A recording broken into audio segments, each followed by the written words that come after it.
Down here, salt is a way of life.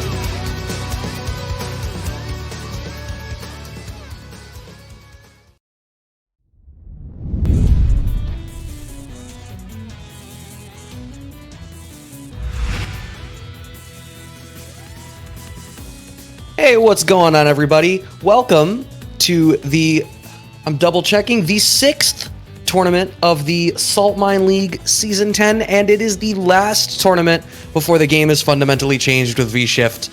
Yes, as of tomorrow, we are playing an altogether different game, so hoping to set it off with a bang. I am BradM. Thomas Winkley will be joining shortly. I think he's probably caught up grabbing coffee or something right this second, but let's not worry about that. Let's instead worry about making sure that we get some fantastic matches on the screen for all of y'all. We have a great turnout today. Hurricane is in the bracket as per usual. Shaq's in the bracket. Bolt Strike. Lily AJ is in here. Fasa, current king of the Saltmine, on a 2-week run right now. It looks like that we are going to be opening with, as I try to find it on the screen, Deltig and BradM TXP. So, gonna be a good time.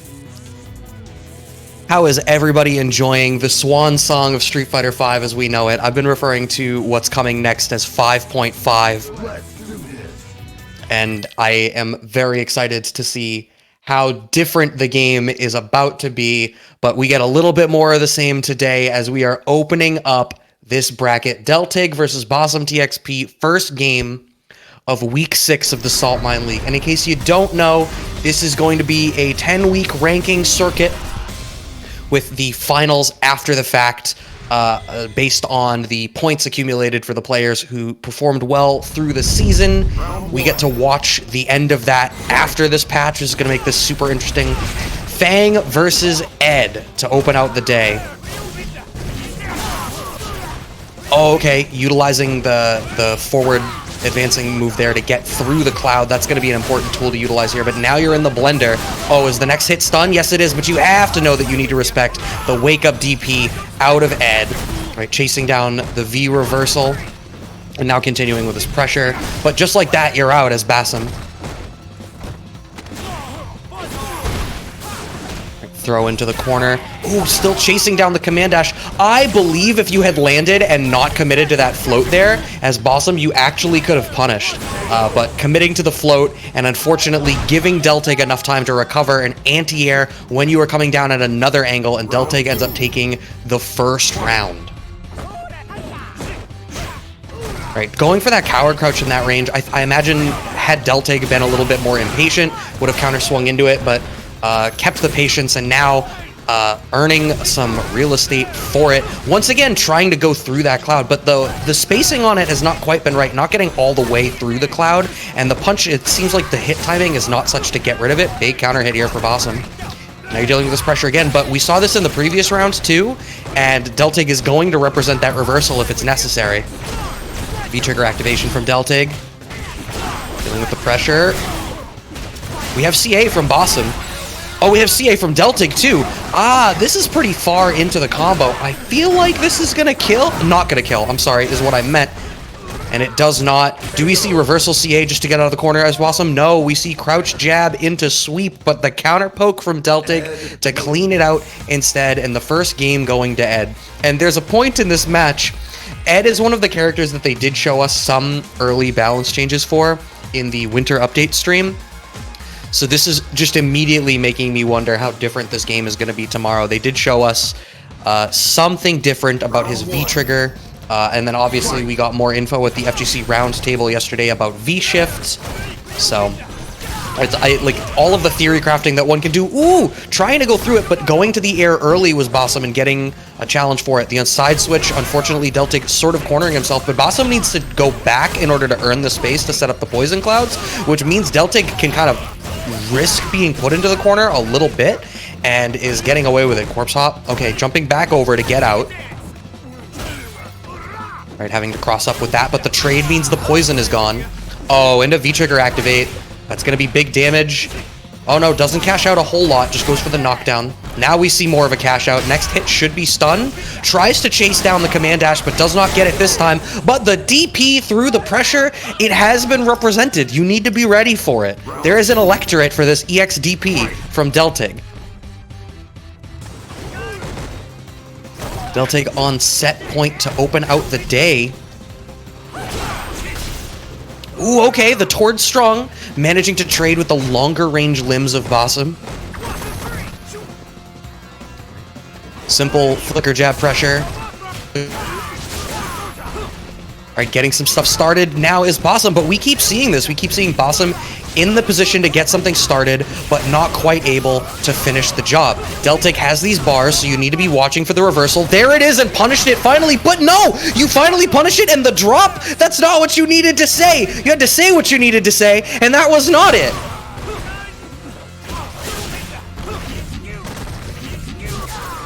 Alright, but now sitting back, just waiting for the poison to play out as Bossum. No! The big jump in, and the next hit is going to lead to CA. There's the V-trigger activate. V-reversal's out. You have this space on the screen as Bossum, but the next hit kills. Finds through the frame trap to keep his life alive, taking the round for himself. Staying on the board. But Deltic still has all of these resources to try to cash something out, or for these reversal DPs in these situations where Bossum starts the offense, setting up the EX cloud. There's the DP again. We're 3 for 4 or 2 for 3? No, 3 for 4. Jesus. Whatever the number is, add 1 to the pro column. We got the cross up. Next hit stun depending on the activate. Okay, still not... I mean, just challenging the V-reversal there. Look, people die when they are killed is all I'm saying. I think we all understand that that is a universal truth. Ooh, finding the anti-air. There's a universal truth. I hit you out of the goddamn skies. Oh no! Not quite in range. The EX reversal working out. Has to spend the bar on the EX command dash to get out. And now we see... What is this? The first VT activate for Bossum in this whole set so far? Goes for a jump. That's a brave jump. I cannot believe that you would consider jumping on an Ed with a bar right now. V-skill through. Next hit will do it. You're still not in range. The poison cloud keeping you alive. Just raw activate from Deltic. The command dash. The gusto on this man. Command dash out the corner for the back throw to clean it out. Staying on the board is Bossum. Yeah, tying things up. Not letting it go down at all. Keeping things rolling nice and clean. Bossum, looking good, looking clean. Yo, Thomas. Round 1. You're fired right away for coming too late. God damn it.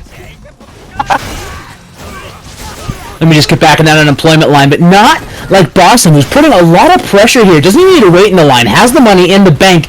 Yo, here's the DP, though, coming from Deltig. Yo, flickers out. Oh. Yeah, that was an attempt at an air-to-air jab there from Bossum. I feel like the range for Bossum is continuously just off. Yeah. Look at this jump in. Yo, baits the EX, not going to take it. Doesn't get the combo conversion, though, and now Deltic is on the way. Ooh. How's that? Ooh. Cool. Yo, tries to charge, gets whiff punished. Oh, and then manages to challenge the EXDP. I feel like Deltig was a little bit scrambly in that round, and Bossum was in the position to capitalize on it. That's what you kind of want as a Fong player, right? You want them really scrambling and making these difficult decisions around your tools so that you can blow them up for making all the wrong calls. Yeah, definitely. Look at that charge fierce, though. A challenge. Wow, just lets it rock and gets the counter hit. Another Psycho Upper. Baited, Brad. Gonna cash out on that CA. This shouldn't kill, but a setup is coming. That was a brave button. Crushed. Alright, the V reversal going unchallenged once again. Bossum here on set point to take this back.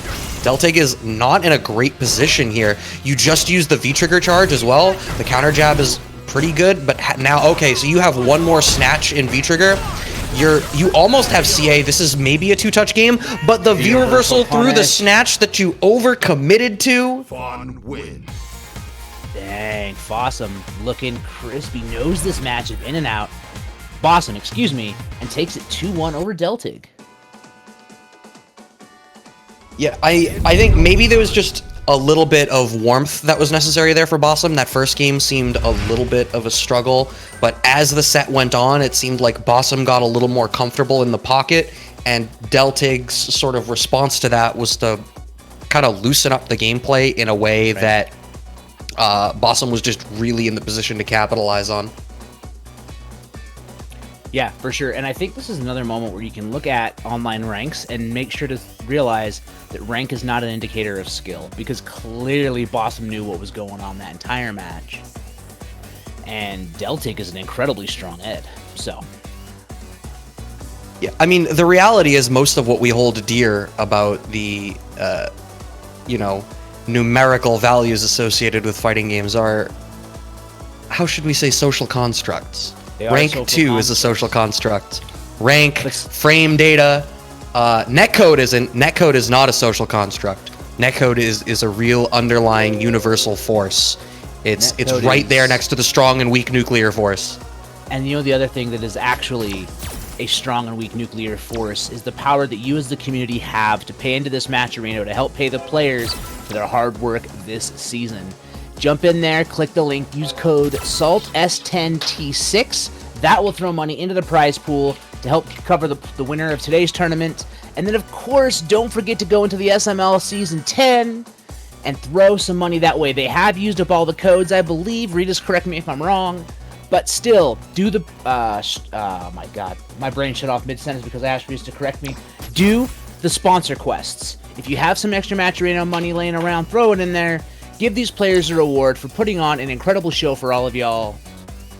And now it's time for Fabry versus the Helo Kid. I do want to circle back and say, using strong and weak nuclear force as a springboard for community involvement is maybe one of my favorite Matcherino shill segues that I've ever heard. Thank you. I wonder how Sermio will feel about it. I'll have to ask him. But if you think about it, it's very possible, right? Your community can come through or they can't. Small or weak. Shoutouts to the Hype Komodos in the chat. I hope you're all doing well. This beautiful moment. Happy. Why was it emote only? Somebody probably cashed in some of them salt grains. Salt grains do allow you to do that. Yo, Mantis with the gifted sub to BradM. My guy coming through. I get to thank you outside of text. I can use my vocal cords to say thank you for the gift sub. I'm also going to thank you in the chat because that's just a common courtesy. Thanks everyone that is subbing or gifting subs to the Saltmine League, who are putting on the premier European Street Fighter action, at least, if not casting a wider net. Speaking of wider nets, Ryu and Urien, could there be a wider net encapsulating the tier list? No, absolutely not. And we're going to see tomorrow kind of if Ryu is going to be put back in the game or if it's going to be left sat on the outside. But right now, we don't got to worry about that. We got to worry about the Helo Kid trying to bypass that neutral, throwing out these monkish shoulders. And right now, Fabry is saying, no, I want to parry your metallic spheres, chuck plasma, and make you play some nooch. Ooh! Down jab anti-airs? Ooh, the backdash through the tackle. We don't need V-shift just yet. I just have immaculate spacing, says Fabry. Yep. And you have to, as a Ryu player, you have to be playing perfect spacing. You've got to be able to react to your opponent because your character's not that strong, right? In a compressed tier list, you're still at the bottom. Yo, whiff punishes, though, all day. All day, every day. Radio, play this song and buff me. Radio, please play Eternal Sadness by Ryu mains. Okay, tick throw. All right, going for the Aegis Reflector. Every Urien slowly crying in their seats, trying not to cry real hard, worried about the mid-screen mirror setups tomorrow. But today, you get the real thing. Into the walk back overhead, overhead out the shimmy. The high-low kid hitting high. Maybe next time he'll go low. Yeah, even in that range, that wasn't even really an overhead. It was an over knee. I hit him right in the thighs. All right, cornering up. Oh, okay, takes a turn. Does Fabry, but the roundhouse anti-air going to keep him locked. Has to view reversal. No, he tried to jump, get the down fierce. Here comes the Hilo Kid. Hilo Kid's anti-airs have been immaculate, and Urian's anti-airs lead to so much damage. Gets big dashes. Or excuse me, gets big juggles, gets some conversions. Can get an activation into Aegis if they want. Oh no! Oh! Fabry was antsy to take his turn there, but the knee drop going for the side switch and stealing it. We see the activate now from Fabry, really using that fireball pressure game, but Hilo Kid now has VT, so you need to be worried about mirror. Oh no, he overcommitted! I love the attempt there. Fabry committed to that DP to try to go through the mirror, but already had gotten a knockdown. Yep. So the DP whiffs. Yeah, it was the right call, except for literally the most recent previous thing. Yep. Yeah, if Fabry had been watching a little closer, right, because they'd already mentally locked in that EXDP. If they had been watching to react, it might have worked out a little bit better. I love the parries on the big egg. And Fabry's still saying, I'm going to play Nooch, and I'm going to play this. Yo, gets the counter hit, but doesn't convert. And now Urian's got a counter hit combo of his own. Right, oh, the next hit is stun into the overhead again. Hilo Kid or Hilo Kid has gone high every time. You're still waiting for the low. It may not happen. Oh, I was ready for a throw there. Finally blocks the overhead. This time does Fabry. But he could have punished his swept activate instead, and now there's going to be a block, a dash up, a crouching light, and Fabry's down. 1 round for Hilo Kid to clutch it out. Oh no, the donkey kick in neutral right there in pressure. That's unfortunate. Taking a turn there is Hilo Kid, and now Fabry. Oh, the EX Fireball as well, earning the space. If you're Ryu, like, you need to be winning the Fireball game. At the very least, goes for the Solar Plexus Punch, but the counter hit crouch strong. Yeah, it interrupts the startup. Okay, Tatsu's out, gets a little bit of a punish, does Hilo Kid, but not too bad. I think that's definitely worth the trade there for Fabry to get out. Sweep activation. There's the bust out. First one we've seen. Low forwards, looking for that. Oh, out of range for the counter hit. Let's go, Fabry. Let's go, Fabry. That neutral jump there is an interesting read. Right, charging the fireball here, going for some real pressure, but Hilo Kid is about to get V-Trigger, and everything changes in that moment. Okay, V-Trigger is now there. We have to be watching for mirror activate. No, back throw. Now it's going to be mirror on your wake up, and no, instead goes for a shimmy, low forward activate.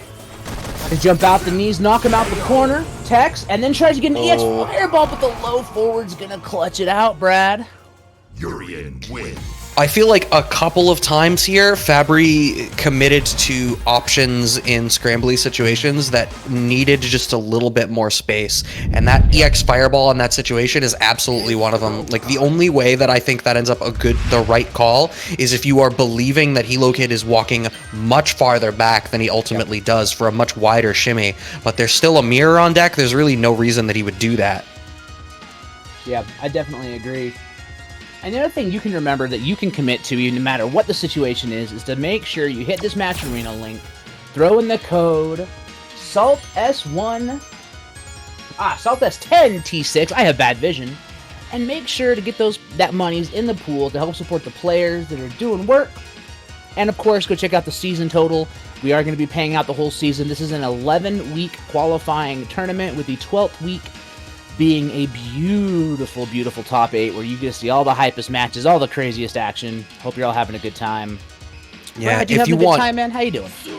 I am doing great. I have water and coffee, and those are in reverse order of significance. To my left, I've got Street Fighter. To my front, I've got the schedule for the Saltmine League weekly events to my right, because if you like what you're seeing today and you want to see more, that's fantastic, because Redis and Saltmine League have you covered, because there are 2 additional days every week for more Saltmine League content, with the Saltmine sets extended long form sets ranging from 1st to 3 up to 1st to 10 happening every Monday. And then Friday has the King of the Salt Mine, a single elimination King of the Hill style weekly tournament bracket where one person defends the throne every week against the winner of the single elim bracket. Currently sitting atop that is Fasa on week 2, since hitting the most illustrious of ranks in the CPT, or the CFN rather leaderboards and got the dank power up to ride all the way to the top of the Saltmine King of the Hill. And also sitting at 3rd seed in today's bracket as well. So we're going to see Fossa later. Yeah, we're going to see lots of Fossa. And don't forget that this Friday is actually not going to be King of the Hill. It's going to be the Only Dan's tournament, right? Dan only bracket, open entry. It's going to be weird. Going to be a lot of Psycho Power. We don't got no more time to talk about the Psycho Power because we need to talk about the match coming onto our screens right now. Coming straight into our eyeballs. We're going to get Spaceman Rock and Laura up against Junior Leo with the Cam.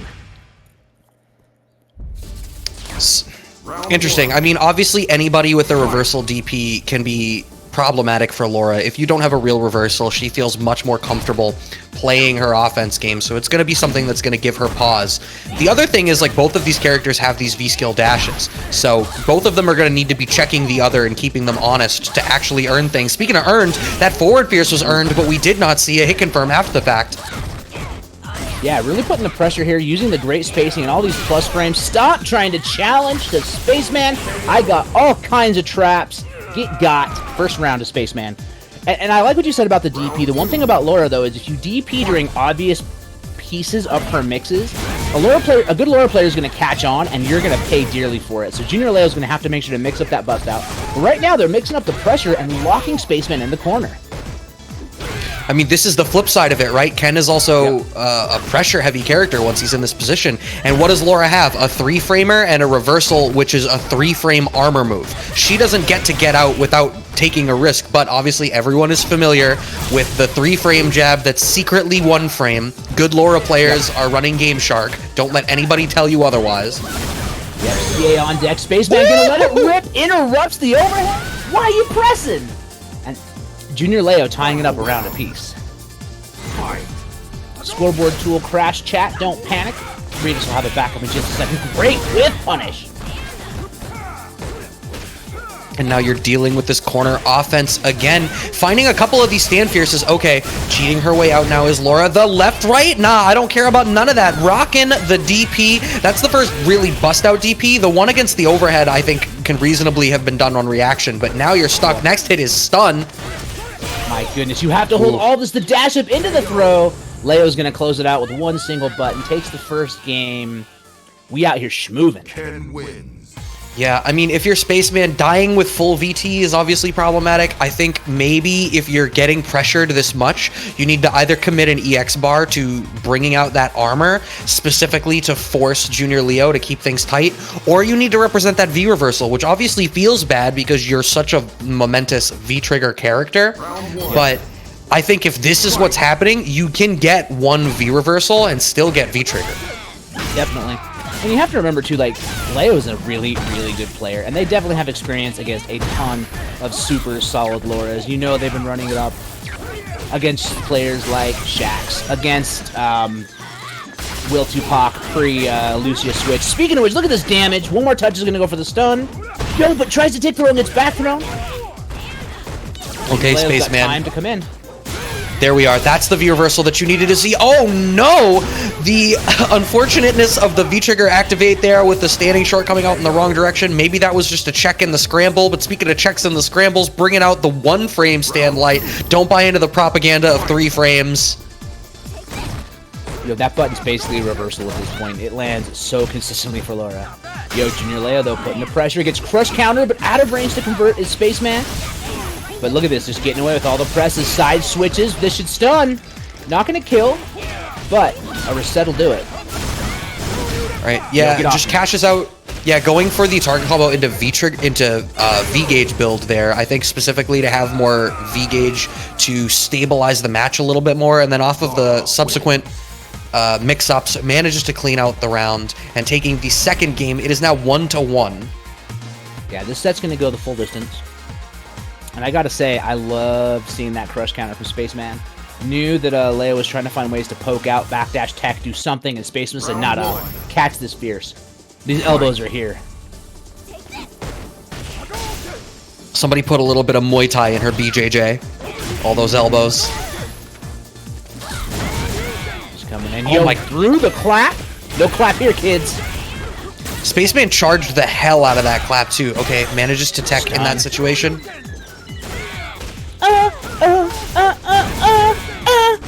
Look at that damage.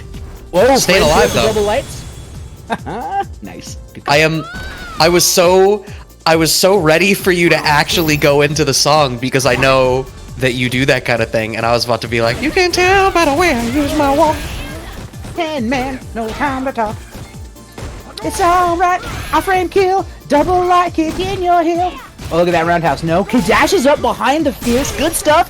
That's a DP to stun. Will Leo build bar during this combo? Yup, super dead. My word. Finishing it out with the golden letters, has to put on the disco attire to celebrate with the Bee Gees, staying alive in the winner's side to move forward. Yo, my man kept Saturday Night Fever going all the way into a Sunday night. Did not care. Still drunk from the night before, all day long, rocking that party. Good stuff to Leo. Go time.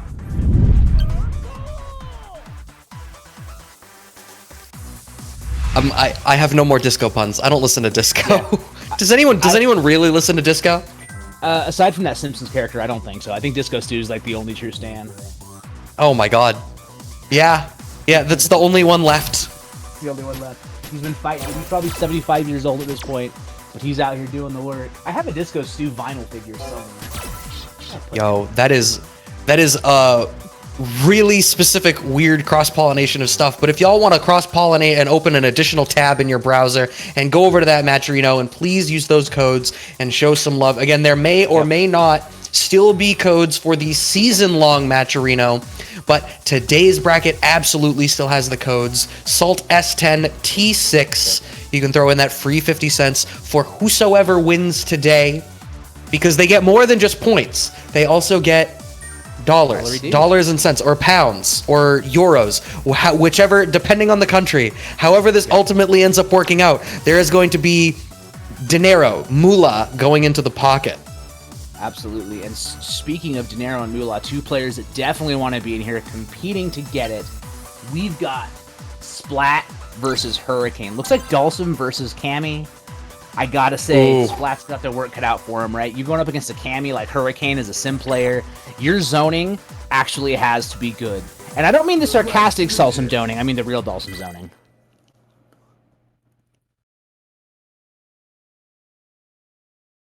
Oh. Mm-hmm. Are you going to show the awesome video I made? Wait, you made a video for this? Yeah, it's so dumb. I'm so excited. Yeah. So the second I see a Dulcim into a Cammy at all, I'm just like, oh, that poor man. The guy that ran the locals in my area before COVID shut everything down was a Dulcim player, and I swear every time he bumped into a Cammy in bracket, you could just see him losing years on his lifespan. Yep. Dulcim does not like Rashid, does not like Cammy. Dulcim doesn't like getting mauled, right? But that's the key. If Splatio can keep Hurricane at bay, can play a good zoning game, they'll do all right. Okay, good anti-airs. I think the problem is, right, is like Cammies in general are not what you want to deal with as a Dulcim. But now you've got Hurricane, who is debatably the best Cammy in the world. Yep. Right? Maybe it's not definitive, but there's a conversation to be had, and no one's going to discredit you for it. The standing short, you thought it was going to be the throw, but it was me, stand short buffer. You get to live by a hair, but it doesn't matter. Breaking your neck to finish it out. One step layered, it's definitive. I agree. I think it's really close. The only person I would say that might be a better Cammy that I would love to see them play is like Xiaohai, right? I would love to see Xiaohai Hurricane, but I'm a Hurricane stan. Yo, gets the float, gets the hit. Here comes Splat. Nope, cross-cut DPs. No mixes today. Floats away from the dive kick. Stand jab, anti-airs on the high teleport. Don't you dash at me. I got fierces for that. Every time I watch Hurricane, I just watch the EX meter. That's the only thing that I can keep my eyes glued to. And now the EX meter is building, finding the stand jab anti-air. And this round has gone really well for Splat in finding these low-to-the-ground jump fierces out of float. Yep. Oh, but you still die in one hit now. Woo! Okay. Okay. I like that. I like that. It's mad active. It'll trade, and the trade still would have killed. Smart stuff from Splat. Also, I just had a thought. One step layered. I think CJ Truth is in that conversation as well. CJ Truth is really good. Side switch. Double dash. We got light confirms. Okay, went for the crush counter setup, but didn't bite, did Splat, and now Splat has V-Trigger activated. Well, not activated, but stocked. We have to be watching for it to come out at any point, but you're probably reticent to do it when you're so close to the corner. You want to steal some space. That teleport was absolutely to get back to mid-screen to earn the spot for it, but Hurricane was ready with a V-skill.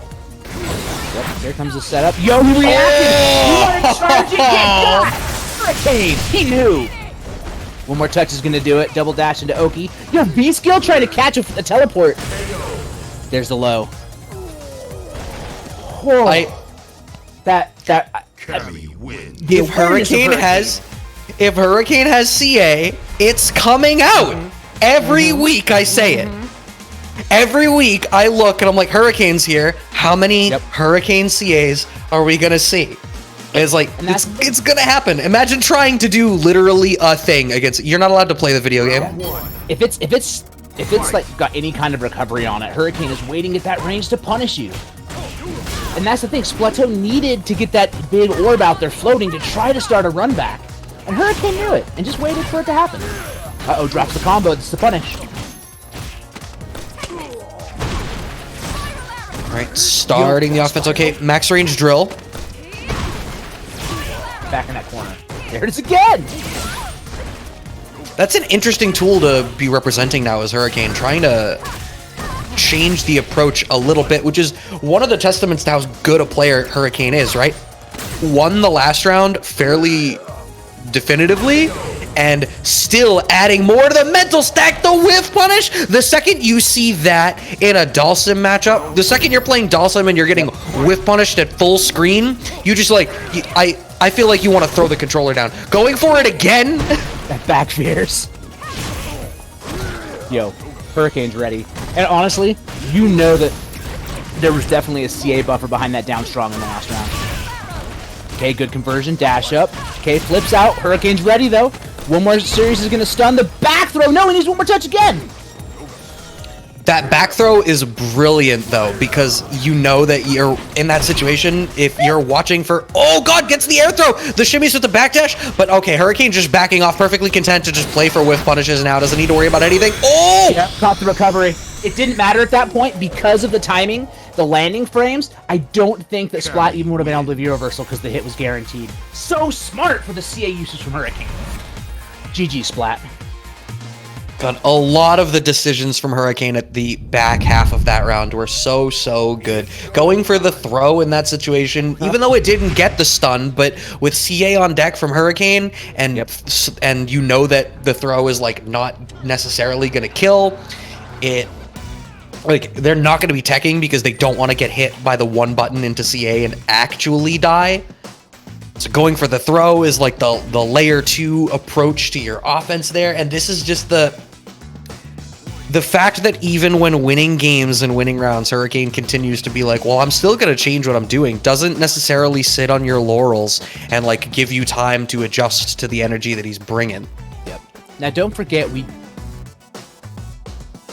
All right, so coming up this Friday, we do have an Only Dan's tournament. Dan only.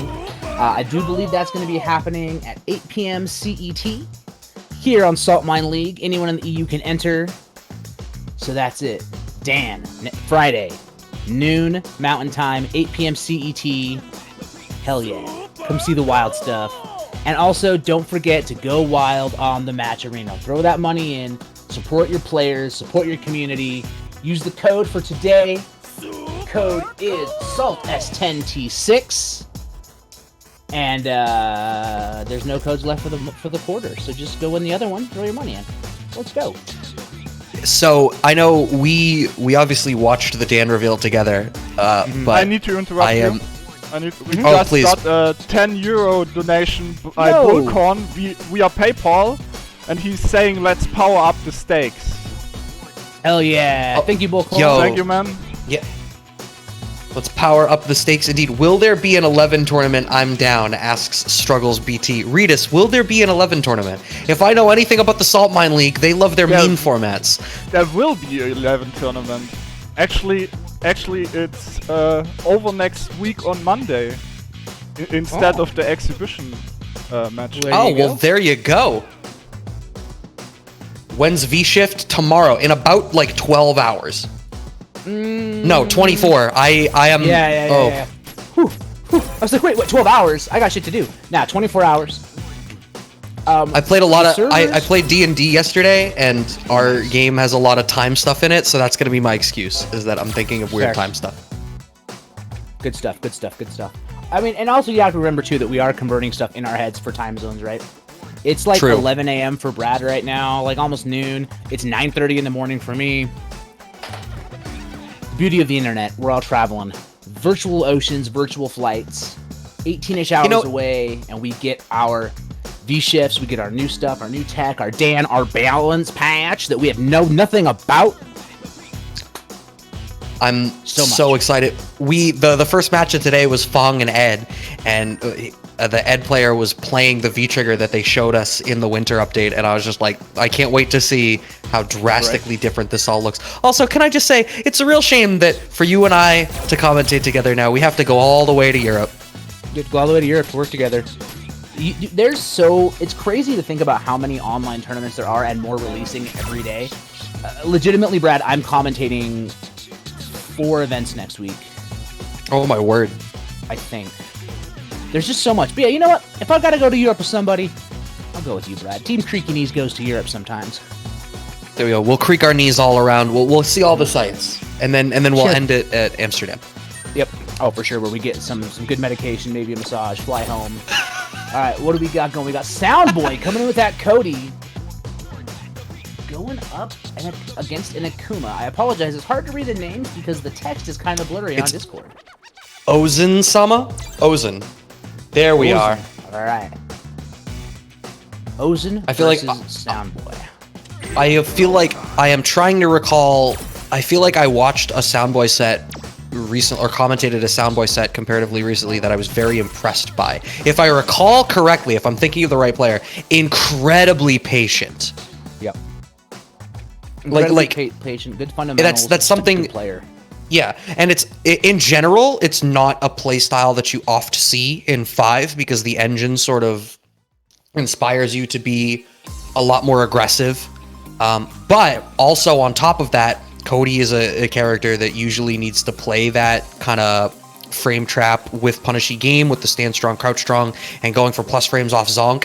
And I feel like and maybe it was just the particulars of the matchup that I saw Soundboy playing, but wasn't even necessarily worried about trying to get in and spend the bar on EX Zonk for plus frames, was instead just completely comfortable with their fundamentals to earn things through. Yep. Definitely agree here. Looks like we have a little bit of an audible coming in, maybe some network connectivity issues. Okay, we're going to run a different game first. So let's see who we got. Is that one step layered I see coming up? Ooh, baby. We got some one step layered. Which means it's going to be one step layered versus Yas TTM. Yeah. And I apologize, but I am probably going to have to deliver that name in that way about half the time that I say it. I feel like that's just how it works. That's what we got to do. Let's run over this bracket while we wait for these players to join. So right now in round 3, Hurricane is going to be playing Incognitus. Junior Leo is going to be playing Pax. Shax is waiting on the winner of Valmaster and Kim T. Yep, and this is the US TTM versus One Step Laird. We're just about to watch this. Bolt Strike beat Ending Walker 2-0. Lily AJ's playing Jester Power. Man, all the big names are out today. Fossa's playing VTV. Soundboy's playing Ozen-sama. And then down in losers, we've got Marcel waiting to play the winner of Wise Guy and Han Maze. Insane is waiting to play the winner of the Hilo Kid and Shin Yaiba.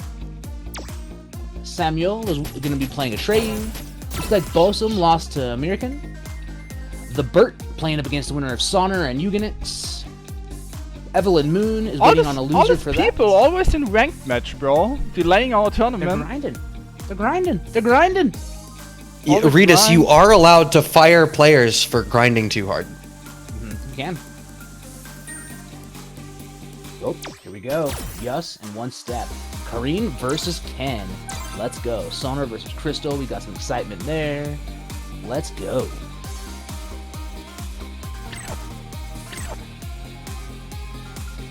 So we are loading in. This will be an interesting one to watch. It's funny.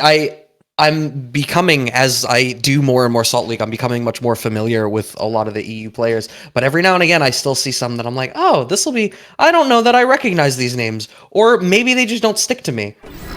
So like maybe I just don't remember. Because, you know, it's early in the morning for me and I only have 1.5 coffees in me yet.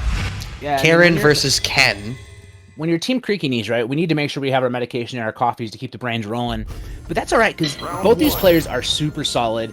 You don't play Ken for 5 years without being good, especially being a member of the show Ryugen. One step layered. Yo, okay. That's how we feeling? We feeling with a little shoulder tackle early? Already has the dominant corner position here, does one step layered. That's really tough for Yus.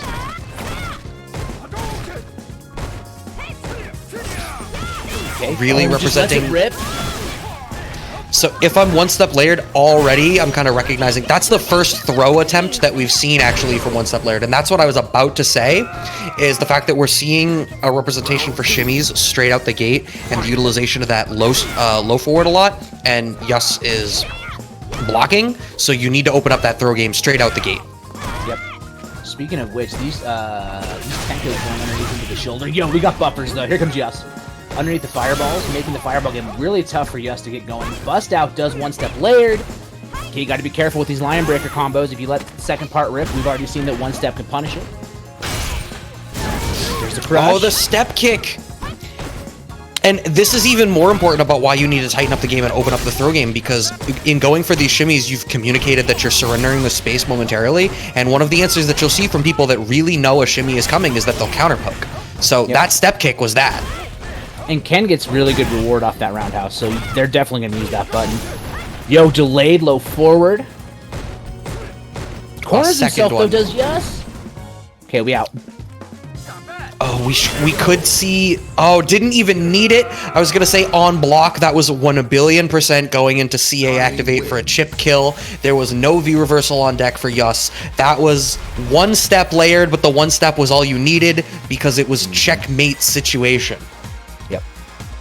Yep, confirms be damned. I'm going into chip scenario. Oh, good, I caught your toes anyway. First game to one step layered. See, for some reason, one step layered is making me think of Linkin Park. That's fair.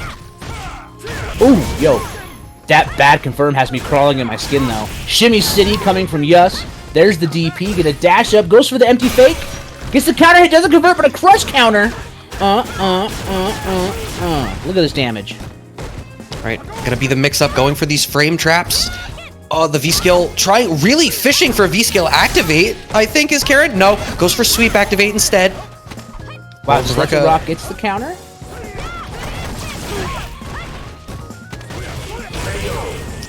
Oh, in the end, the V-trigger didn't even matter. Yus taking the round. Yeah, trying to tie things up. Goes for the EX, switches sides, catches the recovery of one step. We got tick throws, it's corner time.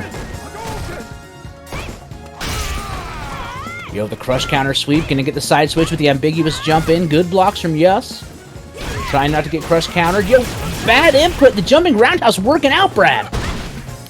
It is getting the back throw, going right back for that corner position. Yus in a good spot here, about to get CA, but one step layered has all of this resources on deck.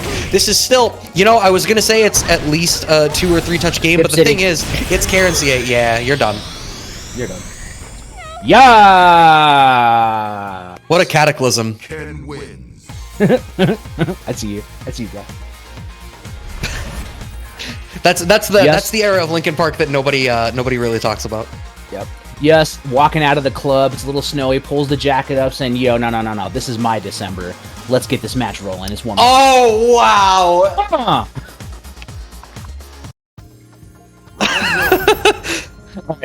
We've now officially used all of my Linkin Park knowledge, so we need to find a new. All of it? Wait, all of the Linkin Park knowledge?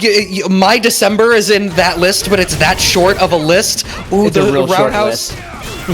Roundhouse into DP. A decent corner position here for Yas, but one step layered. Ooh, finding the back throw. Okay, throws the challenge at the -2 situation. Good stuff. Fireballs out. Okay, we got the cross up and the block ready from one step layered. And now we're back to the neutral. Yo, one step dashing up, gets a light and does not convert that. Was that a bad input? Had to have been going for a low forward, right? I imagine so. Still trying to move forward. Okay, we're not finding anti-airs, but we're just letting the jumps not really be contested. Oh no, you need to break that throw like you're breaking the habit. Instead, getting the back throw. Really fishing for activation once again. EX Fireball from Yus. I don't know that you need to do it. Walk up throw. Finally opening up this throw game. Look at this. Patient stood there and then got the throw. -2 activation though. One step gets shimmied. Yes. Round 2. Fight. I think one step layered was feeling a little faint there. Oh my god, that anti-air hit so deep. Okay, stand light kick, no buffers on deck, throwing the fireballs. I am impressed that Yes has mixed up the fireball timing just enough that one step has not been able to use the shoulder to go underneath. Yo, out of range to convert the Lion Breaker, that's unfortunate. Anti-air side switch, bust out, quit pressing, says Yes. Crush counters, but doesn't have the conversion. Uh-oh, that crouching strong was really brave from one step layered. Finding the crush counter of their own, going for the VT activate, goes for a standing reset, I suppose. Wants better scaling on the CA, and now it's like a one-touch game. Go back to that neutral. Okay, Tatsu up over. Crush counter, gonna convert. One more touch, what's the mix? Gets the shimmy! Ooh. We've seen it work time and time again for one step layered, and now we're going to last game, last round for both players to move forward and winners. It's gonna be, they're both fully stocked. Okay, one step layered cashes out, they both cash out a bar actually in order to try to get something aggressively. V reversal through the fireball. There's that Lion Breaker combo again. The jumping fierce to cross up. I don't think that was intentional, but it works out. We've got EXDPs going low, but gets thrown. Trying to get it to their own. Brad, that's so unfortunate. Oh no, again, the light! I do not understand what that crouching light buffer is. There was a wake up low forward fireball from Yus in a meaty situation from one step layered. That's the amount of bravery from that. Wow. They're trying to show him what he's done. He saved himself. Whatever pain may come. Is that the whole album? Did you get them all out? No, those are just the lyrics to the one song. Oh, gotcha. That one was the Transformers theme song. Oh, that's right. Shout out to Transformers with weird music. Can we do it together, though? The winner of this match was... Yas! Yas! And with that, there we are.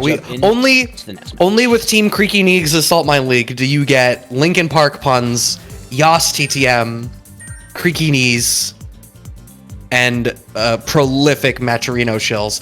Prolific enough that you should go and use those coupon codes, because it doesn't go to us. So if you hate us, you can instead spend that money on the players who actually deserve it far more than we do.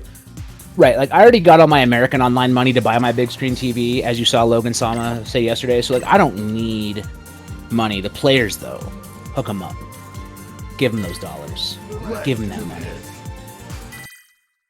The and bips and bucks. Yeah, those bips and bucks. How much in Bison dollars is a Maturino at right now? Like 25 Bison dollars? I mean, that depends on what you think the exchange rate is, which I think we all understand fluctuates on the daily. It does fluctuate on the daily. It's very similar to Dogecoin. You wait for Lord Bison to tweet, the value goes up. Does that mean Elon Musk is IRL Lord Bison? I mean, are we gonna get political? Because kinda. Okay. Well, there we are. Instead of doing that, we can, instead of talking about somebody in real life who seems to want more power, we can talk about Virgil, who in a video game wants more power, except that's not Virgil, that's Cody. He's the mayor of the, what oh my god, why am I drawing Metro a blank? City? Somebody fire the me. mayor of Metro City? I was thinking Mad Gear.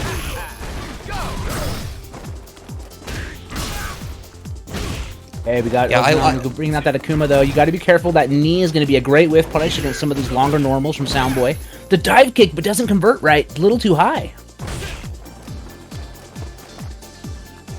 But look, again, I've pointed out, look at the patience from Soundboy. There's one bar. How many other Codys in this situation would we see keeping an EX Zonk stopped? Yeah, you're right. Speaking of which, there it is. Activates with the pipe, gets the low. Oh, the forward fierce crush counter activation, Brad. What's the setup going to be?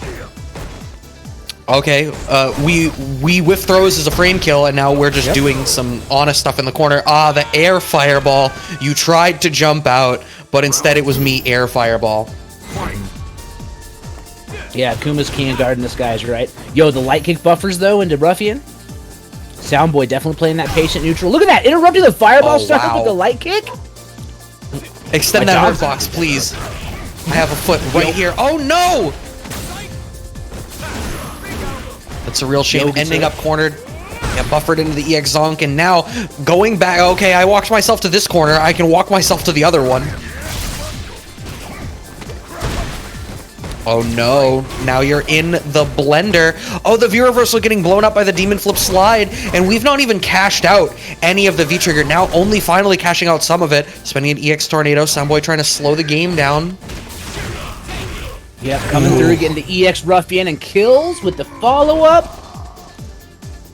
Final round. One round apiece. Still stocked with tons of resources is Ozen. And, I mean, this could... I mean, all of those could be air EX Fireballs to really blow you up for trying to cheat forward. But you've got that back sway. Oh, you don't get to do it when I'm in range. Get ready for V-Shift, Ozen-sama. Everybody's going to have this soon. Absolutely, and Cody players might be the most prepped. Look at all these plus frames I've got, says Ozen. Activation, though, Soundboy off the hit. In the sky, Rock's coming. Chases down, teleports out, doesn't want to deal. I like that decision. Plus right, EX Zonk. Yep, keeps it honest with the low strong. Oh, the backswing through the air fireball! I love it, I love it. Uh-oh. Uh-oh. Bah! Oh, right for the spine. The frame kill, the throw, and Soundboy closes out the game. That was sick. Cody wins. Cody told him to just take a nap and laid this man out on the concrete. Just like, I'm going to lay out a nice hearty thank you to Bullcon for the tier 1 sub. Thank you, and thanks everyone that is supporting Saltmine League. Everybody here works so hard to ensure that y'all have great European Street Fighter action that you can watch 3 days a week. Fight. Yeah, absolutely. And remember, they don't take any money or cuts off this. They make sure the players get covered. So keep it going. Okay, Soundboy, look at these little micro steps, just trying to increment that spacing. Yo, the roundhouse catches the Landsies. Okay, you got to get that dive kick perfect or Soundboy will check you. They know. These crime sways make the fireball game so scary for Akuma. Bad conversion. Get in that corner. Oh, the jump back jab even, and every fireball blowing up with the crime sway. And here's the thing is, if Ozen throws a fireball in a bad range, Soundboy's going to release the rest of that sway and punish. It's such a good game plan. And it plays into the more patient style that he has. These stand jabs into the side switch. What is this? Karen, Cammy, Laura? Nah, this Cody. He's got the mayoral privilege. And that was smart. Stand jab anti-air, activation, side swaps. Soundboy playing neutral, saying, I thought your character was Garlic, bruh. Yo, there's the forward fierce crush. Gets the counter hit jab. Soundboy pressing something. Oh, this is right where Akuma wants to be. Oh, of course. Plenty of resources. Next hit is stun. Oh, shimmy, and has the walk speed privilege to walk into rain behind the whiff throw from Soundboy to blow it up, and that's going to clean out the round for Ozen-sama. Yeah, very optimal stuff. Spent the 2 bars, not 3, to get that kill. Here we go. Whew. Still really representing that stand short. Bad buffer. Every time that stand short comes out, I get a little clench, Brad. I'm like, it's gonna hit. Okay, missed. Yo, here's a conversion though from Ozen. One more touch is gonna stun. Oh, the stand jab though, and we saw even in that the first round of this one, every time the Demon Flip comes out, Soundboy is hitting that stand jab. Really actively watching for that. Oh my god! Here's the flip this time! Yo, Okay, gets him off the low Saltmine forward. playing some Dragon Ball Fighters, looked at his homie Krillin. Yo, the rock did the never came rock go? down! The rock never came down! Ozen was waiting, we were waiting, it never dropped! Prime's will underneath the red fireball. This is a big mountain to climb here for Soundboy, but it's not too far off. Out of the pipe, though. Does have CA, just needs one touch to convert it. Yeah, this is a one-touch game for him. Ozen-sama on V-Trigger Activate, though, very simple, a much easier one-touch game for Ozen-sama, but that's gonna do it! The stand short buffer! God damn, Soundboy, you're clean! Clip that, Chad, that was godlike! Are you kidding me? Knew that the hit, any hit would convert, walked forward, hit the stun medium kick, and boom! Closes it out.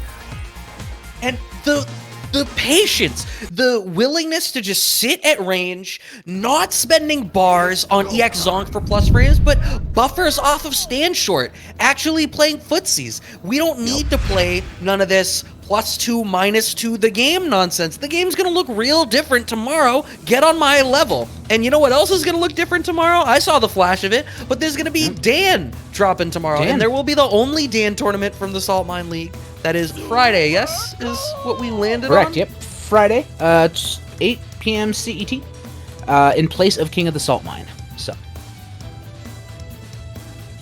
Gonna be good. Also, don't forget, just like The Rock went to Mars, don't forget that you can take this Matcherino dollar value to Mars, right? Get in there, use the code SALTS10T6 to throw a free 50 cents in the prize pool. Generally, I'll give you a little inside baseball on Matcherino. Generally, partners at Saltmine's level are going to get between 50 and 100 codes, right? If we burn all the codes, that's anywhere from a free 25 to 50 US dollars to go to the players. It's free money. Get in there, drop the code. And actually, I'm going to go put my code in right now because I haven't done that yet. There you are, exposing yourself in order to let the people know that they don't need to be exposed. Inviting Shax to the lobby tells me, as I scroll up, that I think that means we're going to get Shax and Valmaster? Ooh. That'll be a good match. That'll be... Not that any of the other matches have not been good. It's everything... Like, I watch the Saltmine League tournaments and I commentate the Saltmine League tournaments and it's like, oh, cool. Once you get to, like, top 16, any match is... like sincerely a world-class match. Yeah, completely agree. Give me 1 second, I gotta check in with the boss.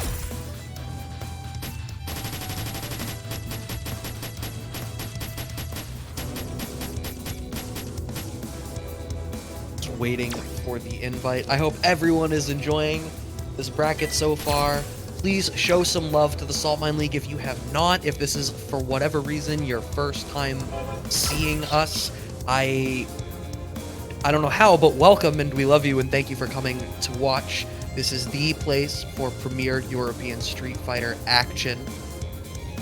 3 days a week, long form sets on Mondays, King of the Hill single elim tournaments on Fridays, and obviously today is Sunday with the long form ranking tournament circuit. Yep. A little bit of this is going to be displaced for this upcoming week, however, as we drop the winter update, or as I like to call it, Street Fighter 5.5, where there will be the only Dan's tournament and the only 11 tournament. I believe Dan is Friday instead of King of the Hill this coming Friday, and Rita said 11 only tournament is going to be next Monday, is what I believe he said. Yes, that'll be the random select, aka 11 only tournament. Because the beauty of 11 is that every match is random, literally random. Yeah, not this Monday. Right. Yes, not this a week from Monday, tomorrow. the So coming over next Monday. Monday, yeah. Yeah, the 1st of March. Which I need to DM you, Ritas, but I'm still trying to find myself a match for tomorrow, so let's hope I can find it. Right, Shax versus Valmaster, Laura versus Chun. Now, I always hated having to play against Chun as Laura. It just, her kit is uniquely geared to shut her down. Fantastic buttons, has a reversal. She can just play solid neutral and never let you in, because the hard part of Laura is getting in. But if you're Shax, you find that low forward and you get in the pocket anyway. The trick clearly is to be better than me, and Shax is better than most people who are better than me. So yeah, we've got 2 steps of removal there. but just as that happens, the overhead not working out. Good punish from Valmaster. Yo, he walked back. No side switches and cross-ups today, kids. Here comes the pressure with some good frame tracks, and Shaq actually happy to play neutral. Uses the armor, but out of range. Has to activate the Valmaster to stay safe. Ooh, okay, going for the standing short, standing reset. Does Valmaster trying to catch Shax a little bit? Nice. Hits armor through. Everyone Love is the representing. Everyone has been representing the medium/EX elbow into no finisher command grab reset today. We saw it a little bit earlier from the previous Laura player that was on stream as well. I mean, you need to bring it out because you need to keep the other person honest. But it is a big risk, and you do get real meaty pressure off of the enders off of medium elbow. Yep. And see, the thing we're seeing right now as well is notice that Chun-Li does have a very complete case. She's got big normals, she's got a decent fireball game to keep you out, but you see Shax working around those to get in, right? Move and block, jumping fireballs. Now the side switch delays to bait the EX SBK, gets the light, this will stun, and that's a dead Valmaster. Bam, spin the bar. I mean, why not? You can go for style points at the end if you feel so inclined. Laura always has plenty of style points. I mean, if you get stunned against Laura, if Laura stuns you, you're actually... I have never seen anybody live through a Laura stun combo. She has so many different cheeky ways to ensure that her stun hits at minimum scaling with the different ways that she can go for throw resets or flip tech resets to guarantee that she's getting minimum scaling. And then just the amount of damage she can cash out, especially in the corner on a stun combo, is just like, she's hitting you for 60% just because. Yeah, well, speaking of 60%, that jump over the fireball, super good, being great positioning for Shax. Okay, gets the command grab, but this time Valmaster's ready, jumps out, and now Shax is locked in the corner. I mean, if you're Valmaster, we're seeing Valmaster backing off a lot, but what I think you need to do is you need to make sure that you stay in that pocket, and you also needed to ensure that Shax did not get to jump out of the corner. I think what you kind of need to do is you need to represent that wall around the stand fierce and like low forward and really pressure Shax to the point that, oh no, I was going to say you want to make him antsy enough to spend his bar on that, but once he finally does... Oh, gets overcharging! I cannot believe Shax got away with that delayed charge. Valmaster saw it, tried to react, but Shax released it in time. Damn, Brad. It's a real shame. And I mean, Chun has great anti-fireball, low-profile options in general, let alone the fact that Laura uniquely, if you low-profile her fireball, is the solution. So what we need to really see represented in these situations is Valmaster needs to be watching for the charge and go for low-forward EX or heavy legs. Yep. Okay, but here comes the block string, tries for the instant air legs. Shax throwing out that bolt. Nothing doing, though. Now we're back to neutral. Both players just feeling it out, trying to get something working. Notice that Valmaster can't really throw fireballs anymore because Shax has punished them with jumps almost every time. Good conversion. Yo, no command grabs either, though. Valmaster's ready. Yeah, I wish we were seeing backdashes on the command grabs instead of jump backs. Oh no, the overcommitment! That's real bad. And into V-Trigger activate, you may actually be dead as a result of this. Hit by the overhead. Is the fireball still there? Yes, it is. Next hit is stun. That's going to do it. Wow. What happened? I commentator cursed that literally 2 rounds ago.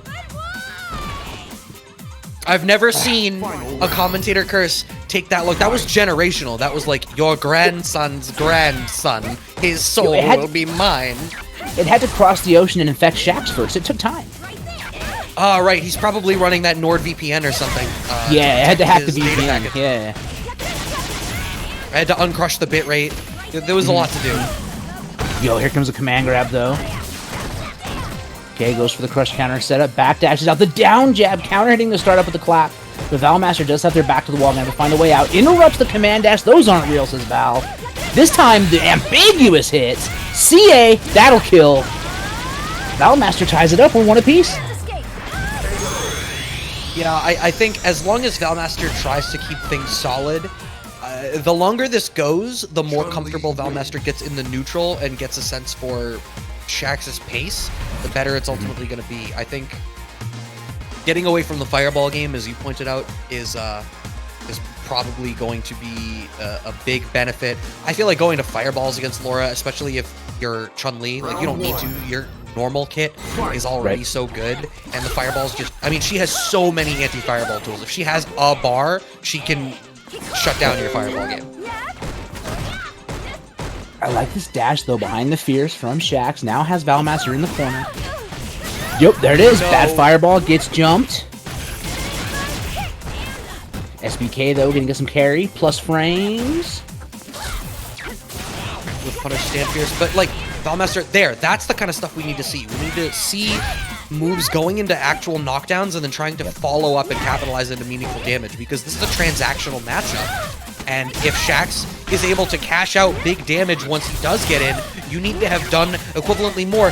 The tried and true trap, fireball into EX elbow for the up back, but are you going to be able to close it out? No, 1 bar left. That's all it took. Oh no! Have one more guess. Command grab's my got God. it! The sunset wheel! That was checkmate in general too, because the fireball was there. So with the amount of health Valmaster had left, if Valmaster backed out of the command grab, it would have traded on the fireball. Yeah, truly locked down was Valmaster. But it's alright, because Laura coming aggressively. Shax wanted to, and it's the low forward buffers, though, paying off. Valmaster getting some momentum. That Fierce! Big damage. And Val does have a CA on deck. They will not be afraid to spend it if it'll close the round. Rush counter. I mean, are we sure? Because we could have seen it cashed out in the previous round and we didn't, and we're seeing it again.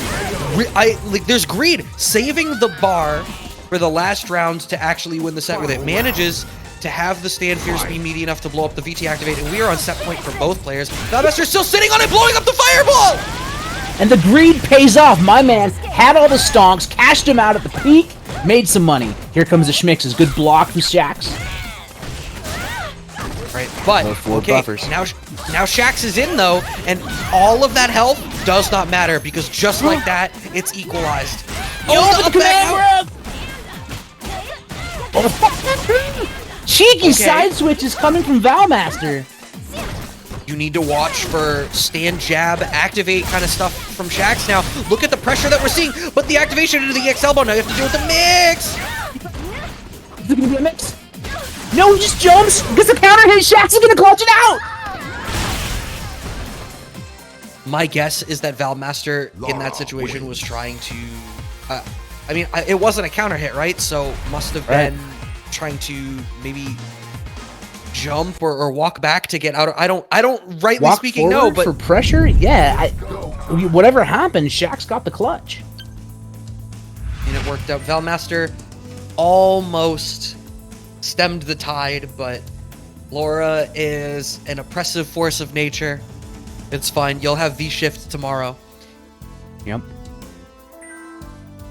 You'll have it. Maybe you'll love it. I don't know. It's not my call to tell you to love it. But if you want to love it, love it. If you don't want to love it, don't love it. I think you should love it. I'm excited. Brad, you excited? I'm excited. Speaking of stuff to be excited about, don't forget to get excited. Click this link in chat and throw some dollary dues at your friends and family.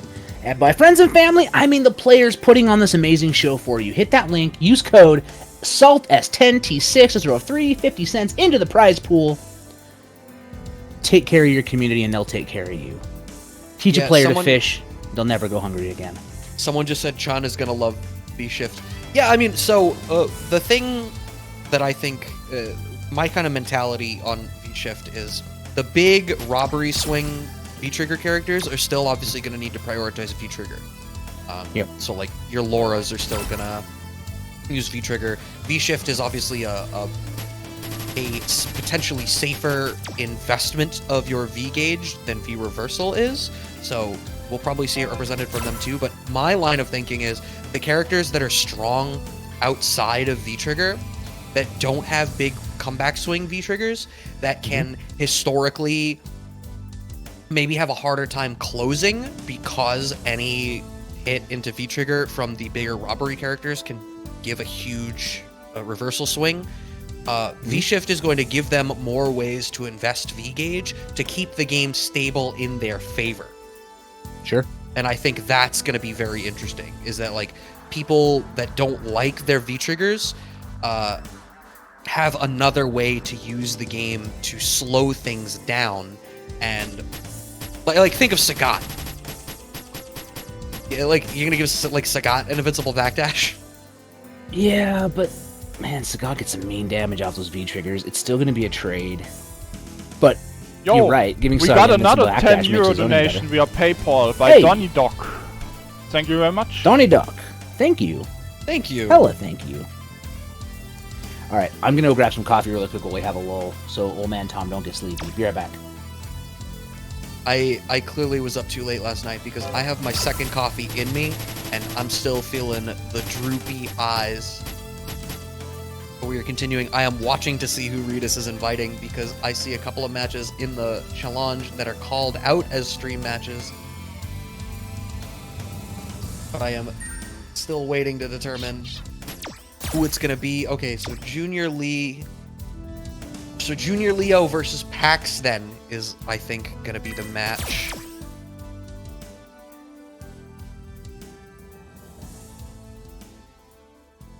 Once again, thanks all of you for watching. Thanks for coming and hanging out with us and helping us send off this particular season of Street Fighter V. Obviously, as we keep talking about, tomorrow the game changes drastically, so this is the swan song. I think it's been a really great tournament so far. A nice celebration of everything that we've enjoyed about this particular season of the game. I obviously can't speak for everyone, but I feel like it's been in a really good spot, and I'm super excited to see how everything looks tomorrow. I haven't personally played in a long time, and I'm going to have to put aside some time to actually play it with the patch tomorrow, which is going to be super interesting. Maybe I'll even play Dan. And if you guys want to play Dan, the Dan only tournament is, as you can see on the screen, Feb 26th, this coming Friday, instead of the regularly scheduled King of the Saltmine bracket, which means current King of the Saltmine Thassa gets a week off. Heavy is the head that wears the crown, so this week you don't have to wear the crown. Instead, you can wear the Psycho Dojo gi. We are hopping Kick those in. feet up. Kick those feet up. Let those shoulders rest.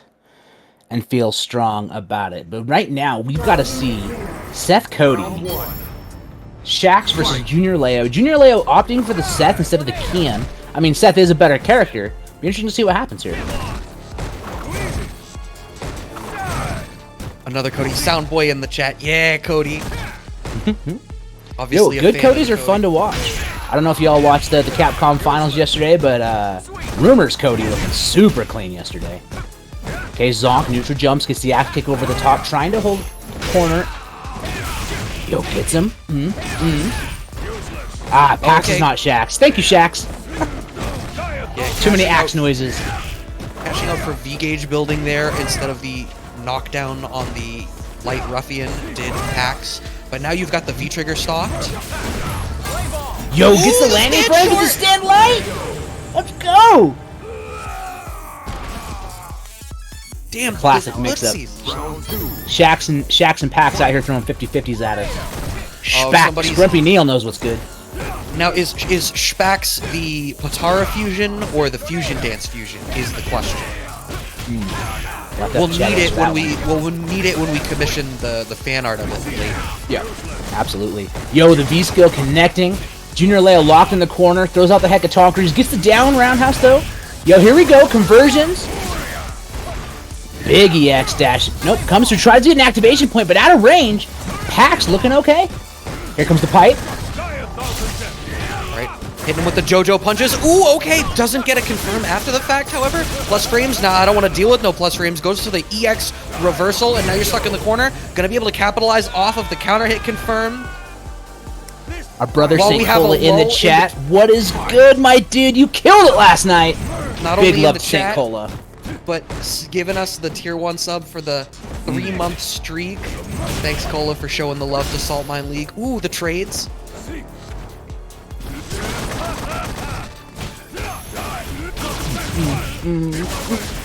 Bop. Yo, look at the hecatonkers. Guns the EX, getting a little extra damage. Goes for the low. Pax is ready, gets the block. View reversal, no with punish. The roundhouse trades. Anti-air. Pax is not letting Seth get away from free. The beautiful jump. makes this reversal. Let's go, Pax. The neutral jump bait on a V reversal? Damn, okay. So Pax is in a great situation here. Obviously has tons of bar. So we see these stand short buffers, you know, ready to buffer into CA. You've got V trigger on You're deck dead. now. You're dead. You might... Doesn't even need the CA. Leo didn't even need the CA. Wow. Wins. Yeah, I wonder if maybe part of that for PAX is maybe you should have tried to be a little bit more aggressive. You were in the VT, so you could have like, I wonder if there was a slowdown there in terms of like, well, if I get the right hit into CA, I can kill, but you could have spent the bar on an EX Zonk if you felt comfortable that Junior Leo wasn't going to jump. And then off of the +2 as a result of it, you're in VT, so now you've got the command grab element of your RPS situation there too. Like, maybe you could have forced the issue a little bit more, but, you know, that's one game. We can move on. Yep, absolutely. Look at that jumping light to cross up. Here's the Hecatoncheires. Good, taking the turn back is Pax. Tries to swing with that big down fierce. The Leo dashing in behind it. Ooh, the big spin going through the Hurricane shot. No dice on the Hurricane Rana. View reversal to plus frames. Pocket sand. Sometimes you gotta hit him with the pocket sand. Ooh, stand strong buffers. Yo, these down fierces looking clean. Okay, Hecatonks. Why you pressing? It's my turn. For the low short, keeping that situation honest. Oh no, with the V-trigger activate. I wonder... Alright, Junior Leo has tons of resources here, still in VT. It's a one-touch game for him, but Pax also with the VT. Now we see what I had alluded to a second ago, forcing the issue, and the standing fierce to blow up the JoJo punches. Tried to cheat out to Junior Leo and was ready for the blow-up, throwing down the pipe. What do the 5 fingers say to the face? Pipe! Slap! Oh, DP. That's same thing. Okay, here's big plus frames though, coming from Leo, has corner control against Pax. Crush counter on the spinny spin. Okay, corner control for Pax here. Gonna try to keep Leo from busting out, but you gotta be careful. Seth has a lot of mobility options. Not to mention, you gotta keep an eye out for those instant air axe kicks. And also, I mean, Pax is walking back so much, had the corner control, but is now back at mid-screen off of the fear of the pokes from Junior Leo. I feel like you should have been the aggressor in that situation when you had it. It's a real shame. Counter jab into EX Zonk, though, and we walk forward. Ooh, XDP from Junior Leo to slow the game back down. Okay, there's the throw. One more touch. Gets the low, then walk forward toss. Leo looking to close this out. Final round. Fight. Yeah, set point now for Leo. Neutral jump, but doesn't come down with a punish on the EX Zonk, unfortunately. Ooh, whip punishes, baby. Get in that corner. Throw him. Right. No, and we're seeing the walk back again, and like, is it for shimmies? Is it that you want to give Junior Leo room to make these bigger mistakes? Is there an element to the matchup that I'm not familiar with? I can't help but feel like Pax keeps surrendering the aggression every time he has it. Yeah, and that surrender got Pax pushed all the way to the corner, but now they're gonna fight themselves off the back foot. Oh my goodness, though, Leo saying take all these hits. The roundhouse hitting. You got pressure. All right, Pax back to neutral. This is where they want to shine. The air to air. Oh no, doesn't convert off the counter hit. The neutral jump to stop that. That's dead. Leo. Senkaichu, that wasn't an overhead. That actually hits low, which is super weird. So yes, you can combo off it. It's not an overhead, it's a low. And it looks like an overhead, which is what makes it so tricksy. Incognitus might have made top 12. Damn, son. Good job. Let's go take a look. Good stuff, though, of course. To Junior Leo, making Pax panic against that Seth and moving forward in winner. Yeah, so that sets up Junior Leo to the top 16. Has to play Hurricane for a top 8 spot. Also in top 16, playing for top 8 is Shax versus Yas. And Bolt Strike awaiting the winner of Lily AJ and Jester Power, which I think is the match that we're about to see. And Soundboy already sitting in top 8 winner's side, it looks like, having won over VTB. And Incognitus, to answer your question, you are in top 16 currently. Yes. Yes. Incognitus. Right. Incognitus, yes. You are both don't fired worry. because you are both wrong. He needs to win one more game. Are you sure? I'm pretty I am sure. No, that's definitely top 16. No, it's not. He's in losers round 5. Wait, 1, 2. Oh, no, you know what? Redis is right. I hate to be that, but Redis is right. Yeah. No, at losers round 5, there's 8 No. people in losers. No, that's not. It's not top 16. This is 24, feeling like a it's top semantic 24. issue. This is feeling Top like a semantic 24. issue. It is top 24. Because losers round 5 lines up with winners round 4, I think, is the way the bracket runs, which means Yeah. 1, 2, 3, 4, 5, 6, 7, 8. No, that's top 16. 1, 2, 3, 4, not. 5, 6, 7, 8, 9, 10, It's 11, 12, not. 13. No, it's winners round 3 lines up with losers round 5. It doesn't matter because we're going to watch Lily AJ versus Jester Power. Jester Power, the player of every character in the game, as long as they're Claw. Here we go. Who is this Gegengriff? Gegengriff is a shameless Cammy promoter who fires commentators, throws rocks at us. One time, he flew from Germany to Salt Lake City, Utah, where I live, just to write the words Cammy is the best character in the game on my garage in spray paint, and then flew home. He also left a pink slip under my door when he did it. It was cruel. It hurt. And yet I'm still here because I love him. That seems like all of those things could have been done with an email. But Redis goes the full mile. Redis does all the work. Redis gives you the best tournaments, the hardest working tournaments, and when he wants to tell you that his character is the best, he spray paints it on your garage in person like a real TO. Here we go. Lily AJ Round 1. going up against Jester Power. Chun-Li versus Claw Claw. Here we go, baby. I feel like we get to watch this matchup so often here at the Saltmine League. So many Chun players, and then obviously we have plenty of Vega representation. Jester Power here. We obviously also have Bolt Strike. Yep, absolutely doing good work.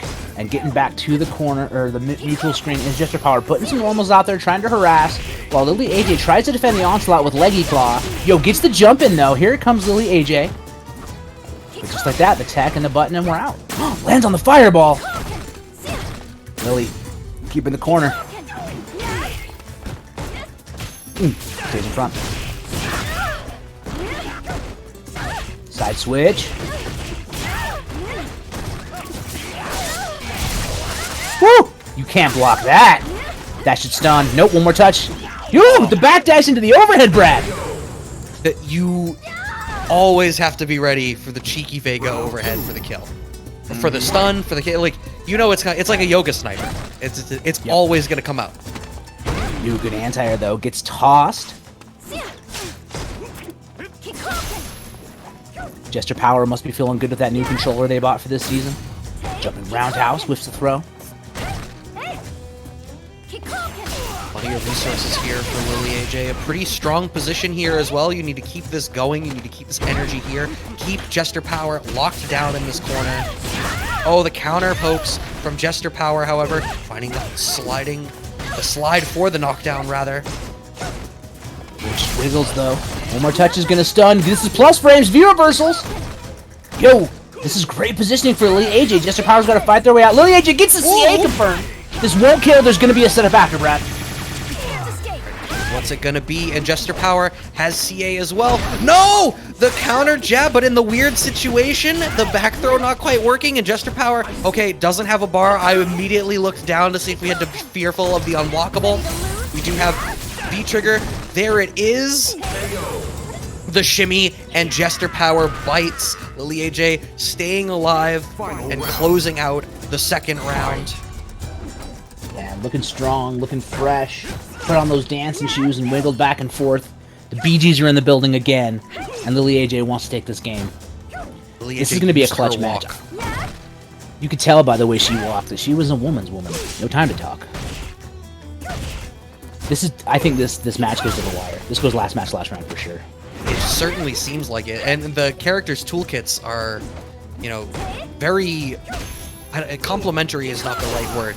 I think it's just they're both very much trying to do similar things. There's not like big robbery factors. It's just fundamentals, you know, good pokes into confirms, honest, comparatively honest, I suppose. Pressure compared to 5 at the very least. Okay, but AJ has CA and a V-trigger activation. But Jester Power is just about in that same boat. This is going to come down to some clutch confirms here. You need to be Fishing with that fearful fierce. of. You you need to be fearful of like throwing a fireball now if you're Lily AJ because you have to be worried about Yo! the trigger. The That you have to punished be it. ready. The Diet V shift.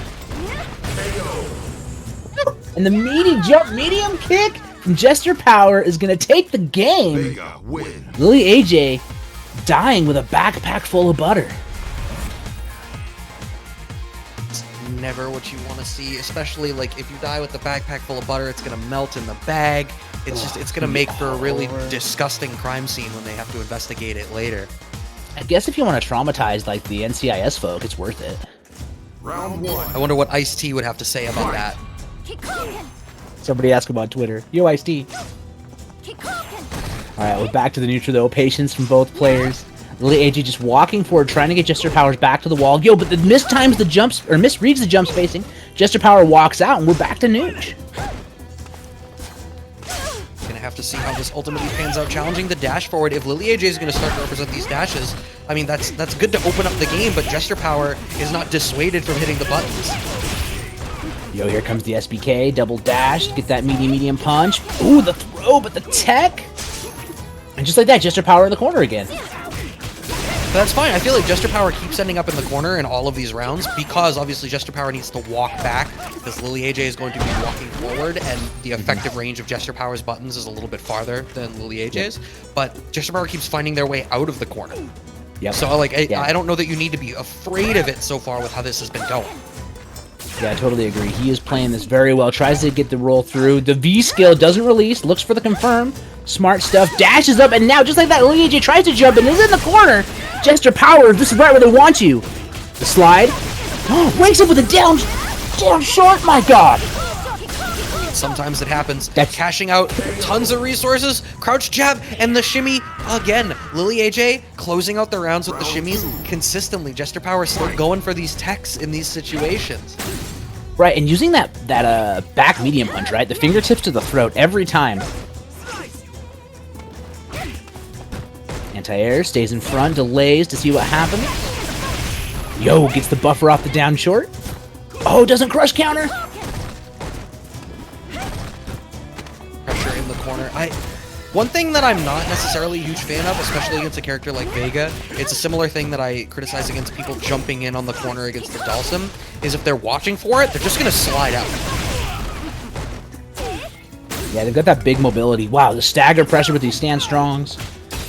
Koken out, walks under, gets the landing. Not going to build CA in time. I look at the wrong bar anyway. Spends a meter, does Lily. And the EX SBK is going to close it out. We're one game apiece. That I really like that EXSPK for a couple of reasons. One, obviously it won, so, you know, I can justify it in hindsight. But in that situation, Lily AJ had historically been going for shimmies. Jester Power finally, instead of teching, hit buttons there, which, one, obviously shows that Jester Power is kind of watching for something else. But two, it's communicating that Jester Power is feeling there's that electricity to them, right?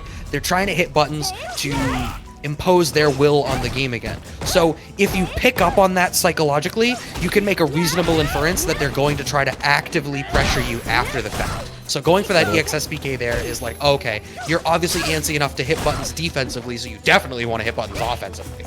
Yep. Yo, stays in front. That was kind of dirty. SBK for the corner carry with Lily AJ.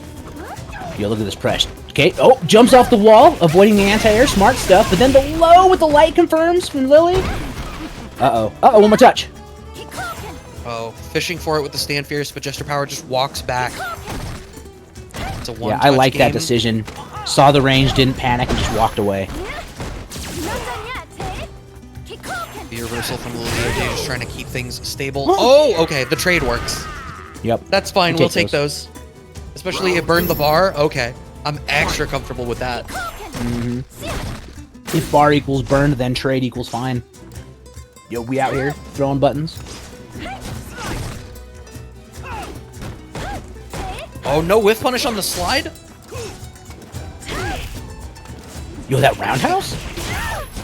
Yeah, finding these anti-air buttons at these farther ranges, Jester Power is jumping and at these longer ranges to use air normals for pokes, and Lily AJ is representing farther away anti-airs accordingly. Overhead? It's very close to stun. No, EX Unblockable. Sky High. No, drops the combo. The drip to Kerber.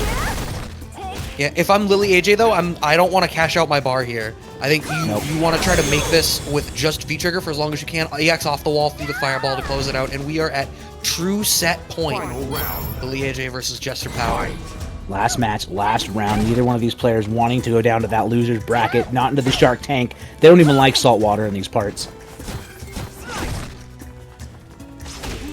Okay, Lily just walking forward, trying to get some counter pokes in, but misjudges the jump range again. Is that gonna? No.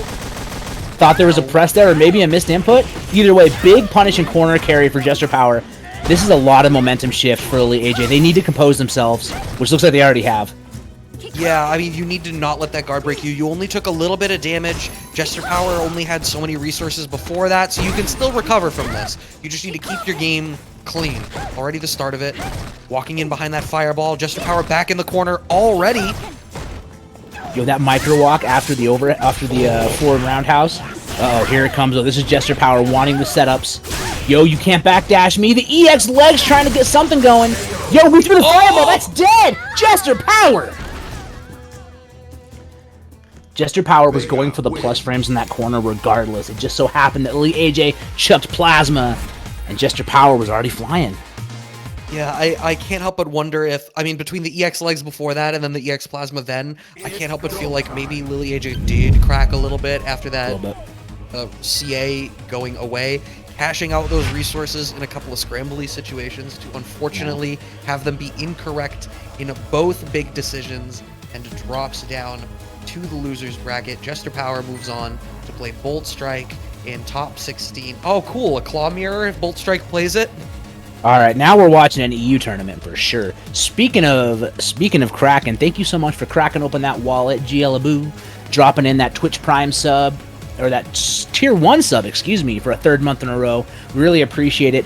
And don't you all forget that you need to crack open your web browsers and go right here, hit this match arena link, enter code SALTS10T6 to get a free 50 cents into the prize pool. Remember, these players are out here putting on the hard grind every week, doing the work. Players like Lily AJ, Jester Power, and other members of the EU's finest are trying to put on a show and get their skill levels up, and they should be rewarded with something. So throw some money in that match arena and support. And also don't forget there's an Only Dance tournament this Friday at 8 p.m. CET. I love coffee. It's just, it's the best. Tell me about this coffee you're drinking. Honestly, it's nothing fancy, dude. It's like Folgers Black Silk mixed with some. I'm not a fan of Folgers. Yeah, I'm usually not, but this Black Silk really hits. No, you know what? It's not. It's Yuban. We do Yuban coffee here. It's Yuban. Okay, there you go. go. It's like a Yuban dark, and then I actually mixed it with some Trader Joe's hazelnut fall seasoned. So ooh, it's got me a little fall in the air. Yeah. The homemade custom blend. Yeah, I mean the best part of waking up is that there's no Folgers in my cup. I go for a little bit different than that. I got the homemade cold brew sitting to my left. That if I drink any more, it's having this unfortunate side effect where mentally it's not doing anything, but my legs are jittering. Physically. Yeah, I feel that. Like mentally, you're like I'm still tired, but physically, you could like jump off a building and fly. Yeah. Like I could fly, but I'll be asleep at the wheel. I absolutely shouldn't unless my autopilot is particularly good. Makes sense. All right, so while we're waiting for this next match, let me just hop into the bracket and see what we're looking at. This was the West Coast tournament. This is not what I'm looking for. Here we go. Hey, so, I am gonna say I don't know that we need to relitigate this, but there was some debate as to whether losers round 5 qualified as top 16. If you look at the standings, Valmaster is out in losers round 5 and is ranked in the top 16 names currently on the standings of Challenge. So Challenge agrees with me. Yeah, you're spending that Challenge money. But you know what? Let's not relitigate it. Let's talk about Hurricane versus Junior Leo in winners is a match we're going to see. Ooh. Shax versus Yos is the match we're just about to watch, waiting for Shax to hop on in here. Bolt Strike versus Jester Power, as we talked about. That Claw Mirror's coming to the stream. Looks like VTV PC DQ'd themselves or didn't show up, so Soundboy is going to move forward into that winner's top 8. We got a Cody in winner's top 8, kids. One. I see. DQ'd because of latency. Gotcha. Okay. I see. It happens. Well, so if you're Soundboy, you're in the unique position of already knowing that no matter what happens in the match to decide your opponent, you're going into a claw matchup. Yep. Exactly, and you can lab that. You can practice it. I mean, you only have 30 minutes. But I would also argue that, being the quality of player they are, I bet Soundboy has played the claw matchup ad nauseum at this point. Yeah, I wonder, Soundboy obviously plays that super patient and footsie style, but Claw is going to be a character that is going to be equipped with the toolkit that you need in order to shut that kind of stuff down. So do we see more intensity from Soundboy, or do we just see him being inside of the claw range and still playing really patiently, but just, having to be more particular about where those decisions are made? But I'm deciding this is going to be a really good match. Shax versus Yas.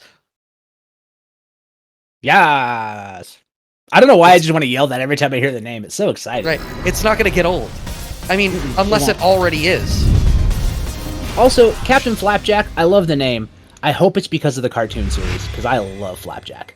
All right, we got Cammy versus Kian. Let's go. Jack's pulling out the Cammy. Come on. Got the classic Alpha Blue Ken coming in here with the long hair.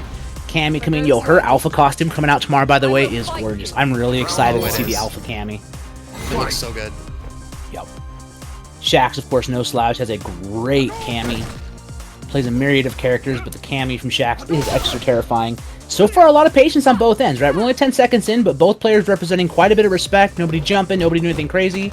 Yo, the jumping light kick, just as I say it, though. And you're also afraid to anti-air, because what if it was a dive kick? Well, you have to, right? That's the mental stack. Oh, God. Third throw? Fourth throw? Could it be? Okay, no. Finally just going for buttons and Shax. But, yes, buying into the propaganda. I know there is no war in Bossing Say. I need to take the throw. Yo, speaking of which, we got counter hit, though, with the down jab.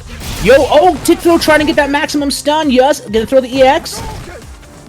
Cammy, low health character. Yes, could absolutely do this with the Lion Breaker and the stun. Ooh. Easy kill. Yeah, I mean, that was... Shax had 4 opportunities with those 4 throws, but they were just throws. Yas has completely allowed themselves to take the throw. Now, what's it going to be? Is that going to remain true? Yes, it is. I don't care. You corner yourself, DP. Yep. Taking a walk forward. Counter hit combos coming off the stand strong. Shax keeping this pressure. The stagger of the down strongs. Easy kill on this side, and we're around apiece. Final round. By the way, Phantom Crush, I don't think I've said good morning to you yet. So good morning / good evening, my brother. Alright, we're back to Nooch. Yo, don't you jump at me, I got DPs. Now I'm busting out. The gamma DPs. Do it again, stay on the ground, says Yas. Yas has full resources in the back, spends the bar for the corner carry on the EX Tatsu. Now you have to deal with this pressure in the corner. This is looking difficult for Shax. Has PT, but it's not going to matter on the back throw. That little bit of gray life going to be the difference maker in the first round. Going to, yes! The patch goes live tomorrow, yes! Sorry, my dog's hearing me yelling yes, and they're getting hype. Sometimes, look, that's the type of action that EU brings. You think a non-EU tournament is getting Tom's dog hype? I perhaps, but right now, that's not deterministic. The one thing that is deterministic is that Yas and Saltmine League is getting even Tom's dog hype. And we are going back to the lobby, a character switch from Shax, perhaps. That Cammy pick did not work out, so I do agree with the character switch. You think it's going to be a character switch or just a breather here? Maybe Shax just reevaluating? I personally feel like it should be a character switch. I don't think that we saw a whole lot represented from the Cammy that inspires me to think that it is the right choice continuing forward.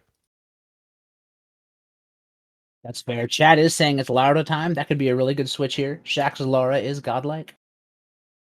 I mean, if I recall correctly, Shax, didn't Shax, no, it wasn't Shax's that we saw. I feel like we watched a Laura Ken match earlier. It is going to be the Laura switch. Brad can't beat me in a best of 5. In what game? This is likely true, but in what game? Yeah, you gotta tell him the game. Fight. Okay, so this Laura from Shaxx now representing walking forward and gonna walk into the fireball. Okay, the sweep underneath the clap. Yus is ready. You can't jump. I already told you when you're playing Canny. Oh, there's that one frame jab though. Right. This is it. You know that. Oh my God! Tried to pull out the cheeky stuff, and this is. I'm feeling really bad as Shaxx right now because the 3 big decisions that you've made aggressively have all been answered by Yus. Low profile under the clap, jump got anti-aired, and the backdash on the meaty EX command grab. Now here's chance number 4. Do you have something? Yeah, okay. wow. Stand Gets jab away with the ticks. minus dash into the tick command grabs. Look at this pressure behind the clap. Busting out though, Yus saying quit pressing. The back throw. What do you think, Brad? I don't rightly know. We have BT on deck for Yas. Shaxx had to burn so much of the V-gauge just on V-reversals. You have to do this honestly. Oh no, I think off that counter hit, you could have actually finished the job. No, you would have only had 1 hit, and I don't think you can get heavy punch elbow there. Shaxx is actually right. I should never question the man. The DP through ends up trading, and Shaxx takes the round. Fight. Okay, I mean, this is the start, but that was a shaky start. That round did not quite go how you want. But, like, Laura rounds can kind of go 2 ways, right? Like, Right. It's either super tight and clutch, or they just never got to play. Yo, the skate's out. Now you're cornered. Shaxx with a good stagger of pressure. No bust out coming right now from Yus because they don't have any bar. Mixes. Okay, takes the turn. Shaxx caught pressing. No. Alright, has to go for the backdash, activate, V reversal from Yas, wants to slow the game back down. The low profile under the fireball once again. Going for that counter jab, the 1 frame. My man's ejecting the cheat codes. A back throw. Crush counter. We back. Gets the low. More plus. Tries to jump out and it works. Yus holding up forward. And now he's tied it up around a piece. That was Shaxx once again trying for a post-elbow reset instead of going for the ender, but was too far away for the crouching short to combo into the crouching jab. And now you're in the corner with all this damage, and Yas is looking real good. You've only got 1 bar. Almost have VT, but... Oh, Stun. God, it's stunned. Can't kill. Too much scaling. Gonna need 1 more touch here. Goes for the reset. Shaxx Tex. And just backs off. The right call from Yas. Wait out this VT. Laura's gonna have to spend them on the fireballs and jumps it through the 7 golden letters. Sometimes you gotta stunt on a Laura. You are not the perfect machine. I was you before you were you. I have the V-skill dash. I am the corner pressure monster, but I don't have to whiff command grabs to die. And unfortunately, Shaxx not going to be entering top 8 on the winner's side, dropping down into losers against Yas. The Cammy not working, and the Laura answered. Yas with all the answers, all the jump-ins anti-aired, low profiles on the fireballs, dash backs on the command grabs, was ready for the character switch. Yeah, Ken was moving and schmoving. And look about that ending. 69 seconds on the clock, 7 golden letters for perfect. All the memes satisfied with a Ken winning that match. And we're going to move forward. Good stuff, Yus. I mean, that's exactly why her brother doesn't study Matsuda Jiu-Jitsu. We just saw the lore reason. Saw the reason. Saw the reason. Found the reason for me to not study Matsuda Jiu-Jitsu. That didn't work. I couldn't make that rhyme. The reason is you, is the point. Yeah, you need to start over new, Brad. Yeah. Because the joke was on you. Found a reason to show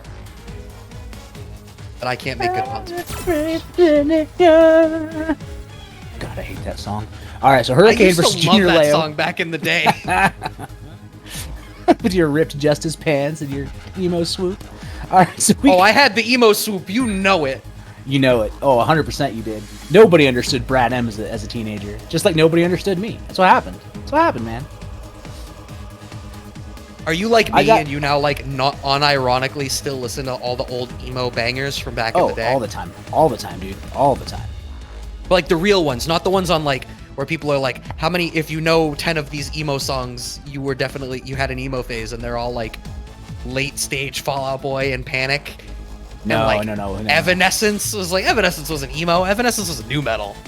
No, we're talking like brand new, Taking Back Sunday, Senses Yup. Fail. Yeah, like, They don't know about No Seosin. oh my god, Anthony Gray's voice is so high pitched. But let's not talk about that. Let's talk about Hurricane versus Junior Leo. And you know what, chat? I got a deal for all ya.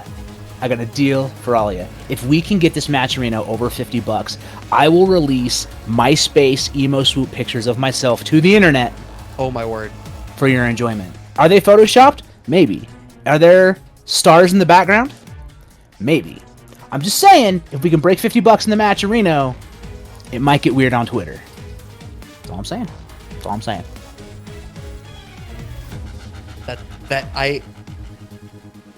So, when you say they were photoshopped, As in, like, edited out, and then the background had, like, cool symbols behind them. It's real bad. It's stupid. Okay. So It is, like, dumb. not edited like the emo hair is fake. Edited like No, the emo hair thing was every emo super kid real. did, where you had to like put yourself against like some crazy backdrop because no one Mm-hmm. else would know these lonely dreams. Exactly. No, the hair was real. I grew the hair. Did I have a beard at the time? No. Of course not. It didn't Baby-faced work. emo Tom. You can't have a beard with the emo hair. It's only now. It's only now. Now, if you're emo, you have a beard because emo, like, kind of became hipster, but then like adopted it and is now like coming back because we're all in our late 20s or early 30s, and we're like, wow, you know what? No one still understands us, and the world is a cold, dark place, and I am afraid to die. But I'm not gonna listen to post rock because I like angsty lyrics in my songs. But you know who doesn't like angsty lyrics in their songs is Hurricane. They got no time for that. They're too busy with punishing with big normals, reacting to anything you try to do in neutral with supers. This man is ready. But let's be real. Leo is a damn good player. Junior Leo, super solid. We're going to see two glass cannons going head to head. Seth versus Cammy. We just got another PayPal donation by Xusis, 14 Ooh. 14 euros and 50 cents.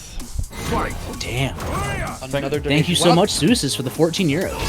Yeah, the match arena right now sitting at 33-35. That is a mentally satisfying number for me. Almost as satisfying as watching this match is going to be. Hurricane already being the offense. People talking about the Yeah. magic glass cannons. I feel like Hurricane is going to be able to play a little bit more stable of a game than Seth will. Oh, but Seth has really good neutral. We got Hecatoncheries into activation, taking a side switch out and be +2. Now we got pressure coming, afraid of these EX bust outs, but nothing coming from Hurricane. Gonna spend the bar, extend the combo, 26 hits. We're gonna see a down pierce activation. I'm amazed that you were able to identify how many hits were in that combo without the counter taking up the entire screen. You know, I can't count, but I can read numbers. Yo, speaking of numbers, though, Hurricane takes the first round. Push right, the push shimmy. appropriate everything. You're not wrong. Yo, we got pressure coming out. Back to the new medium kicks. Yo, the roundhouse stopping the jump forward. With the Hecatoncheries out of range to juggle. That's a shame, and now you're stuck in the corner, and look at the bottom left hand of your screen. There it is, the sunset. You know, it's gonna I say it every time. One day it won't be true. Today is not that day. Sun's going down, big fella. Time to sleep. Hurricane, game 1. Looking real strong to make it in for the winner's side top 8, and there is no surprise that Hurricane currently sits at the top of this season's ranking leaderboard, tied with Problem X. One tournament win, 46 total points. Looking solid. Okay, we got the low forward buffers. Yo, the meaty Hecatoncheries. And just like that, corner control, but the back fierce buffers. Hurricane saying, knock that off. Uh-oh, counter hits. Why you pressing? Okay, takes the extended damage. Protect from Hurricane. Underneath, dives in. Hurricane blocks. Oh, this is all it takes. Just like that, it's the swing in Hurricane's favor. Great buffer, blocks the EX JoJo punches, going straight for the axe kick. This is a lot of great life from Hurricane if this combo goes for long enough. Okay, now being the aggressor. No counter hit. You know what? if that had actually landed, I think Hurricane went a little bit all in, was maybe paying attention to the CA there, because all of that commitment was on hit. That was building the resources for a CA and kill it. I wonder whether Hurricane perhaps was looking at the bar and doing the mental math on the meter gain, and because of that, perhaps didn't notice the hit confirm situation. Yeah, it's so strange though, right? Like, how often does somebody just get hit without a counter hit on wake up, right? Like, Leo just stood up and took the hit to the face, which actually worked out in their favor. Okay, gets the low, good block. Axe kick's coming, down fierce activation from Hurricane, +8, get tossed. Oh no, that's a whiffed axe kick, and Hurricane going for the offense on the ground. Dojo uses activate, crouch strong counter poke. Axe kick keeping you glued back to the ground though. This is Junior Leo's time to drive. That's a punish! Drove right That's a into... punish!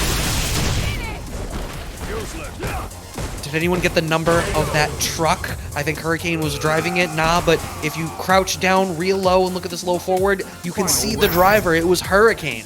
It was Hurricane in the training stage with the cannon spike. Yo, you didn't know this, but the end of the Street Fighter 2 anime where they show Bison driving the semi at Ryu, that's actually Hurricane, not Bison. Bison was photoshopped in. Yo, no hooligans here with the roundhouse. Doesn't juggle with EX Hecatonkers, gets punished. That's the second time that juggle has not worked out. That's really unfortunate for Junior Leo. And in a matchup like this, like, you already can't be actually making mistakes against a player of Hurricane's caliber. But on top of that, now your kit is just having like these weird micro fringe situations where stuff isn't working. Or the BT activate, I was anticipating maybe an attempt at a side switch, but instead we're just walking out of the corner. The air-to-air there from Hurricane. And look at the bottom left corner of your screen once again. That's the punish again! Yeah, Hurricane has those locked. You can't be that minus. I know how to get the CA done. Hurricane 2-0 over Junior Leo. There needs to be like a global Hurricane super counter. We should set up like a global counter across all of the Saltmine League events, and at certain milestones do crazy stuff like sub goals, but instead it's CA goals.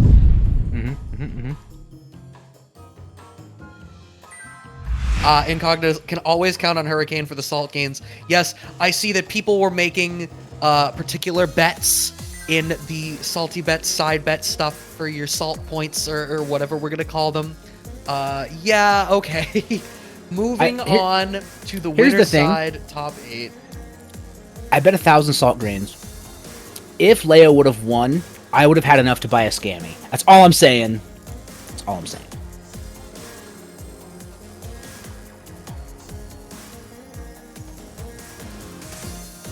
Oh, I don't have enough. I just had to double check to see if I had enough. Holy crap, that's expensive.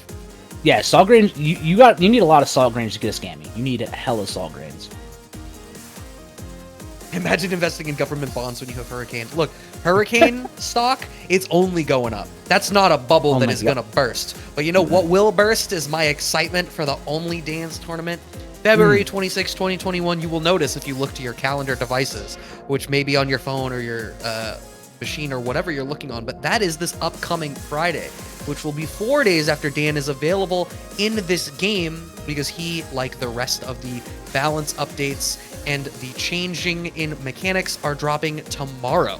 So if you want to participate in the Only Dan tournament, you have a couple of days to get used to this character. And then bring it out. Show us what you got. Show us the power of your Psycho. Don't forget tomorrow as well. We are going to have the Saltmine Monday sets. These will be the first real sets you're going to see with the patch. People going to go in, learning stuff. V-Shift will be a thing. Dan will be out. It's going to be wild. Kokoroth, yeah, no patch notes yet. I assume they're either going to drop them right after the CPT finals tonight, or like tomorrow on the Capcom blog right as the patch launches. Who knows? Yeah, it'll happen while I'm asleep either way.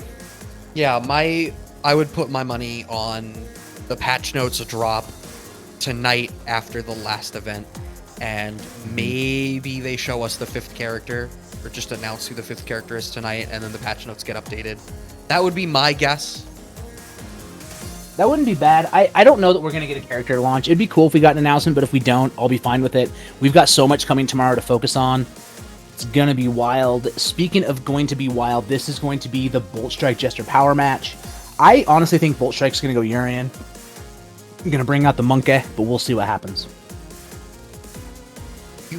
You think we'll get the Urian instead of the Claw Mirror? I think so. With Bolt Strike, I think so. Yeah, maybe. What's interesting is usually these two talk and chat about what they're going to do, and I haven't seen that today. So I'm just not sure. Prediction started. Let's try it again. I can guess now. Let's see. Let's give Jester Power. All right, Jester Power, I believe in you. 1,000 salt grains for Jester Power. Boom. Just keep in mind what's riding on this if you get Tom these grains. Remember, Jester Power. I just want to stand. Looks like That's all I want. looks like you need to post a picture on Twitter, bro. Oh, no, did we break 50? We're over 50! Alright, let me just... Brad, handle the match. I gotta go find this photo real quick. It's somewhere on my phone.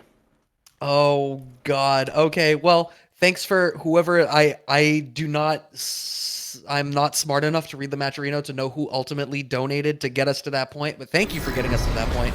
Now we can all laugh at Tom. He's sharing it. It's obviously at his own expense. And Tom, with the appropriate call, Bolt Strike is going for the Urian. Never seen Beardless Tom. Geez, you know, I don't know that I have either. Now that you mention it. Just somebody with the lore said... I've had a beard for 9 years. Not very many people have. Fight.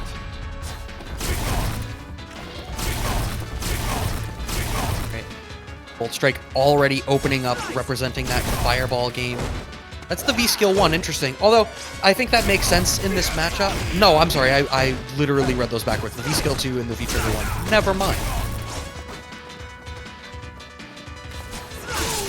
Still keeping it fairly slow, but getting walked to the corner is Bolt Strike. Oh, finding the back throw on the whiff throw. And now, okay, walking yourself into the corner is only bad if you stay there. Right, charging the V-Skill enhanced fireball is Bolt Strike, and getting the EX headbutt you needed to be ready for it, and you were not Jester Power. I am so sorry, your pressure is over. Coral Kick being represented, but this is not Fossa. There is no V-trigger tackle behind it. Instead, still keeping this offense going in the corner, and the low forward closing it out for that first round. Bolt Strike really didn't need to do very much. It was just a lot of, finding the right pockets to counter poke and a throw game that Jester Power is going to need to be mindful of. But, I mean, you're representing that right now. Obviously, the point of that is to get them worried about the throw game so that you can open up the counter hit game, which you absolutely want. It's more important. So, I mean, Jester Power, I suppose, can just keep eating the throw. Oh, big anti-air damage, even on a trade. What is this, Sagat in Street Fighter 4? Great footsies from Jester Power, cashing out the V-Trigger and the CA. That is not going to kill, but now you have to worry about Aegis and tons of resources. That was your meaty situation. Bolt Strike backing off. These fireballs. Oh my god, I can't believe... well, Jester Power didn't exactly have a whole lot of resources to challenge you for the V-Skill charge. All of this damage that Bolt Strike is getting right now is just free real estate. You have the Aegis on deck. 35 seconds left on the clock. Jester Power with the jump in, finding the tech. That could have been a kill. EX tackle, catching on the way down. Finally cashing out the mirror. Chases down the V-reversal that he knows is coming. Has one more mirror. Ooh, okay. The threat of the mirror gives Bolt Strike enough time to charge another V-skill. Sets out the other mirror specifically to charge the V-skill. And now, look at just on the chip damage. Oh, now you've got the life lead. I'm pretty sure Bolt Strike has the life lead. No, the gray life into the command grab is going to close it out. Jester Power with 6 seconds left on the clock. Final round. Bolt Strike tried to play that so slow, but just by the hair of his chinny chin chin. And if you look to Urian, you will see that while cleft, it is barren. No hair upon that chin. Jester Power, the aggressor, now at the start of this round. Trade combos once again. Alright, spending that bar for some damage here in the corner. Ooh, no, you don't get to cheat forward.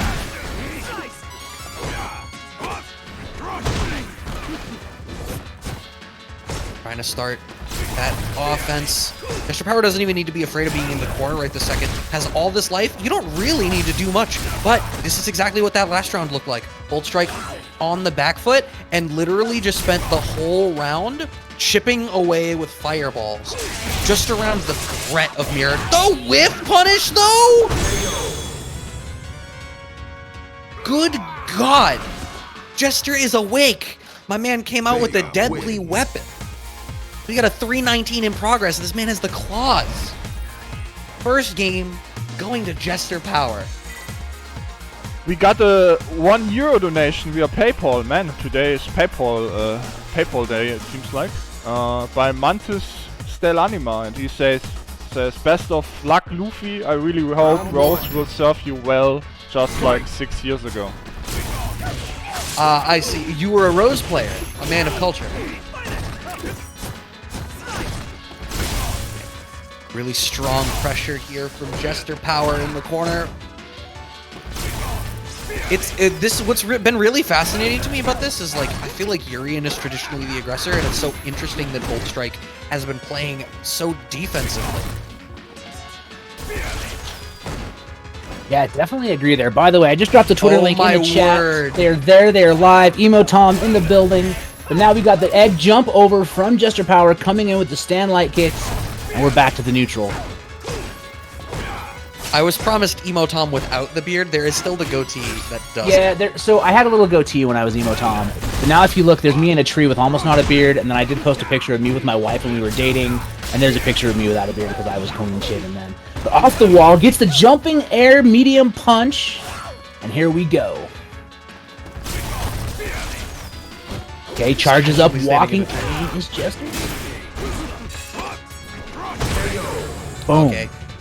Getting the round and critically able to move into this next round, stocked with some resources. Actually is both players, but that's a decent spot for Bolt Strike. You can try to close out with some big damage here if you feel so inclined. Off the Coral Kick, counter hit, spends the bar for the knockdown, and now you're being the aggressor.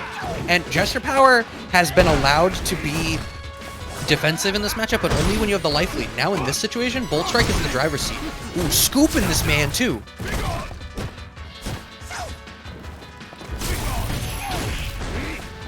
Okay, finding the jump-in combo into the slide. But Jester Power still needs to be the aggressor here. Needs to get the life lead. Yeah, gonna come back into EX Violent. Needs to get those plus frames. Jester Power, though, walking back challenging. But then the double medium confirmed from Bolt Strike takes the game. And we're one game apiece. Urien wins.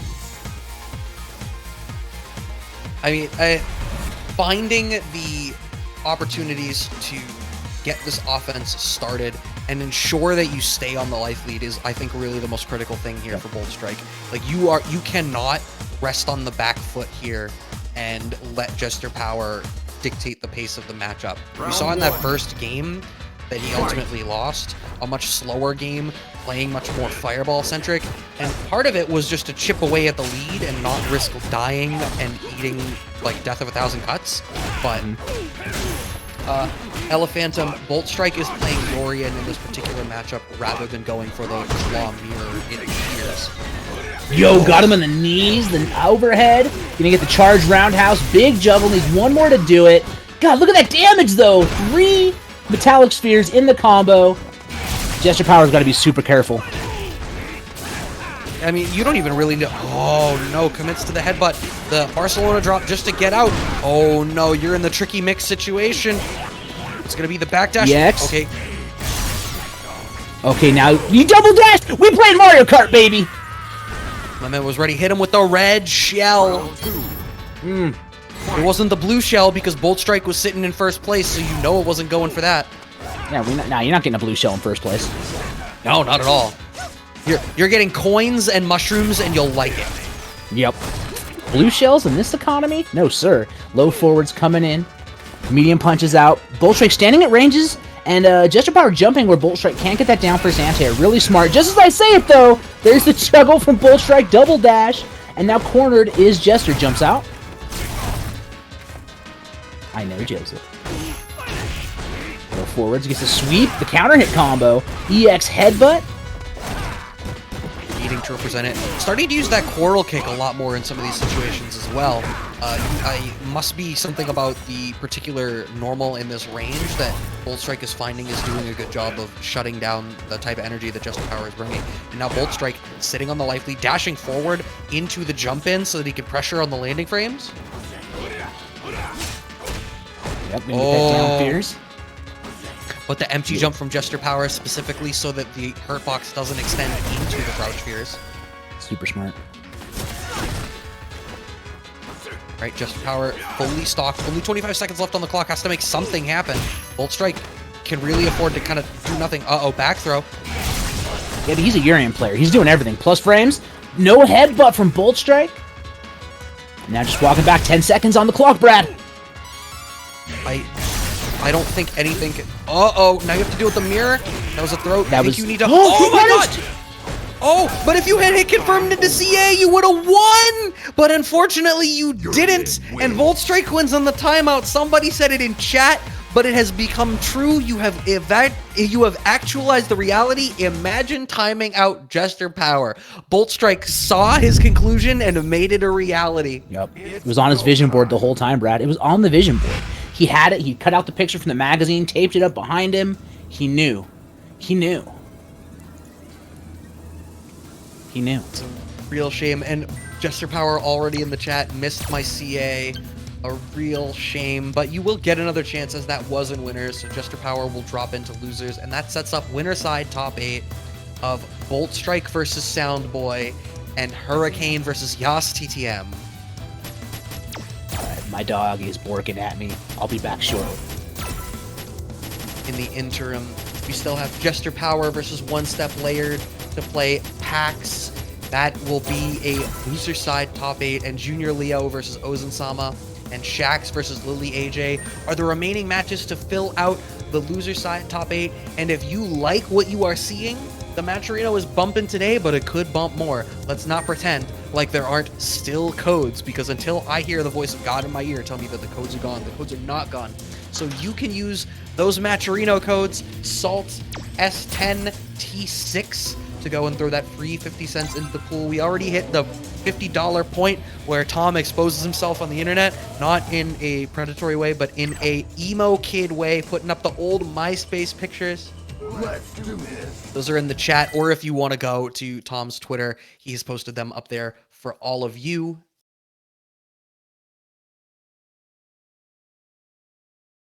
Learn from Foss's style of slow play. That was very slow play, and I love that that's the style that we see so commonly represented over here. And I feel like over the lifespan of this game, 5 was so aggressive earlier in its lifespan, and not that it's not aggressive now, obviously, but ooh, Shaq's bringing out the Sagat to Lily AJ's Karen. Round 1. Interesting. Fight. I have actually not seen the Sagat costume. Let's see if there is a reason they called him King. Already representing that standing medium kick, a fantastic poke. And hearing the jump in as well. And now, okay, setting up the fireball game, but the crush counter there for Lily AJ, and now you're stuck at the corner.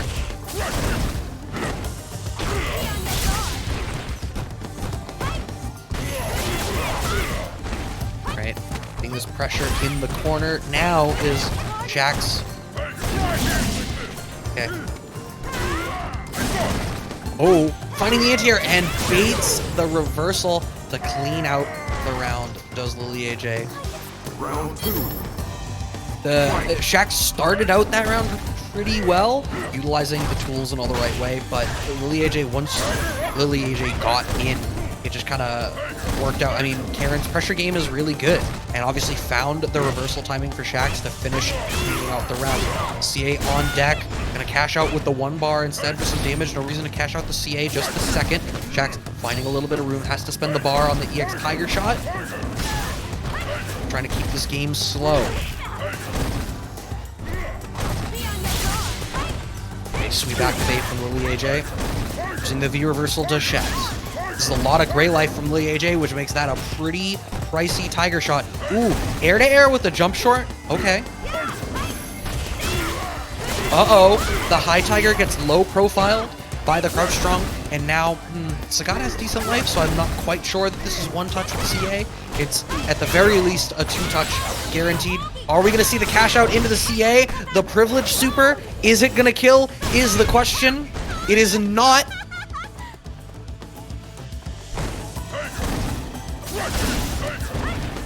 Privilege momentarily not working out for Karen. Tiger shot activate from Shax. This is your chance. throwing these tiger shots, but doesn't find the anti-air. That was perfect spot for a Kara DP. Oh, and Lily AJ taking it on the trade on the jump in. Do we see a character switch from Shax? Somebody else said something that I'm inclined to agree with, that perhaps the Sagat pick was in anticipation of the Chun from Lily AJ, but no, feeling comfortable with the pick to continue forward is Shax, locking in the Sagat versus Karen.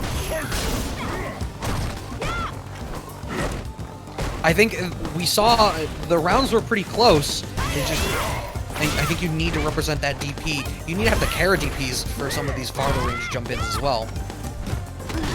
Stuck in the corner, managed to get out with the jump short. Okay, we got throw loops from Sagat.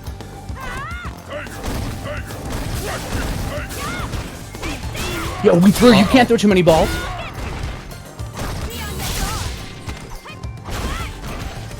Right, are we going to see throw loops from Karen? No, dash forward, crouch strong. Opening it up, has the VT Rekka? activate.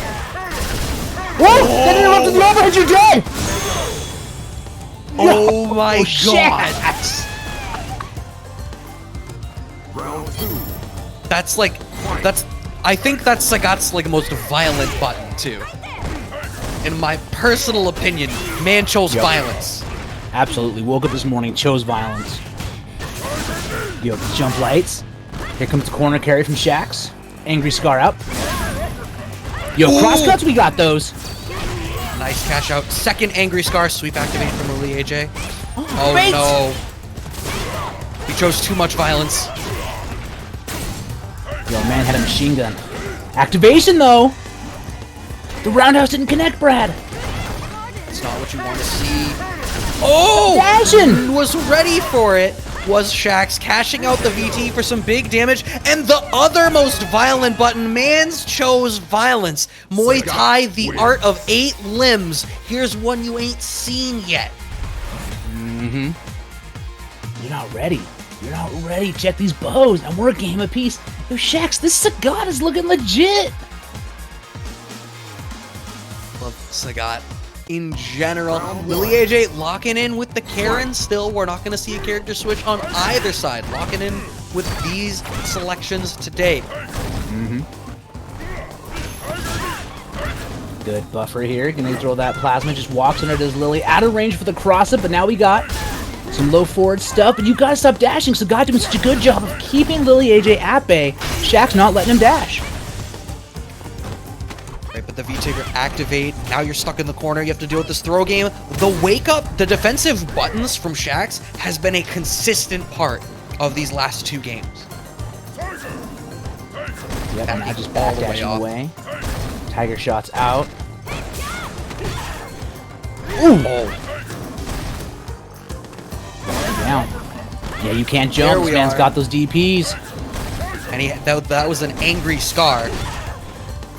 Oh, you don't get to do it! I am ready with the throw! And Shax on set point. You cannot dash on me! I've got this! Chat, you gotta clip that. That was sick.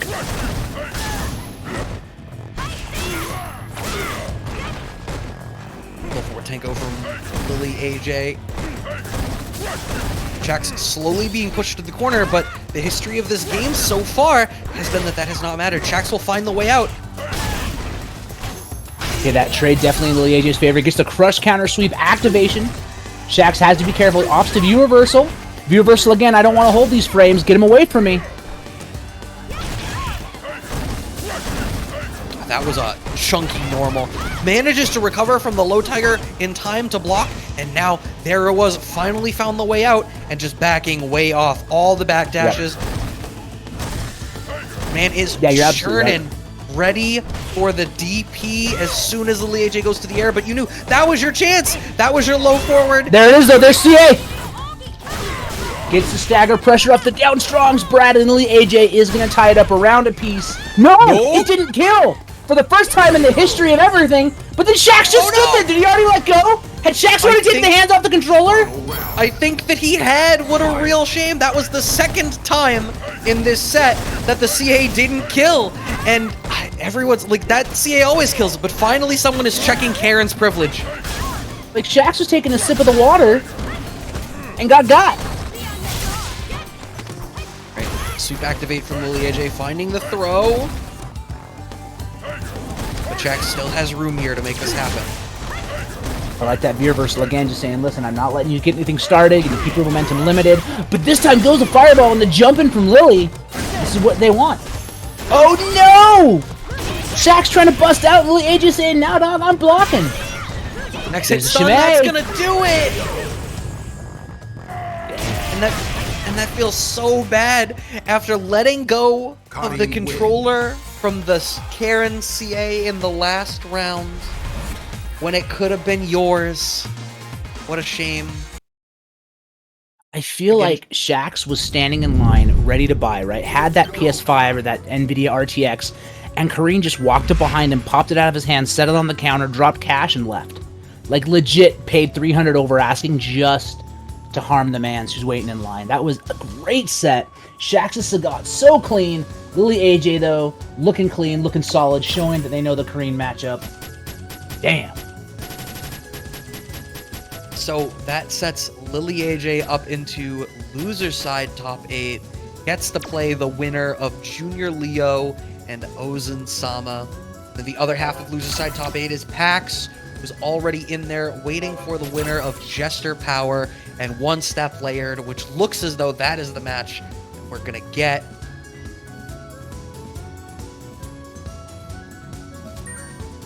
Just have to find this bracket again. Where are we? Okay, yep. Damn, Hurricane Yus. Ozan, looking good. So this is Ozan versus Leo for losers? Oh, damn. Oh, damn. Okay, I'm caught up. Thanks, Brad. Sorry, Brad. Hi, Brad. Hi. Oh, you're good. How's the dog? Oh, they're so good. They're just taking naps now. They just needed to, you know, get outside for a minute. So, okay, I have spoken mistruths into the world. We are instead getting Junior Leo and Ozan Sama. Let's do this. Alright. I think Junior Leo's gonna go Ken or Seth for this matchup. I feel like a Seth is coming, but Ken would have a little more life, right? Like, Akuma, not a lot of health. Or, sorry, Seth, not a lot of health. Akuma, massively explosive damage here. I don't know. I mean, I think the thing about I feel like Seth might have better tools. It's kind of like you could have a perhaps better toolkit to try to meet the toolkit of Akuma, but you do okay. Well, it doesn't matter. We are gonna lock in with the Ken. Okay, this is gonna be the Ken. Wants the stability of the life, probably. Round 1. We'll see how this works. Fight. Also, could be a comfort thing, right? Like Junior Leo just might be more comfortable with Ken. They've been playing Ken longer. Yo, Yeah, whiff that's punishes super for the Lion Breaker? Oh my goodness.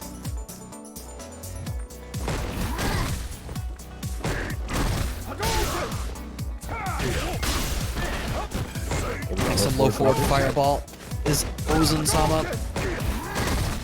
So far, both players content to play this fairly slow, but finding these hit confirms there is Junior Leo cashing into this damage, and now you have to deal with the Ken corner stuff. Yeah, the frame kill into the throw, and now he's just gonna pressure. Walks under, catches the landing, but didn't have the counter hit, so didn't get the full convert. And now Ozan gonna start getting some pressure. Okay, that V reversal there, I like that decision because you know it was likely to be a VT activate, but instead Ozan Sama waits, cashes out later, and now you have a VT activated Akuma, and you're stuck in the corner. Finds the Yo, the anti-air. conversions! Oof. Yo, the 6 frame back fierce into the fireball CA from Ozan. Looking good. Round 2. Fight. Looking real strong. Junior Leo was in a really good spot for most of that. It just kind of got away from him just at the end there. And then obviously having the full resources to cash out for maximum anti-air damage off of the up back. Ozan Sama ready to maximize every opportunity. Yo, baits the DP. EX gets the juggle. This is a good opportunity for Junior Leo. Gonna activate, save plus. Yo, catches the backdash. Brad, one more touch is gonna stun. Overhead. No, it wasn't. It was throw, but it doesn't matter. He just did it. My man's did it. Yo, got the side switch DP as well. What? Everyone remember, That's not gonna stay forever. That's supposed to go away. Yo, Aricia with the rate of 40, thank you so much. And there's the juggle for Ozen to take the game. Both close rounds, but ultimately Ozen just able to stabilize a little bit more. And you said it out the gate. Akuma's ability to dish out this damage. Junior Leo, both rounds, was able to be the aggressor and cash out a bunch of damage, but Akuma just better able to maximize these opportunities. Either Akuma, if we want to call out the character, or Ozen-sama, if we want to call out the character, but better able to maximize all of these opportunities. Yeah, both players looking rock solid here. Here it comes Junior Leo, got the corner control. Ozen-sama challenging, gets the side switch. Okay, the counter hit down strong, flips out, does Leo. There's juggles though. Ozen's mauling him right now. Okay, finding the anti.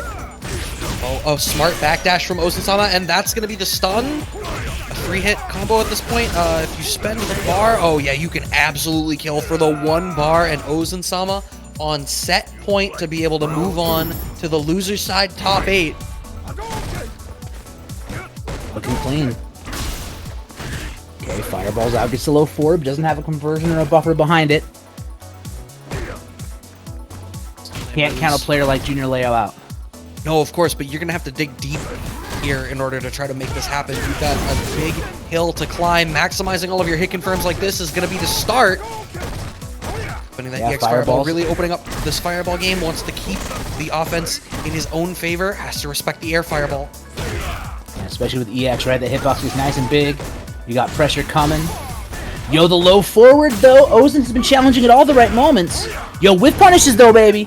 Juggle time. No, he drops it. Oh, no!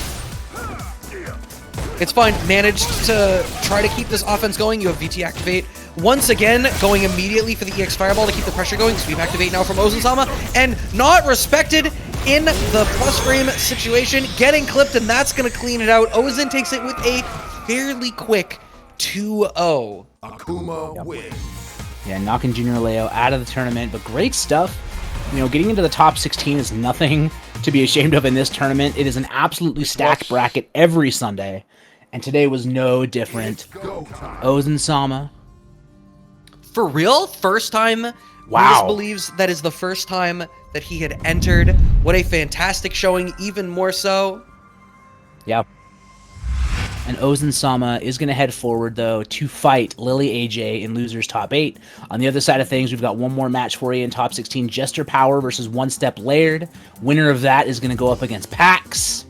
And then, of course, on the winner's side, we've got Bolt Strike versus Soundboy and Hurricane versus Yus. These are, like, all of these matches are seeming super tight. I'm really excited to see more of Soundboy. Every time I'm seeing Soundboy on, I'm impressed at the level of patience that we see from him, and I am so curious how that's going to measure up against Bolt Strike. Does Bolt Strike stick with the claw, or do we see the Urian that we had seen previously represented? Obviously, we always know what to expect from Hurricane, which is super tight, intense, and learned Cammy play. Yus is going to have to try to measure up opposite that. Yep. Now, don't forget. Nope. Now, don't forget, speaking of super tight, you did get to see Emo Tom because we broke $50 in the match arena. But let's push it further. Make sure you get in there, hit that link, use code SALTS10T6 to get the free 50 cents into the prize pool. That does reward the players that win today. We also do have the Season 10 match arena win there. If codes are out, but you can still throw in any money you got, or do the sponsor quest, which is another way to get free money into the bracket. And please don't forget that Friday at 8 p.m. CET, Dan-only tournament hosted courtesy of Saltmine. It's going to be a wild time, and I hope to see you all there. I'll definitely be in chat. Yeah, I don't know how I am supposed to pay attention at work this week. If my employer is watching, please don't be upset. But I am going to be hard-pressed to rip my eyes away from Street Fighter for this upcoming week. Everything is going to be so interesting, seeing how everything changes. We're getting Dan. We're getting a balance patch. We're getting V-Shift. The game is fundamentally changing tomorrow. In a way that I don't know that it has since maybe VT2 and V-Skill 2. And if SF5 isn't your main jam, the Guilty Gear beta got extended to the 23rd. There's just so much going on in fighting games right now. It's a good time to be alive. A good time to be a fighting game player. Speaking about Guilty Gears, guys, there's a vote up there on the Saltmine League Twitter channel. We actually will host and organize Guilty Gears Drive tournaments in the future.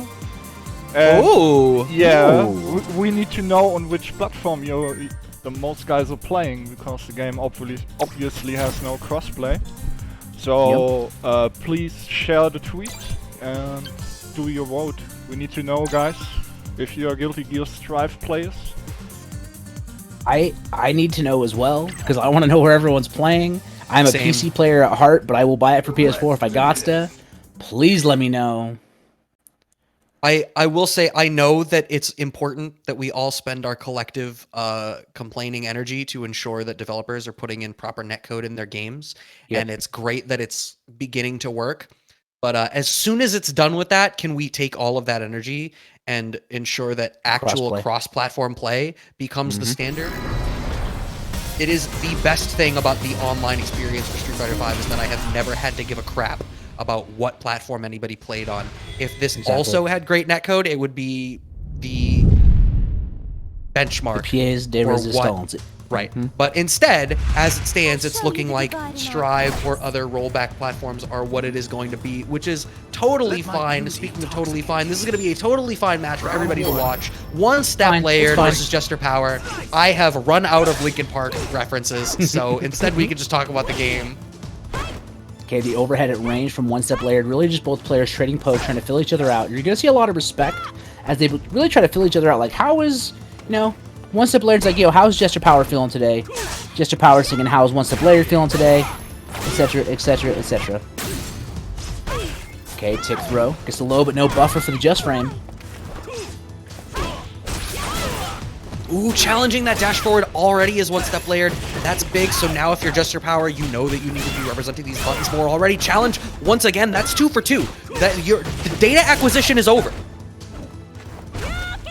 Yep, they're gonna go for Miyoka, but nothing doing. Made the back throw with the knockout, and the first round is gonna go to One Step Layered. Clearly ready. Awake. Not tired at the wheel. Jester Power is gonna need to really dissuade these buttons if you want to open up this dash game. Yeah, definitely. Okay, yo, that's a punish on the sweep. You can't do it at that range. Vega has a claws, got a punish there. Sweep activation, though. Here comes One Step Layered. You got to hold all of this. Big damage on the side of One Step Layered with that CA on deck. Look at that. Blocked and took the express road all the way to the corner. Okay, fishing! Finds it! Sometimes you just have to cast your reel a second time. We are a fisher of counter hits in this game. Okay, back throw, though. Jester Power has corner control and full CA. And V-trigger, so there's going to be a big conversion here if One Step messes up. The interrupt, you're dead! Jester Power tried it again. You have not dissuaded. One Step Layered has these answers. The whiff punishment, the checks on the dash, on point. You need to bring something else to the table to change what One Step Layered is bringing to the table. Because right now, One Step Layered has all the right answers. You need to convince this person. You need to incept One Step Layered right now. No. The answer was never C. The answer was B. The whole time. Alright, open up with that Aurora spin edge, and now just kind of coming up harassing. One Step Layered, though, getting the just frame Tenkos off that low forward. And now we are pushing Jester Power to the corner. Claw spends a lot of time in there. Yeah, I mean, well, you can't... Your effective range is often much longer than your opponent, and when they walk into it, it's not like you have a great closer range in there. Like, you want to be in that pocket, and the best way to get into it is often to back into it. So you often find yourself walking back into it. Yo, but gets the conversion off the single hit, spends the bar, spends EX twice to get big damage. Jester Power now has the life lead and is just going to try to play this neutral, get a couple of errant hits, and finish off One Step Layered in this round. Yeah, I love cashing out the bar in that way just to get the life lead. Like, sure, it didn't finish out things, but Jester Power very clearly is comfortable sitting on the lead and putting his opponent in a position where they need to actually contend with the tools that Jester Power has. Yeah, but can we talk about that low forward whiff punish from One Step Layered? And again, Jester Power in the corner, using that big fierce though. Bust a claw, side switch to get positioning, smart stuff. Okay, the slide just to contend with the walk forward from Jester Power, but still finding counter pokes in these situations is One Step Layered, and it's so difficult here for Jester Power to stay in an advantageous life situation. One Step Layered is fully stocked. You gotta watch out. He's got big confirms. Gonna try to fish it out with these Rekkas. Off the wall, air to airs. Got it! No, goes for the Resetti though in the side switch. Now you're dead. Doesn't even need the CA. Gonna spend the EX. We're a round apiece. Final round. That's huge. Only spending the 1 bar, so now once you've built a bar, you can cash out for some big damage and really put Jester Power in an awful situation. No whiff punish. Oh! Yo, that's my second favorite retail shop to go to and get stuffed animals is Built-A-Bar. It's strange though, because they're all just rectangles that are plushy. Never really understood it. Walks back, we got counter hit combos. I'm rolling my eyes so hard. I bet. Yeah, we got 3 jabs off the wall. Gonna go with the CA! He called out the anti-air? What was that? Wow, okay. So now Jester Power has that life lead that he needs. And now he's just gonna try to play slow, play lame. But that's Chat, where you gotta Jester clip that Power wildness. wants and needs to be. But now you got hit by the low forward, so now you're in the rough spot. The air-to-air working out in Jester Power's favor. You have the whole screen once again. One Step Layered in a really tough spot. If One Step Layered finds the CA, that still only gets life to about even. Yep. Okay, but now that'll actually get a little bit of a life lead with these throws. And so Jester Power's gotta just be mad patient. He's gonna keep taking the throw. Now One Step Layered can kill. Okay, has to use the V reversal there to Jester Power. But no, you're absolutely right. One Step Layered is in a kill situation off of some of these pokes. Jester Power also can kill in one. Oh, that'll do it if you're ready! God damn! One Step Layered!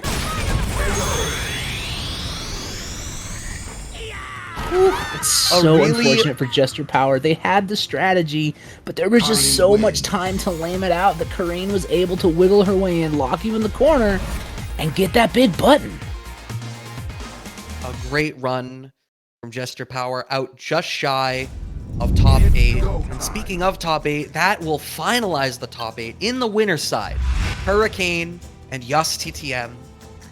And then Bolt Strike and Sound Boy. And then sitting in the loser side is One Step Layered versus Pax.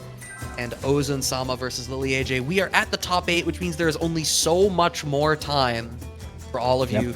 If you would feel so kind to go and show some love on the Matcherino. Salt S10T6 is the coupon code for the free 50 cents. And then obviously there is the full SML S10 code for the season. But those codes are gone.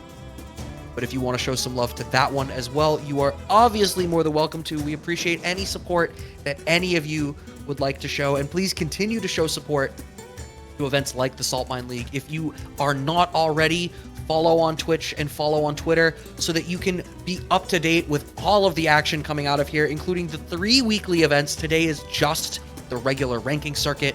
There's obviously the long form sets on the Mondays, and ordinarily the King of the Saltmine events on Friday, the single elimination King of the Hill style week-to-week bracket. But this week will not be King of the Saltmine. This week will be Only Dan's, the Dan only tournament, celebrating the release of Dan this coming week, as well as all of the other updates coming tomorrow. It is the swan song for Street Fighter V as we know it.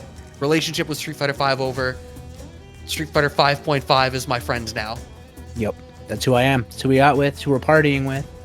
And don't forget that we also have the Capcom Finals tonight. It's at 5 p.m. Mountain Time, 4 p.m. Pacific Time, which I think is like 1 a.m.? Starting at 1 a.m. CET, I think, if I'm doing the time conversion right. So if y'all are staying up late, calling in sick to work on a Monday, might be the way to do it. But we are like 6-ish hours away from that. Can't wait to see it happen. But we got more action coming your way. Brad, I need to refill my water. I'll be right back. Listening to Saint Cola, who I made a CPT commentator. It was only you fired me. him. Yeah, you fired him upwards. I fired him upwards.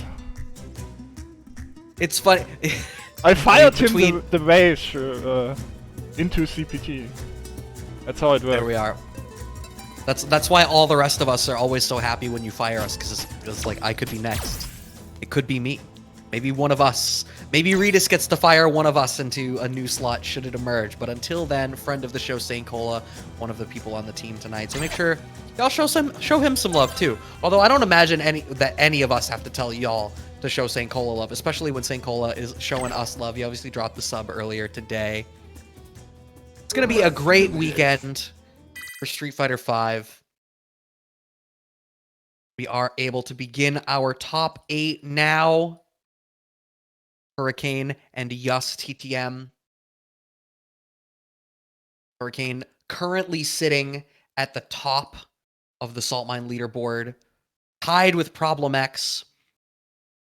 I do not see, as I'm looking over it, and I'm assuming that the spreadsheet that I'm looking at is accurate, but Yus TTM not sitting in this ranking circuit right now, so he's going to grab some points for themselves, be able to enter into this bracket, perhaps earn themselves into the ranking finals at the end of the season.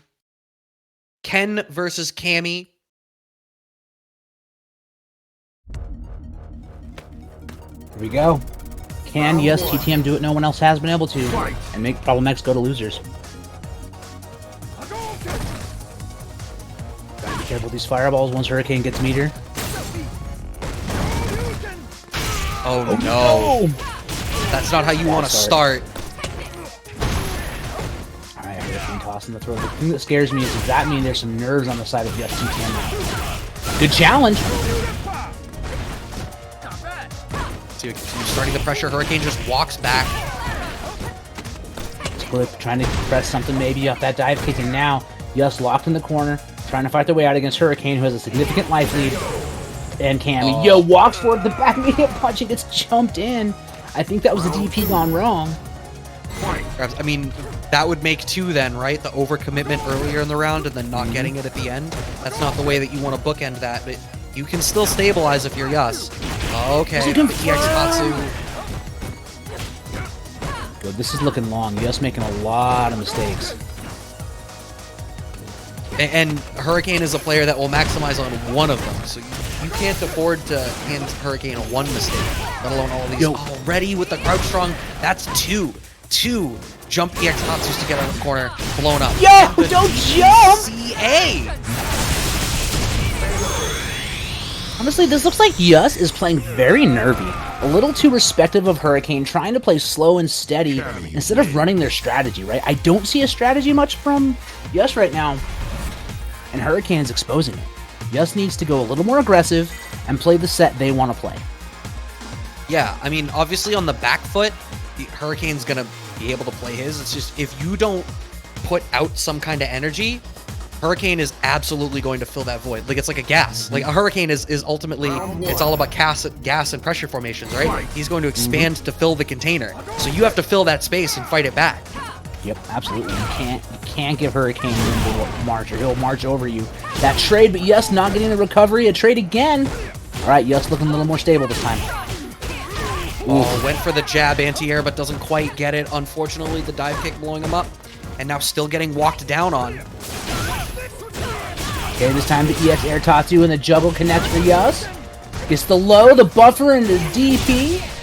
Oh, but then the down fierce activation. Good tech, though. Yus ready. Yeah, that was a smart one. 8.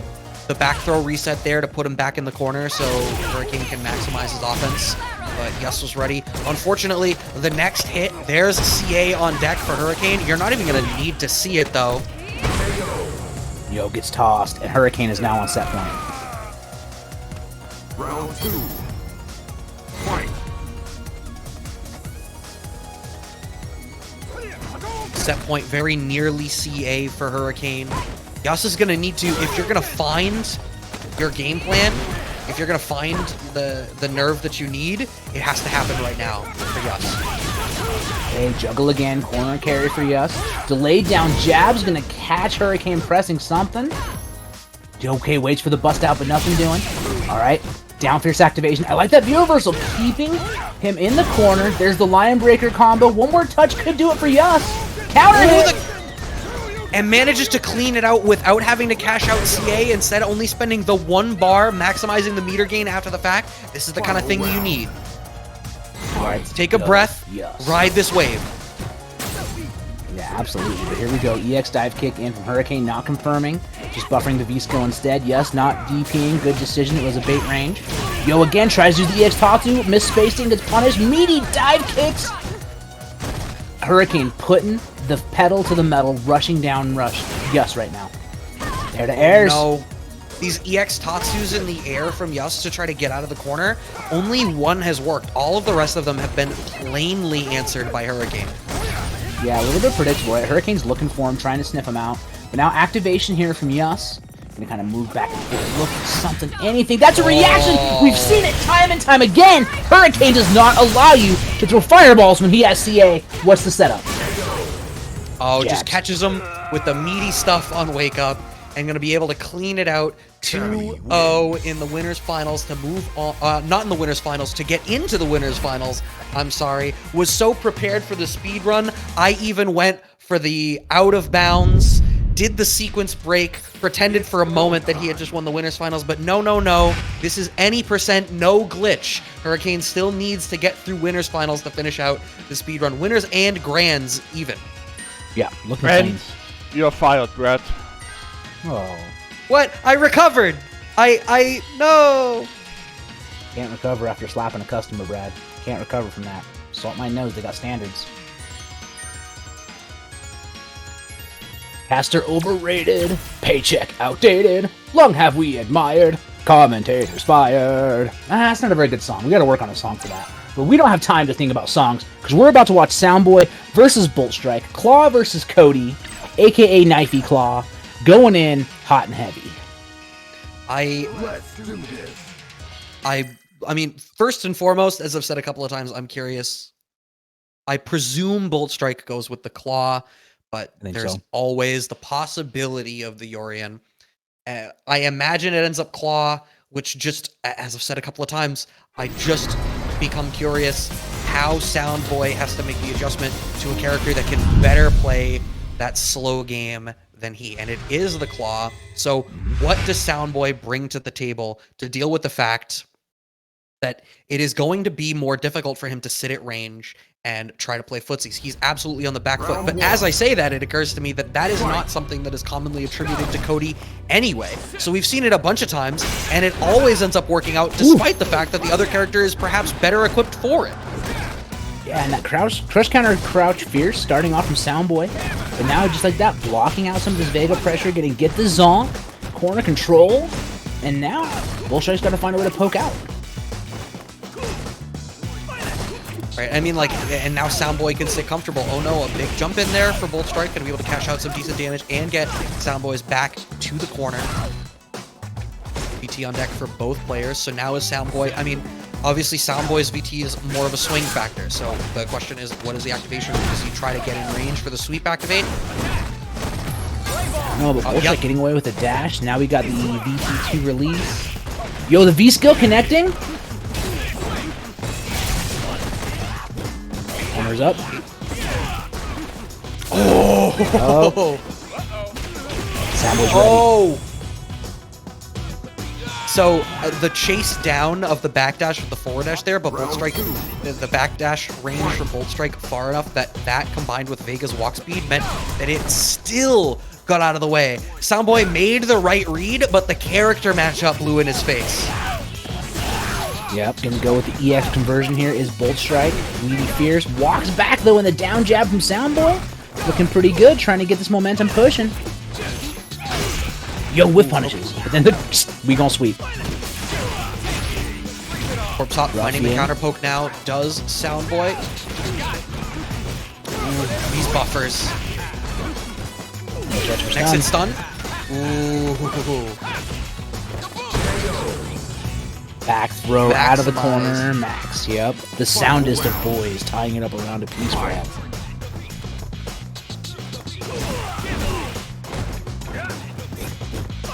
It looks like that he is finding the ranges to play it this way. He is being more aggressive than we see in some of the other matchups. Part of that is just by virtue of the fact, though, that Bolt Strike has to walk back to stay at range. So Soundboy continues to walk him forward, and then obviously has to continue to be the aggressor, especially in a matchup like this. Every matchup against Claw is very transactional. Right? Like, you're going to lose X amount of life until you get in, and then you need to ensure that he loses more than you in order to win the video game. Exactly. That's how you win the video game. Make sure your opponent takes more damage. The light release into EX Zonk, though, gonna start the party. Wake up buttons from Bolt Strike saying, I don't believe you. And now he's gonna activate, cash out for the CA. That's a dead Soundboy. Pow. Oh no, he still lives. It isn't. Man got the gold plating on the aux cable, but it's fine. The aux cable is still busted. The car does not have aux. We have to use Bluetooth now. Oh man, spent $45 at the AV store and it still didn't save him. Bolt Strike, game 1.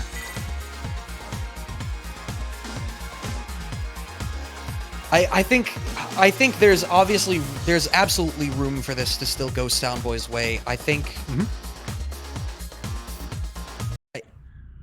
I don't know. What do you think is the adjustment that needs to happen here? I feel like the V trigger has never really manifested. Is part of it. Yeah, V trigger hasn't manifested. Damn, the dash checks are not really there yet. Ooh, good anti-air. The V skill doing work here for Bolt Strike. Bolt Strike is just really putting Soundboy to the test. Oh my god, another dash! That's stun. This is... Damn, that's a clinic, Brad. That was a clinic. Commentators forgetting that Vega sucks. It's hard to think about this character being bad when someone like Bolt Strike's rocking it. Exactly.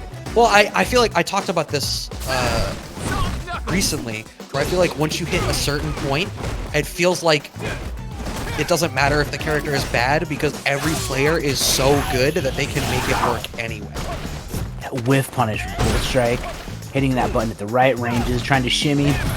Soundboy not acting in, not reacting. Dash up though. Ooh, the command grab on block from Bolt Strike. Okay, here comes momentum now. Start. Oh my god. Soundboy's look at this. More getting.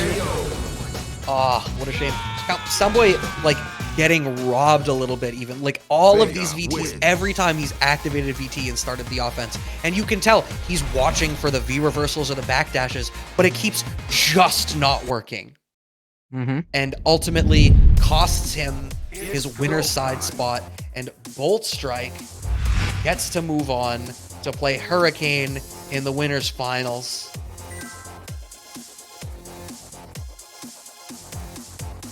I am double checking the standings right now. Aha, yes, in, I'm sure no great shock, the #1 and the #2 ranked players in the current season will be playing each other in the winners finals. Sounds right. That sounds about accurate. We still have the loser side, One Step Layered and Pact. Winner gets to play Yus and Ozen Sama versus Lily AJ. The winner plays Soundboy, which means there is still time. All of these matches that I'm describing are matches wherein you can go to the match arena and use those codes. Salt S10 T6 for the free 50 cents into today's bracket. It is sitting pretty at 55-15 right now. I even see some of the sponsor quests getting cashed in. Thanks to all of you. Yeah, make sure to get that money put out there, right? And if you want to see what it's like to play some Dan, if you think you got the best Dan in the business, if you should be running the Psycho Dojo, this Friday is the only Dan's tournament. The new character coming to Street Fighter V tomorrow. Coming in from the Psycho Dojo, gonna bring us that action. He gets to see it. And also don't forget, tomorrow at 7 p.m. CET, there's going to be the Monday Salty Sets. We got lots of more action coming your way. First, we've got to watch. Fired. It's 8 p.m. God damn it, it's 8 p.m. tomorrow. I don't know how time works. But we got Pax versus One Step Layered. Let's go. Round 1. Fight. 2 Codys in top 8. Yo, right? Pax Cody, absolutely solid. I don't know about this costume, though. Rocking the basic leather jeans with the torn knees. My man slid into those clothes this morning. Maybe overhead from one step. I think I've been really impressed with one-step players play so far today. It's just been a super solid example of the strength of Cameron. Definitely. But you know that Pax has the matchup. Dashes up, good challenge from one step, not letting them overextend. All right, one-step Laird, unfortunately, walks a little bit too far forward, but this is a tough hill to climb for Pax.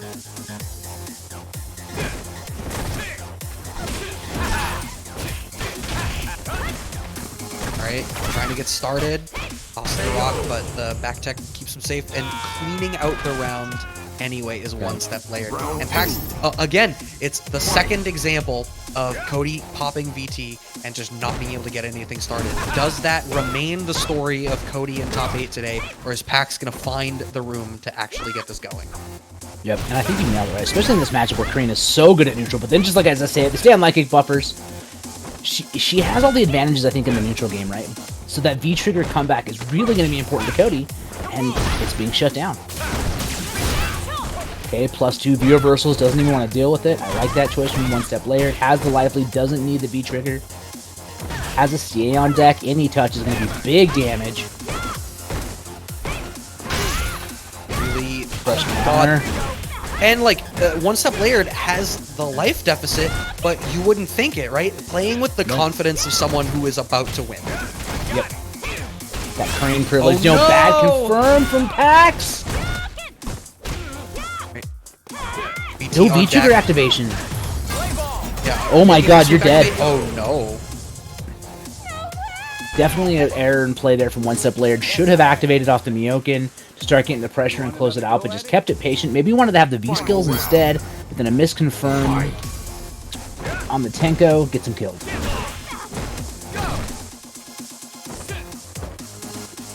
Alright, still playing fairly slow. Pax really representing that standing short, main kick in neutral. Yeah, good challenge there. No anti-air on the jump before that. Fishing for a whiff punish, though. Gets the punish on the sweep. Oh no, crush counter, putting too many normals out there, and Kareen takes advantage. Right. Spending the bar for some damage to some corner carry. Has VT in the back to both players, actually. Looking for a VT activate from Pax. There it is going to be. What is the reset going to be? Goes for a shimmy. A very wide shimmy. And he gets the sweep at max range and ends it with a command grab. Pax takes the game. What a momentum swap. So my guess is Pax walked back that far in anticipation of sweep activate or like V-skill activate, and the idea was that you walk back that far and then you just whiff punish for game. That's my guess. Yeah, I agree with that. I agree with that assessment really well, though, right? You're also going to bait P's or anything kind of errant, and you've got the range to punish. Round one. So cleaning out that first game. One-step Laird, gonna have to tighten things up a little bit and finish the job. I feel like there's a lot right going on here. It's just Pax is kind of getting the better of a couple of these situations. Yep, there's the shoulder there. Okay, gets the anti-air with the Fierce this time. Gets the toss. Pax the clean. And just like that, the Miokin gets out. Okay. Nice, I confirm. Wow, there's the dash. Yeah, Anti-air one-step Laird was totally ready to deal with the dashes in the last time they were on stream. We're not seeing that now. Look at this harassment after the one-touch will stun or kill. One step getting free, finally lands that overhead. Looking clean. Yo, counter hit down strong, the delayed button. Okay, a little late to challenge the throw, unfortunately, for one-step Laird. Ooh! That's the energy you need to bring. And walks forward, throw one step, looking in control. Just jump the tornado. One step There's- there. Sitting pretty. Okay, obvious back throw gets teched from Pax, and now you're stuck in the corner. The walk back with the crouching strong, the privilege hitbox. Back throw, you're dead. One step later, micro walking and tossing Pax into the corner, saying, "Nah, dog, don't you know who I am? Give me your manager."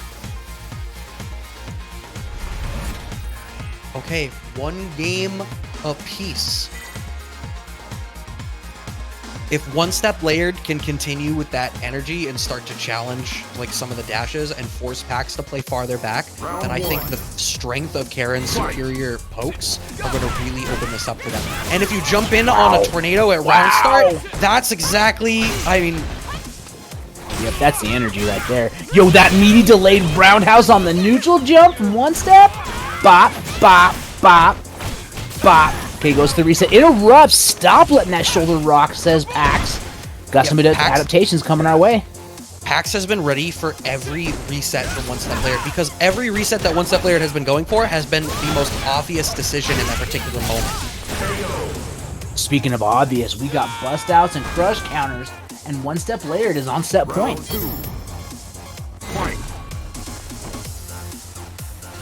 Will it continue? Is Pax gonna find it? Buffer. I don't know. Pax needs a treasure map to find the W. I feel like Pax is. I mean, it seems like Pax is afraid of some of One Step Layer's buttons. I feel like I should be seeing more offense in range 0 when we are seeing it. The backsway getting back thrown. Out attempt. He thought there was gonna be a wake up button. Here comes One Step Layer. Brad gonna get this momentum. Jumping in this time, the block gets him tossed. Throwing the tornado. One Step Layer immediately backs off after seeing the tornado. Interrupts. You can't dash at me. Great from Pax. And now true set point for both players, but One Step Layered on the Karen, nearly full CA, the privilege super. So that's a big potential life loss there from Pax. Finding the anti-airs though, still keeping this pretty slow, controlling the pace of the matchup right now. Yeah, got the good anti-air on deck. Sorry, my dogs are losing their minds. They're just excited about the matchup. Deactivated from One Step Layered, but not quite working out. And now Pax, still the aggressor. Checking on Wake Up. Ooh! The Rekka's into the throw to close it out. That's the end of VT.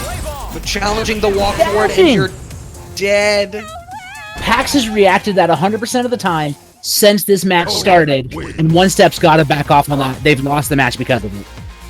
And I also like it. A lot of people in chat voted for One Step and losing a lot of salt now. It's the salt bubble has collapsed because of the belief in One Step Closer. One Step Layer, I'm sorry, One Step Closer is the Linkin Park song. I'm about to break. I'm about to be fired is what's actually true. Yeah, so earlier I called attention to One Step Layer's ability to challenge these dashes and to keep people honest, but it's to Tom's credit, as he pointed out, it was the exact opposite thing there. It was One Step Layer going for some of these less honest things and getting blown up for it by Pax that ultimately ended up costing that. Going home today with 7th. Pax moves on to play Gus to get into the winner semis, and now Ozen Sama and Lily AJ going in. Give me the quick play-by-play. What did I miss due to the dog borking? Did the adaptation of challenging the dashes close that out for Shax or Pax? It did. Pax ended up taking it. Cool. Hey y'all, don't forget there's a match arena as we let this match load in. Get in there, click the link, type in the code, tell the players you appreciate them. Then after you're done there, call your moms, tell them you appreciate them too. You know what? Call your dad as well. Your dad deserves love as well. But make sure you use code SALTS10T6 for a free 50 cents into the prize pool. Let's burn those codes out. It's literally free money. Man, what a tournament this has been so far today, Brad. It's been sick. It's been super sick.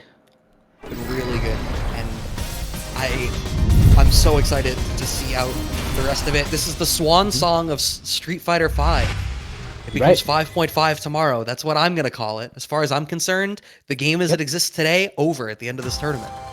Yo, Between man, this, Capcom Cup Finals today, Fight! Thanks everyone for coming out and celebrating this game. Ozen Sama and Lily AJ.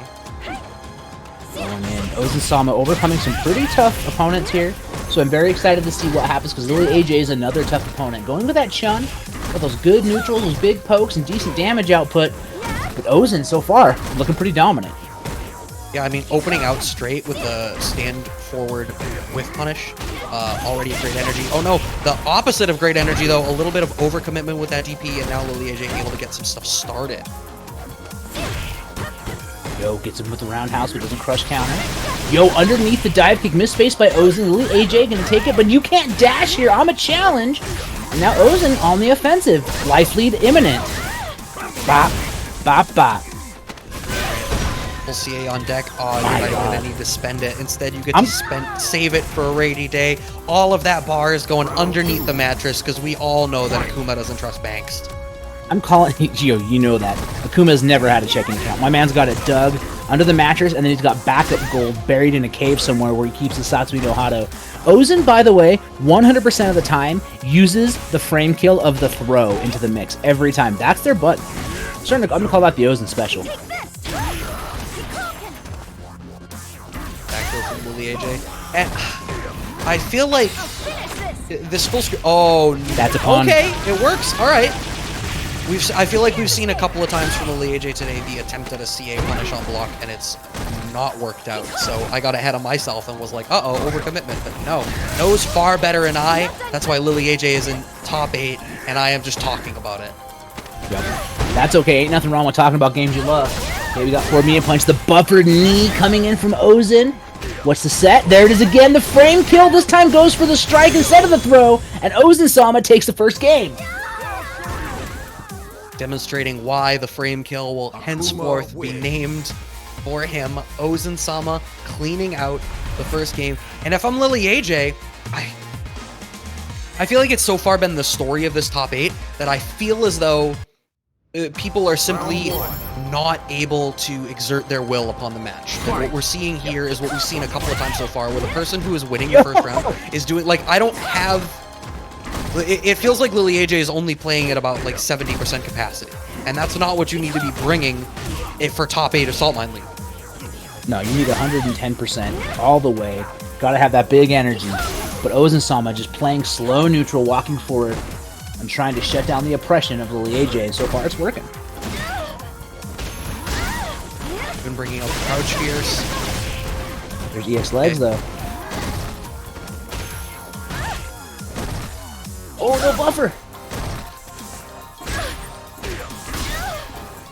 I mean, one thing is, like, Lily AJ should have better buttons, right? And Chun does. But Ozen Sama is both still winning neutral accordingly and is able to cash out more damage than Lily AJ. So I feel like what Lily AJ needs to be doing is being more aggressive with her buttons. Yeah, no, you're totally right. I was going to say, as you uttered that sentence, right, we saw the conversion close the round, and Ozen just looking strong. Okay, gonna go back to neutral, though, is Lily. Interrupts the dash, though, for Ozen. Gonna get this EX. What's the meaty situation? Just delays to see if anything is coming. With a little bit of a medium punch, and just putting the pressure. Life's pretty tight right now, so either player feeling good. Checking the dash. Does Ozen Sama. Now you're stuck in the corner. No! The forward fierce shimmy. Next hit will kill. EX SBK from Lily AJ. Wants to delay that a little bit. Yeah, I like that. Does not want to get hit. Now the activation off the fierce. Lily AJ has momentum now. Ozen does have V-Trigger, though, so demons are potentially in our future. I'd love to see one. It doesn't matter because he's going to CA out the low forward.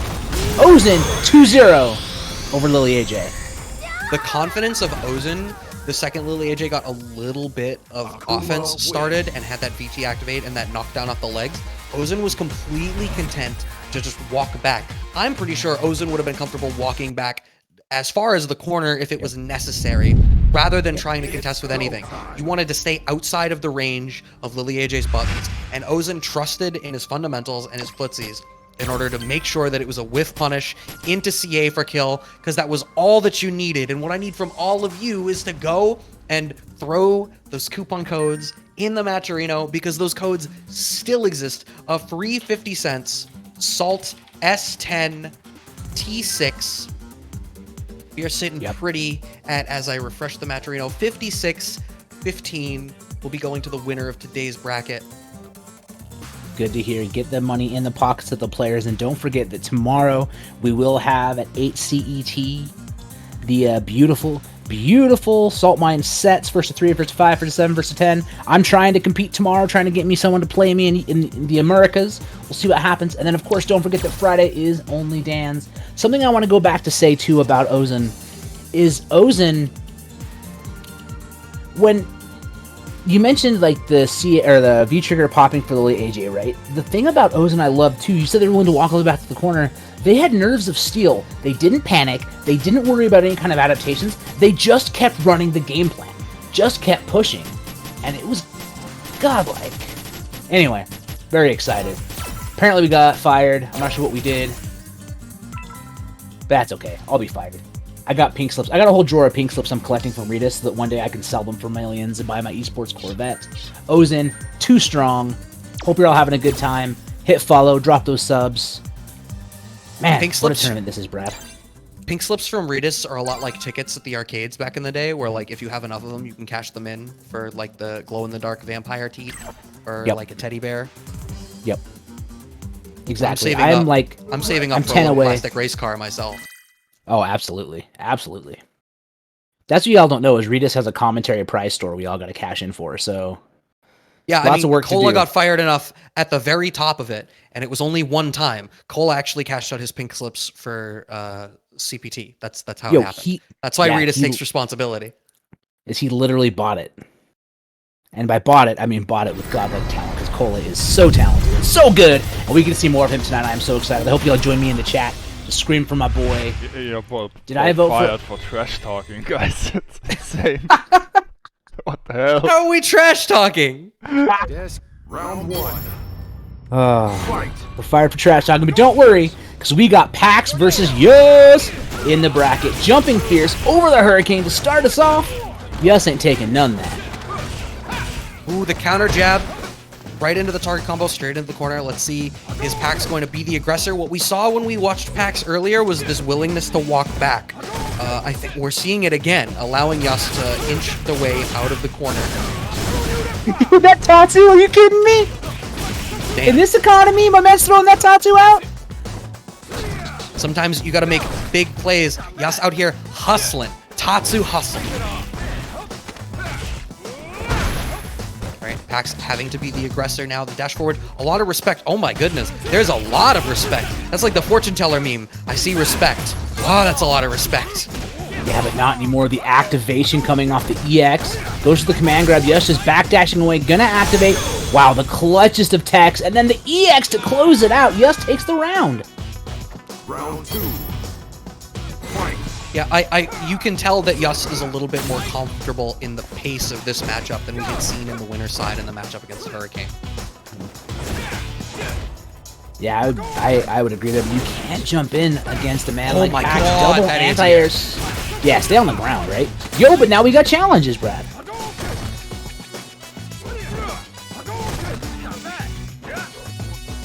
Fairly slow. Pax trying to cease walking back and instead walk forward, but you have to contend with these buttons from Ken. And one thing to Yas's credit, even in the matches that Yas lost in Winterside against Hurricane, the hit confirms have always been there. The target combos off that standing roundhouse, the confirms are there. Yeah, the important stuff has always been there for Yas, right? Against Hurricane, it was just nerves.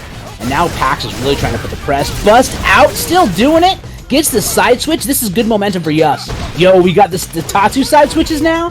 Tick throws. Yus has a life lead. Shimmy, you're dead. Yes. Yes. Yeah, I mean, you have to know that it's wake up DP in that situation. Knocked down in the corner, has the bar and VT to activate. It's a certainty. You know that it's coming. You need to plan around that. Yep. Yeah, that's one of the best hip-hop songs of the 90s, right? Wake up, DP, yeah, you know me. And that is exactly what Yus was repping. Had the golden chain out, ready to drop bars. Doing it.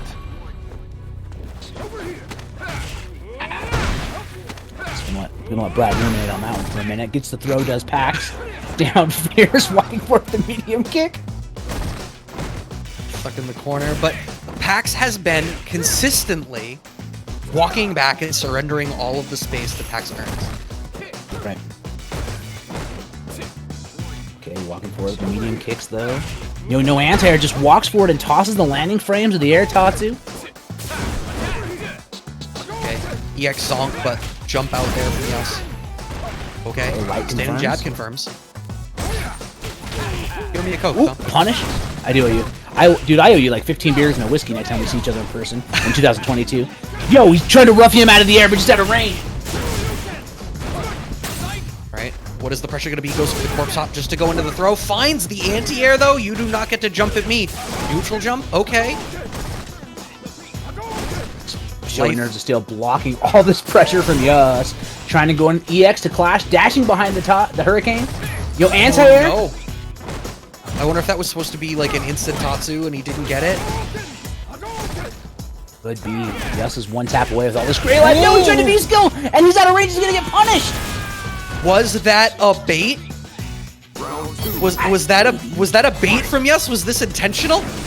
I don't. If so, Yus has the deepest wrinkles on the brain. I feel like Pax wanted to catch a button from Yus, maybe, or a throw. I don't know. I don't know what was going on there, but it doesn't matter, because right now, we got whiff punishes in neutral as Pax tries to push Yus back to the corner and get him rocking. But this has been the story of this match so far. Pax walks Yus into the corner, but then backs up. Yeah, Yus Are we gonna see? able to represent. Will he finish the job now?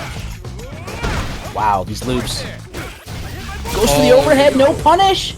He doesn't get the activation, and yeah, Pax ready to challenge Brad. Final round. Okay, a round on the board here for Pax. Still sitting pretty in terms of resources, but this is still set point for Yus finding the anti-air ruffian. You have to remember though, Pax was having trouble against one-step layered, and actually was able to reverse OCV and pull it back. We could see the same thing against Yus if Yus isn't careful. Okay, the cross of Tatsu. And that was, we actually saw the reason for the V-skill 1 pick there, finally able to find the V-skill to anti-air the dive kick. And behind that tornado. Yo, we got DPs. Okay, crush counter, gonna get the corner carry. Activation stays plus. Yo, just bust out with the V-skill? I'm surprised that we didn't see activation there from Pax, and it's gonna cost him! It's dead! Yes, with the conversions! So, what Pax, and we've also seen it from Soundboy, although I think Soundboy uses Zonk much less, so it's a little bit more apparent when he does it, but the EX Zonk straight into sweep activate is like usually really common. Instead, Pax tried to play for the level 2, right? Went for the EX Zonk and then walked back, but Yus didn't need to make any sort of really aggressive decision there, so instead all he actually did was surrender his opportunity to activate and then try to open up the offense for the comeback factor, and it literally cost him the game as the next situation had him die for the cross-up Tatsu. Yeah, you're not wrong, and that does mean that Pax is going to go home and Yus is going to move forward into loser semifinals to play the winner of this next match. We're going to see Soundboy versus Ozen. So another Cody showing up with Soundboy, the soundest of boys, one of the more patient Codys in the world, going up against Ozen, who is showing up to this tournament, showing off neutral and fundamentals with the Coomers. It's going to be interesting. Don't forget, as we have reminded you time and time and time again, to get in here and throw that code into the match arena. Let's burn those codes out. The code is SALT S10T6. $3. You want to talk about salt? I imagine there's going to be some salt here. Soundboy is the one who sent Ozen-sama down into losers, which means this is double jeopardy, double the points. Rest in peace, Trebek. We'll miss you. But the double jeopardy situation, Soundboy sending Ozen-sama down 2-0. Will we see the repeat to get into the loser semis up at the top 4? I hope so. Or does Ozen-sama have the answer now? Yeah, I think either way you can't go wrong here. Both these players are going to be putting it on the line. The predictions are up. Make sure to bet those salt grains. Make that money. I don't even know. All right, Soundboy, I like your name. I like your Cody. 1,000 grains in your honor. Let's do this, boys. Everyone get ready. Support the homies. And don't forget, tomorrow we got some first to 7, first to 5, first to 3, first to 10 sets. And Friday we've got Only Dans. My name is Thomas Winkley. BradM on the mic, being a god. Hope you're all having a good time, because I sure as hell am. I imagine, I didn't get to see, but I imagine that we're going to see Soundboy repping the V-Skill 2 again, as we had seen when these two played in the winner side. It was such a huge boon in the matchup on his favor, making it very difficult for Ozan-sama to play that fireball game. Yep, we push it out. And you are right, we see V-Trigger 2, V-Skill 2, and we got 1-1 on the side of Ozan.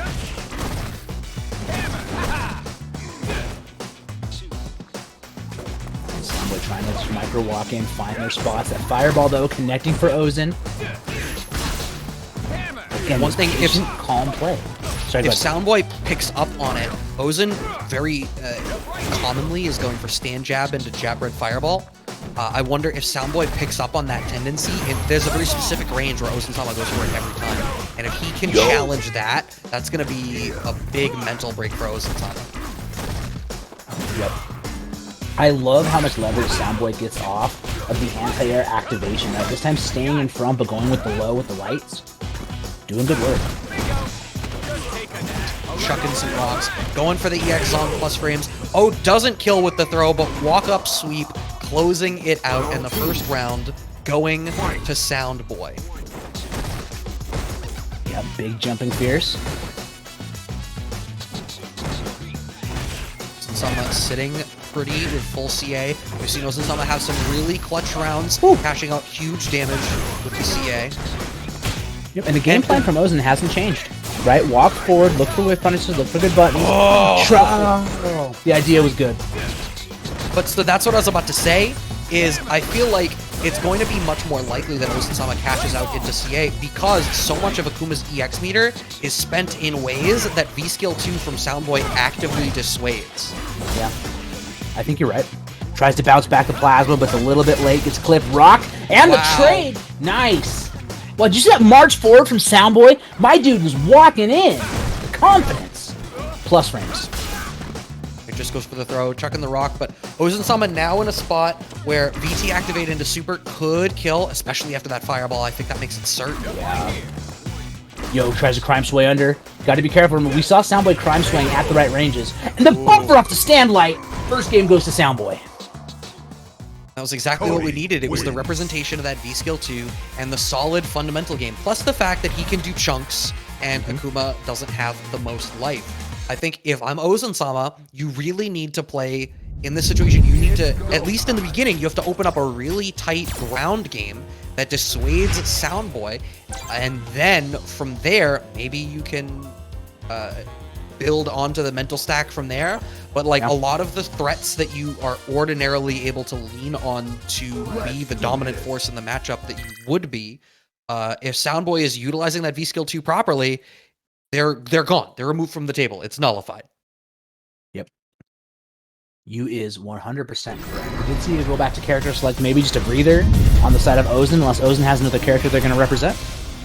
A G. G. Okay. Okay. I see this as a good choice, right? Ozan has not brought G out at all. This is a character obviously powerful once they activate. Let's see what happens.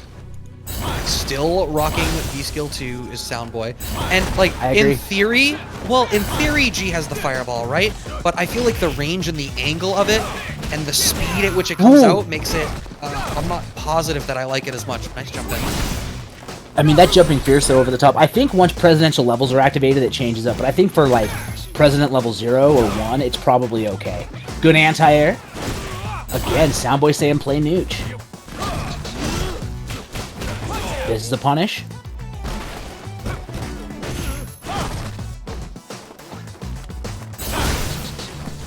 Okay, the fireball stopping the zonk.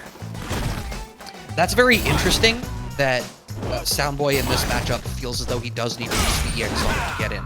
We've not seen that as much in a lot of the other matchups. Rock's coming. Dude, the rock made the overhead plus. Activation. I love it. Soundboy just backdashing, saying, you know what? Come at me, bro. I'll block this out. A Prime Sway! Let's go! That's why the V skill too. Yep. Now I get it. Okay, Soundboy, I'm sold. You sold me the pen. Oh, man, he's going to have a sales job for years if he can sell the pen. Yo, bounce it back! Get this orb out of here! Round 2. No orbs in Metro City. Bah. Yo, you may be the president of Earth, but I am an actual elected official, the mayor. You okay? We got down strong buffers from Ozen. Gets the jugs. Gonna come up here. Soundboy opting to block it out. Trying to swing. Dashing in behind his Ozen. Got the corner control. Really wants to take care of this momentum. EX gonna be plus. Walks out of throw range. Dashes up. Hammer activation. Yo, he caught him teching. Rocks out. Yo, he just does the raw roughing because he knew the rock was gonna protect. That rock hit so late that it caught the back tech from Ozen-sama off the medium kick ruffian, and just like that, Soundboy has walked to Ozen-sama all the way back to the corner. He's used so much universal command grab. Oh. He's got the spine. The back's broke. The back's broke. Okay, here's the activation off the forward fears. You out? You can't command grab me. I'm the mayor. Soundboy 2-0 over Ozen. Man showed him what it was like to have real power.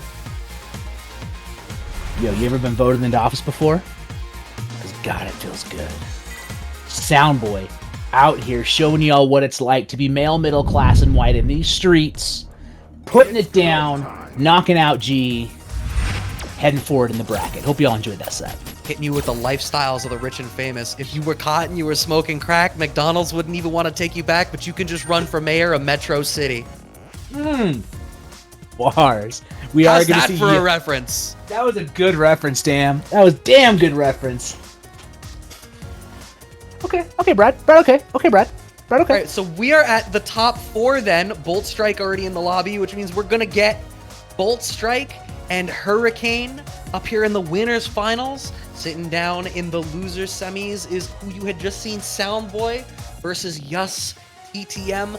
First to 3 for the rest of the top 4. Everybody gets an additional game to feel out their opponent, which means that there's additional games for all of y'all to go and show some love on the Matcherino. You already see the code in the chat, Salt S10T6. We've had a really good turnout tonight, but that doesn't mean that it can end. Until there are no codes, we are going to continue to ask you to use them. I know you got the Twitter. I know you're watching the tech. You're looking at the Strive beta footage. You're waiting to see if anybody drops the patch notes early for tomorrow, so you can log in with that Twitter and you can enter Salt S10T6 talking to throw about in the free 50 cents. Yeah, talking about Strive again, we actually will host Guilty Gear Strive tournaments in the future. And currently we have a vote running on Twitter about on which platforms the player wants us to host the tournament. So please, guys, check the vote out and let us know. Thank you very much. Hell yeah, get him in there, support it. We want to know. Keep him rolling. Because we got to decide. We got to decide. I'm going to click on the both. I think I am buying it for both because I just can't decide. But you know what I can decide on is that this match is going to be sick. Hurricane rocking Cammy, getting the scammy. She's ready to reach in those pockets, and Bull Strike's got the claw to defend the pockets. Let's see what happens. I see. I mean, this is such a classic matchup, right? Like, it's all going to be about Bolt Strike needs to control the pace of the match, really contest with all of these pokes, but not get whiff punish, because a whiff punish from Hurricane is absolutely going to buff her into drill, and then you're knocked down and she starts her game. Or if she gets in the pocket at all, like we just saw, you have to deal with the throw. And now you're dealing with her in general. Cool. All of that work, 40 seconds, now it's time for Hurricane's game. Yep, definitely. And not only is this a classic Street Fighter matchup, this is a classic EU matchup, right? You know Bolt Strike and Hurricane have run the gauntlet multiple times against each other. They've got to be practicing together at this caliber. And so far, though, Hurricane doing great job zoning. Even that roundhouse at range, fishing for a crush counter, going to catch Bolt Strike walking forward, and Hurricane closes that round. Yeah, I mean, if your Bolt Strike and Hurricane is also beating you in the neutral, like we're seeing right now with utilization of like standing medium kick, standing roundhouse, to your point, then that feels really bad, right? Because Yep. you kind of need to try to compartmentalize this matchup of like, I should win at range, and she's likely to win if she gets the offense. And now, but obviously, But as soon as you saw Bullshit trying to get a little bit more pokey, you saw the EX dive kick over the top of that big normal, and just like that, Hurricane's locked back in and locked the corner, and made me a little worried about the $1,000 salt bits I just put down on Bullstrike. Punish dead. I am gonna say, and this is no disrespect to Boldstrike, who is a fantastic player, I don't know that I am capable of betting against Hurricane. That's fair. And what's tough is the alternate character we've seen from Bullstrike represented in this tournament is Urian, and that's not a good matchup for Urian. Cammy kind of walks all over the top of Urian. So I feel like Vega's the way, Claw's the way, and Bullstrike's just going to have to grit his teeth and get through this. Yeah, I mean, I think you need to... It's hard, like, on the surface, it's like you need to be more dominant in the neutral, but Hurricane's utilization, it's so much of that standing medium kick, and it's doing such a huge job to dissuade Boldstrike. It looks like part of Boldstrike's answer is to actually be more aggressive in general. We're seeing the jump-ins over to represent that, and trying to get in, and we're seeing a complete reversal of what I would have expected from the matchup, which is Boldstrike trying to get in the pocket and be the aggressor.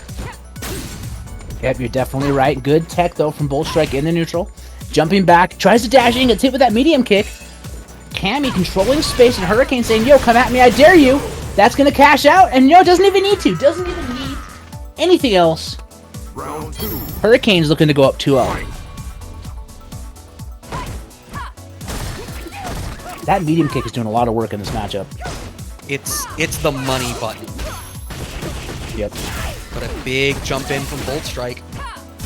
He reversals out, doesn't even let Bullstrike get momentum going, and now he's cornered. The dive kick and a side switch V skills. Hurricane's ready. So ready. Crouch strong buffers working, and now you're stuck here. Even going for the throw reset, the double shimmy. Oh, Roundhouse no, you don't get to anti-airs, do the that. wall dive. Medium kick stops the spinning red edge. Okay, there's a down fierce buffer, though. Here comes Bullstrike. But look at this life bar, and look at the resources at Hurricane's waist right now. Man's got his Bullstrike. fingers in the utility belt. Dead. Done. Yep, conversions. Bullstrike was so afraid there. We've seen it the entire tournament. You can't push one of Claw's big buttons. Oh, not dead. Oh, okay. Okay, It was there we go. the additional scaling of the activation. V-trigger Yeah. activation. Yeah. Cammy Yeah, wins. you're right. But again, Bullstrike in the neutral was so afraid to press any buttons because we've seen it time and time again from Hurricane. He is going to react to your slow normals with a CA. So you can't press anything. That CA being threatening took away any options the neutral Bullstrike had. And Hurricane was able to capitalize and is now up 2-0. Does Bullstrike go with like Gil? I don't think it works, but maybe. Oh, God, Okay, no. just sticks with it. No. Gil would be worse than Urian. I agree. Right, Okay, here now we're comes seeing- Bullstrike. Yeah, even more adjustments from Boldstrike now, going for the stance switches to try to open up the offense even more. But Hurricane, already the aggressor, already taking control of the pace once again. Yep, and just really doesn't have to worry about anything Bullstrike's want to do. Okay, the trade, though. Just hit back fierce, get those buffers, toss him. Almost stun City. Empty, good challenge from Bullstrike and great patience.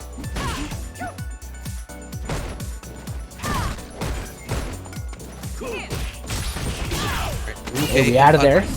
Yeah, an errant anti-air from Hurricane allows Boldstrike to get out, but overplays his hand. Oh, he drops no. it! Bullstrike spending everything he's got. Oh no, he tries to go for some kind of a setup. Now he's cornered. Gets shimmied. What was that jumping medium kick? I It had to have been like a don't know. wall dive gone wrong. I think so, but and to mess it up twice, that's such a shame. Yeah. Yeah, Goblin Aliens was good. Somebody tried to have some spaghetti. Okay, gets the toss.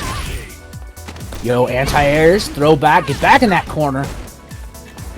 And look at it. Oh my god. My man's is fishing. He cast his reel. He's going to try to cast it again. Look at the full CA on deck. Look at Boldstrike's health bar. That back throw. You are now in the kill zone. Yep, bullshit. Again, Hurricane is staring CA. down. He has got the kill streak The AC 130 is loaded. Oh. Okay, Is it chip even gonna matter? territory. Oh. But didn't cash out there because he knows the V reversal's on deck. Yo, he dashed into it! The Oh! V still low! Let's go, Bull Strike! If you can make this happen after that, that's a huge momentum swing. But this is still such a tall hill to climb. But you've got VT and CA. If you see Hurricane do literally anything, you can throw out the Rose and just finish it out. But it's not going to matter when the dive kick is in your face. Everybody has a plan until there's a dive kick in your face. Hurricane 3-0. Hurricane did not lost a single match so far today. 2-0. He has 2-0, not lost a 2-0, match yet. 3-0. Hurricane Hurricane. is that good. Hurricane, the very likely the best Kami in the world. Man, it's definitely in the conversation. I don't want to say like Xiaohai's not godlike. I think CJ Truth is godlike, but damn, if Hurricane ain't a god. Bold Strike is not out of it. Yet drops down into the losers finals to play the winner of our next match of Yas, TTM, and Soundboy. Is this another match that we had seen already? Let's do a Control F and find out. Yes. No, I think they were on opposite ends of the bracket. Yeah, they were on opposite ends of the Actually, they would bracket. have to. Yeah, you're right. Just had to do my due diligence.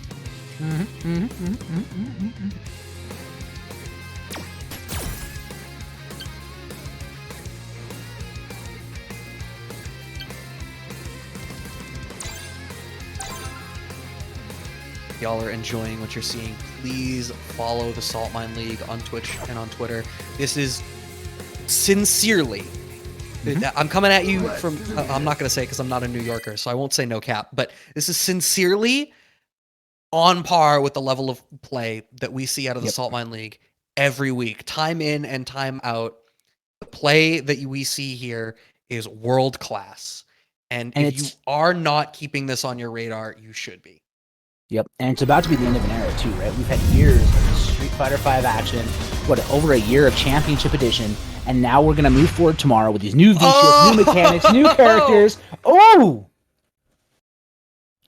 We got the match. We got the brother match. The lore match. What's that thing we used to say? Jackpot?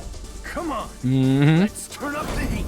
Desk work just Dante versus Virgil, Kian versus Cody. looks like I can have a little This fun. is winners final. One. No, excuse me. This is losers final. Losers semis. Loser semis. I can't count. Fire That's me a double twice. fire. That's a double Double fire, fire. Tom. Now you only need Double 7 fire. more pink slips to get the ball in a cup that you wanted. Yep. Only So a close to few getting more gone. firing for Capcom Cup, bro. I'm almost there. I'm stocking those pink slips to get my Capcom Cup shot. Yo, down buffers. Let's go. Right, trying to work out of the corner is Yas, but Soundboy is sitting really pretty here. I think this particular matchup is going to play really nicely into the things that I think Soundboy does really well. He's going to be super comfortable playing at range. You can crouch at that range and go underneath the roundhouse, so Yas is going to need to contest with low forward or low strong, and Soundboy and Cody has all of the right buttons to contest at those ranges. I think this feels really comfortable for him. Yo, and we see the crime sway right there, closing the game out. Soundboy has done such a good job at standing at the right range and reacting to fireballs, and Ken's is even easier to react to because that fireball's slow as hell. I did not know that this costume had a coupon code. Not a coupon code. There are still coupon codes for match. Oh, we're gonna call it a coupon code. I like coupon code. Costume code. Yo, again, he's calling out the fireballs with these sways. Oh, he's got the gloves. Yo, again, stop chucking plasma. This is looking so difficult for Yas. I mean, I think maybe your thing is you need to go to the air and start to mix up between the Tatsu dive and the regular jump in to force Soundboy to be more mindful of that, and that's how you reopen the ground game. Because what you're bringing right now, Soundboy absolutely has the answer to. Yeah, Soundboy is winning the neutral every step of the way. Tried to walk forward and get a lion breaker confirmed, got whiff punished. Tries to throw a fireball, gets crime swayed. Okay, there's the jump mix-up you talked about, but there we go, Soundboy activating off sweep. Oh! God damn these sways! Soundboy wins.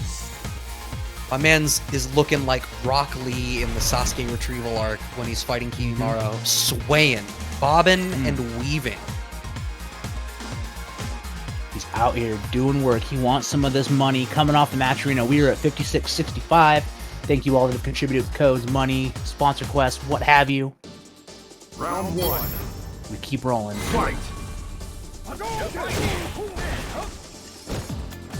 Is Yus going to continue to try to open up this game? Like, the Soundboy's round pokes are stalling Yus's movement. Okay, the step kicks as a counter poke is certainly a solution, but I'm not quite sure that it's going to do enough. Yep, definitely needs to watch out for, again, the Lion Breaker. Okay, we got crush counter and corner carry. Don't worry about my pointless wash and press. Yo, sways through again. You can't throw fireballs at this man. He's ready.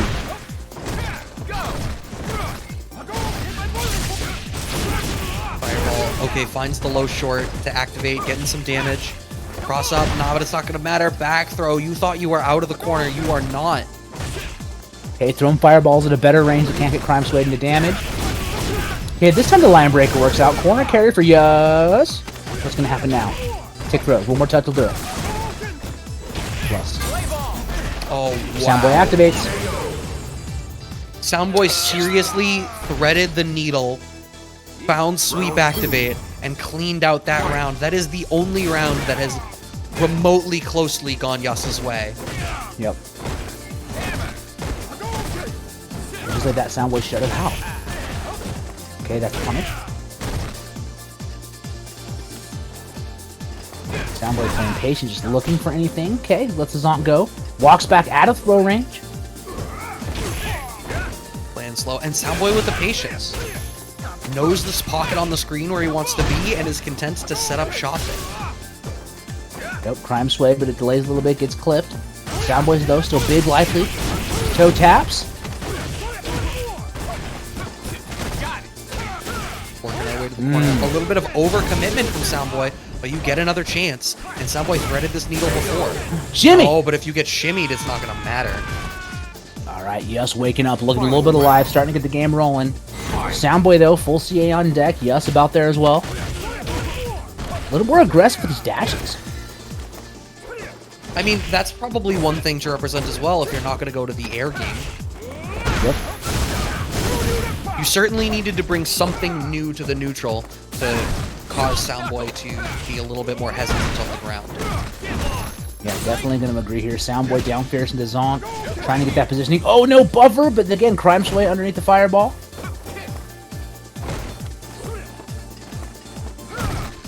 What would happen if Yus was to throw a fireball and jump fierce? Okay, tossing. Okay, baits this time. Activation, that's a punish. -7. It's tough, and then the walk down throw is going to close it. Soundboy up 2-0 right now. Loser semis, so this is still first to 3. Top 4 is first to 3, as per the Saltmine League rules. Yeah, and heading forward, Soundboy one game away from pushing themselves forward and giving himself a shot at Bolt Strike. This is back to character select. Are we going to see a switch from Yus? That would be interesting to see. I'm not sure who Yus has aside from Ken. Could just be a breather as well.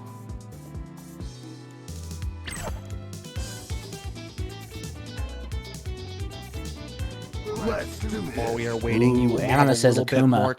Oh, Akuma, okay. Well, but we've watched Soundboy dismantle Akumas that he's bumped into in the bracket today. Is it a better pick than Ken? Almost certainly, but I don't know how much it works out. He's going to pick Ed for the Nero costume, says someone else. Needs a different DMC character. I get it. I see you.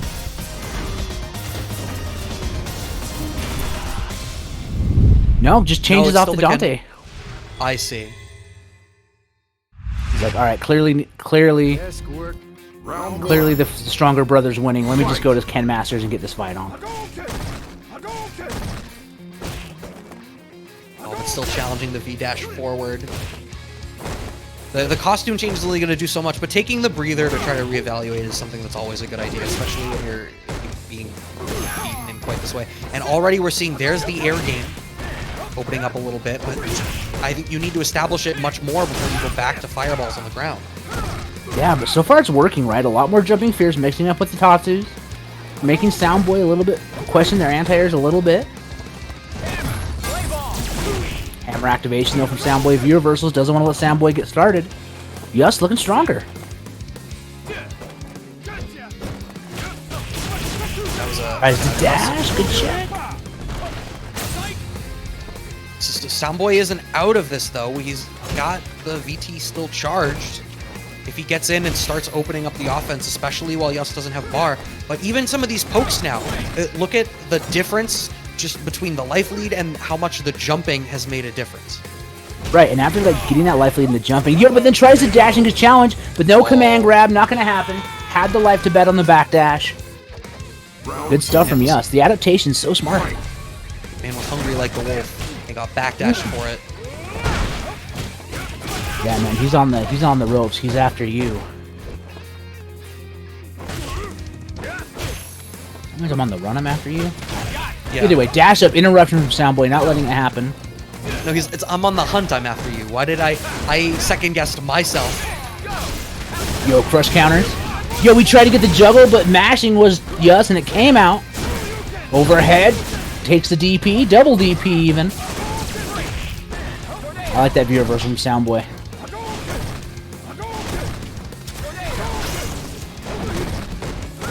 Okay. Oh, Once these again, tosses are representing. Oh no! Never mind. It's gonna cost Yus the round, but at least you remove the resources from the equation. Yeah. And I can't help but feel like this air approach here, and Soundboy with the V skill 2 obviously doesn't have that V skill 1 anti-air, so he has to rely on. We're already seeing more attempts at like air to airs. Right, but look at the positioning from Soundboy. Dashes forward and catches the landing frames of the Tatsu that Yus is trying to use to adjust the positioning. Okay, just finding the throw.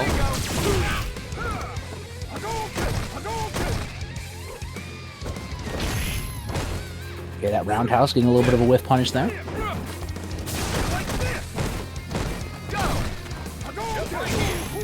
Okay, just walking forward, crime swing under. Yeah, this is a Counter really hit. good spot for Soundboy already. Has to get the V reversal out of Yus, and now Yus is not going to get VT, so you need to do this honestly, and honestly, I'm not sure that you're going to be able to. You've got basically no resources. Soundboy's sitting pretty, throwing the fireball, and this is a bait. This is a bait. Soundboy is opening the fireball game up specifically for a crime sway to punish something. Yep. Now he's just walking back though, gonna take the plus frames, V reversal. Gotta throw these fireballs out, and Crime Sway just trying to play some plasma. One touch will do it. 30 seconds on the clock. Yus has to make something happen. Yo, he baits it though. The anti-air bait works. Soundboy wanted to clutch it out. Back throw. Here comes Yus. But this 20 is seconds. still... Oh no, he spends the EX bar on the EX fireball? Plus frames, now you have to deal with the mix, and the crime sway through the V reversal to blow it up, and Soundboy takes it. 14 seconds left on the clock, was ready for it. Good stuff to Soundboy, closing it out, doing well. The stuff that you can see, the stuff that you can do with crime sway when you really know, when you truly believe. It's go time. He needed more power, he found it. And maybe, just maybe, a hint at some of the stuff that we might get to see with a V-shift. Damn, Soundboy. Good stuff from Yus though. Yus running it hard, doing good work. Looking clean. Yeah, and the adjustments were being made there that going to the air much more ended up finally working out. It was a little bit too little too late. That was absolutely the closest game it had been, so the answer was getting evaluated. But, you know, just needed the answer a little bit sooner. And sooner or later, we're going to load into the next game of Soundboy and Bolt Strike, another run back. Because Bolt Strike sent Soundboy down to losers. What a stack of bangers we have seen so far in this tournament, right? And now we're going to see 2 more matches for you. Winner of this going to go try to take Hurricane out. Going to be tough, as Hurricane has pretty much freed up everybody. through this entire bracket. But neither of these players are slouches. Soundboy, absolutely godlike. Bolt Strike, one of the best. I hope you're all having a good time. Hit those likes, hit those subs, hit those follows, tell your friends, call your mom, tell her to get in the chat. Let's go. You know, if somebody's mom ends up in the chat, I'll be shook. Right. Yo, getting a punish though. No V-skill releases. Soundboy just walking forward, trying to push Bolt Strike to the corner. We saw this matchup proved pretty difficult for Soundboy when they played in Winterside Top 8. Bolt Strike was just kind of had the answer and forced Soundboy out of his costume. Forced him out of his costume? Comfort zone. Yeah. Let's have some fun. Ooh, command grab. Soundboy tossing him, beating him, takes the round. Already looking different. Soundboy literally never had the chance in their Winterside match to really expose the V-Trigger 2 stuff. Yep. And that's going to be a big momentum shift here, right? Got to play the neutral. Tried to crime sway a big normal. Yo, the jump in, though, over those slow normals from Soundboy. A little bit of a pacing increase, and it's working out. Dash in, command grab. Uh-oh. I see 2. There's a third bar. Do I see 3? No. Dash in low short. He hits you with the human psychology. Nobody expects a third one. They're going to get the pressure, though. Walking back out of range. Good anti-air. Stays in front. The V-skill still chasing it down, though. Soundboy looking confident. EX Zonk's going to catch. The juggle. Rocks are out. Gets in with the button. Not going to stun. He's one more touch. He's just pressing jab. Bolt Strike's alive. Look at all those jabs. Man's playing Magneto in Marvel 3. Oh, the stare down.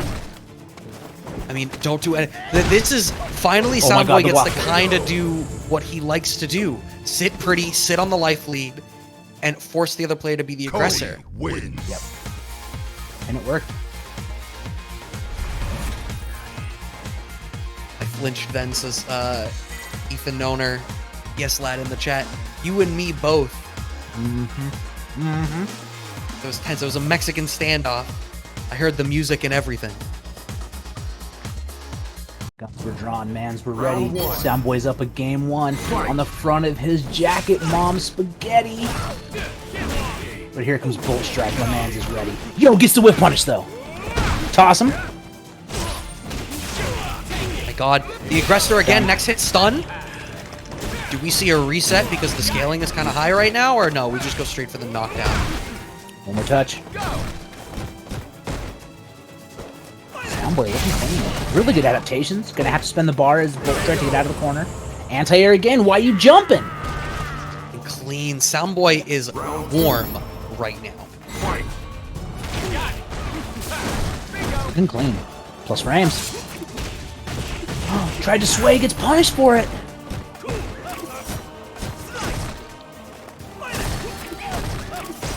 Bolt Strike utilizing all these pokes here, trying to get some stuff started. Finds the EX Barcelona. It's a decent position here in the corner now, but finding the counter jab is Soundboy. Oh, the jump in Jumped works! Spends the bar to get the ranging. Rocks are out. Meaty. Oh, that's the same. That was the same setup we saw him use a little bit earlier, where he goes for the mid-range rock toss specifically to catch after the medium kick ruffian. Soundboy is schmoving. Brad saw the rock jump back to say, get back on the floor. Then the double light into the release. Soundboy's figured out the code. He's cracked the Bolt Strike algorithm. Rock assist. Man is calling Krillin A in the background. Round one. We thought y'all Laura don't players know? used cheat codes with the one-frame jabs. Nah, Soundboy modded in a whole assist system to his V-Trigger 2. His boy Dwayne is waiting in the backfield, coming out to save him. Okay, command grabs. Awkward throw. Anti-air. Oh my God. Look at that, just walking forward to chase Bolt Strike, stay where he wants to be. Wants to be in range, jumping out the trade. He's pressing. Activation. This is scary for Bolt Strike. Oh. Let's have some fun. So again. what was the reason that worked was the rock was too early, And so the Rock whiffed on Wake Up. Bolt Strike was not ready to get command grab because the expectation was that the Rock was going to have him in block stun. But Soundboy threw him first. Soundboy looking clean. This is set point for Soundboy to head forward, by the way. Bolt Strike needs to find an adaptation. Soundboy has a CA as well. Can do big damage should he choose on a touch. But Bolt Strike just about there too. Okay, plus frames. Going to the air more as well. Soundboy learning the lesson that Yus had learned. Going to the air to get around this ground game. That's a big part of what's opening this up. Yo, he goes for the ruffian. Luckily doesn't get punished though. Bolt Strike gonna do the back throw, jumping out, takes the corner.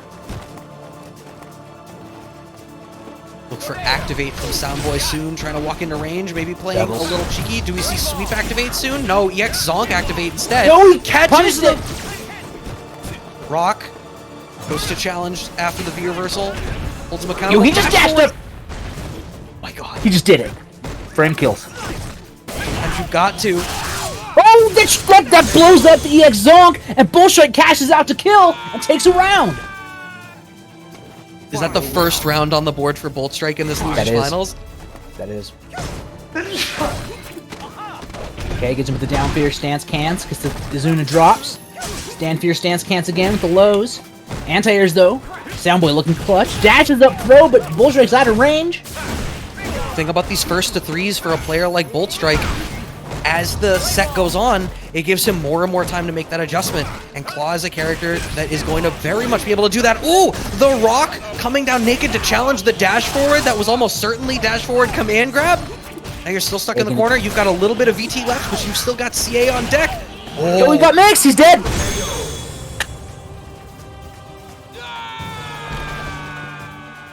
Damn. Bolt Strike on the board. Up on the game. 2-1. Does not get eliminated yet. Stays alive. My man's the BGs. Here we go. You can never count out Bolt Strike. And it's the first to three, man. He's got that extra game to figure it out. Back to the lobby. I don't know that we'll see a character switch from Soundboy, just taking a little bit of time to slow the momentum. Yeah, I think he's definitely just taking a breather, right? Soundboy resetting the mental, not wanting to get too shook, think about what happened, and go back in. Trying to, I think it's not a bad idea too if Bolt Strike is starting to get that momentum rolling, that engine cooking. This is a good way to kind of chill him back a bit, right? Take the breather.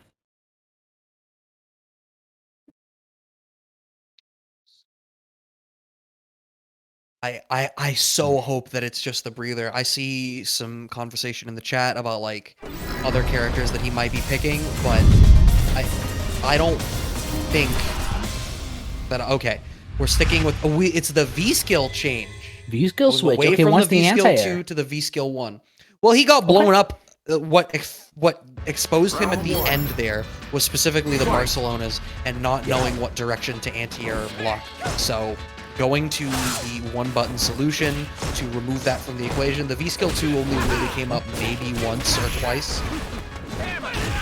Yeah, not a bad choice. Great neutral jump over the hammer kick, though, by Bolt Strike. Take the corner out of the corner, get the throw, and keep pressing. Also, don't forget to press the link in the chat, hit that Matcherino, drop the code, support your players. Soundboy needs to figure out a way to close this out. I'm afraid if Bolt Strike wins this second game, it's going to spell doom for Soundboy. I'm inclined to agree. He goes for the dash forward grab, but Bolt Strike is ready. He can't hit me with my own technique. Oh, swings out of the V reversal too for the 1 bar. You are dead. Bolt Strike, 3 rounds straight now. Yo, he tried to dash and chase down that, but Bolt Strike was ready with the button. Yo, Raw Ruffian trying to call something out. Here comes the crush counter, though. Let's go, Soundboy. Oh, the little... Did you see the little micro walk back specifically to make that whiff so that he could walk back at range for it? Man knew the spacing. There we see it again. But he tried to walk forward and throw and got hit, but then the command grab not landing. Man. Get thrown. Soundboy, set point again. Too clean. Is he going to be able to close it out? Will he keep it simple and clean? Is simple and clean the way that Soundboy will be making me feel tonight? Might be. Anti-air. But the neutral jump again. Bull Strike says, I'll jump again. I don't care. I'm scared. Counters. Takes the damage. Tick throws. Really good spot. Is there the V reversal? Yes, it is. We see the frame kill, but we see the backdash anyway. Uh-oh. Yo, V-skill. Chase him. There's the V reversal again, but these V reversals are costing Soundboy so much. Oh, you don't get to walk forward. He tried to dash up, and then Bull Strike was out. He He got stopped away the with overhead. He stopped the overhead with the down fear. Are you kidding me? After his command grab whiffed and Bolt Strike was slow to punish. Man's got away with it. Jesus Christ, the mayor of privilege in the building saw he was going to get a ticket, called his friend, the chief of police, and said, nah, dog, let me out of jail free. And Soundboy goes to grand finals. It's go time. What a clutch set that was.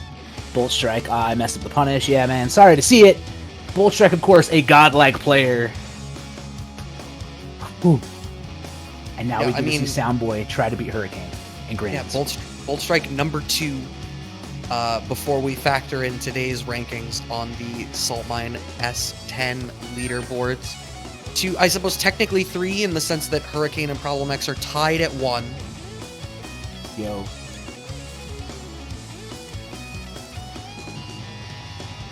Oh, yeah? So before we dive into grand finals, don't forget that the Only Dance tournament is going to be this Friday at 7 p.m. CET. Open bracket, come play if you're in the EU. Play that Dan. Dan's only. Did we say only Dan's? You can only play Dan. Just pick Dan. Don't pick anybody else but Dan. Dan's only one time. One more again. Pick Dan. Just Dan, only Dan's. This Friday. Don't forget, tomorrow is definitely going to be first to 3, first to 5, first to 7, first to 10. I hope you're all having a good time. Don't forget to hit that match arena. Support your players. We got one last chance to throw some money in there. Support them. Code is Salt S10T6. My name is Thomas Winkley. Yo, King Vasky, you want to pick someone else? You dance. I love it. You dance and do it. That's a good one. I'm low-key sad that neither one of us thought of it. Oh yeah, I wish we would have. Listen, you want to pick someone else? Dan you. Alright? I don't give a Dan if you want a different player. Pick Dan. Frankly, my dear, Tom, are you really going to bring this all the way? I don't give a Dan. Got Dan. It's going to be a sick tournament. All right, I think I'm done. It's time for grand finals. Let's go. Soundboy in losers against Hurricane, the scammiest of all the cammies, the wallet picker, the pocket picker, the fast moving feet, the confirming king. Let's go. My man is going to be trying to finish out the speed run. He's got a gold split going in against his personal best right now. Desk work just isn't my thing, you know? Looks like I can have a little fun now. For those who I wish comes. to protect, I will fight you. Round 1. Did he just Even do a letting Gone with the the Wind intros reference? rock. Yes. Yeah, here we go. All right. Yo, do you think the Already line of seeing- Dan's kicking is called the Can Dan? The Dan Can? Alright, I think I'm done now. I think you have to be, because you're scraping the bottom of the barrel. Grand finals, Soundboy versus Hurricane. Soundboy coming up from the loser's side, so you're going to have to win this bracket twice, and that is a tall mountain to climb against a player of Hurricane's caliber. Hurricane, who against Bolt Strike in a Claw matchup, was out footseeing Claw. Get that medium kick. Yep, there we go. The V-Skill 1 shutting down a lot of the jumping and dive kick pressure from Cammy. Helpful for Soundboy. Going to activate. A little bit of a delay on that medium kick. Ooh. By the hair of his chinny chin chin. Oh, whiffs the crouch fierce, but no punish. Counter hits.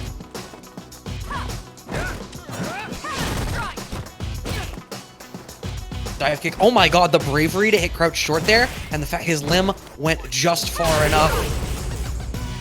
Then again, the dive kick. Can't react to me. I'm +8 if you block. Hurricane takes the round.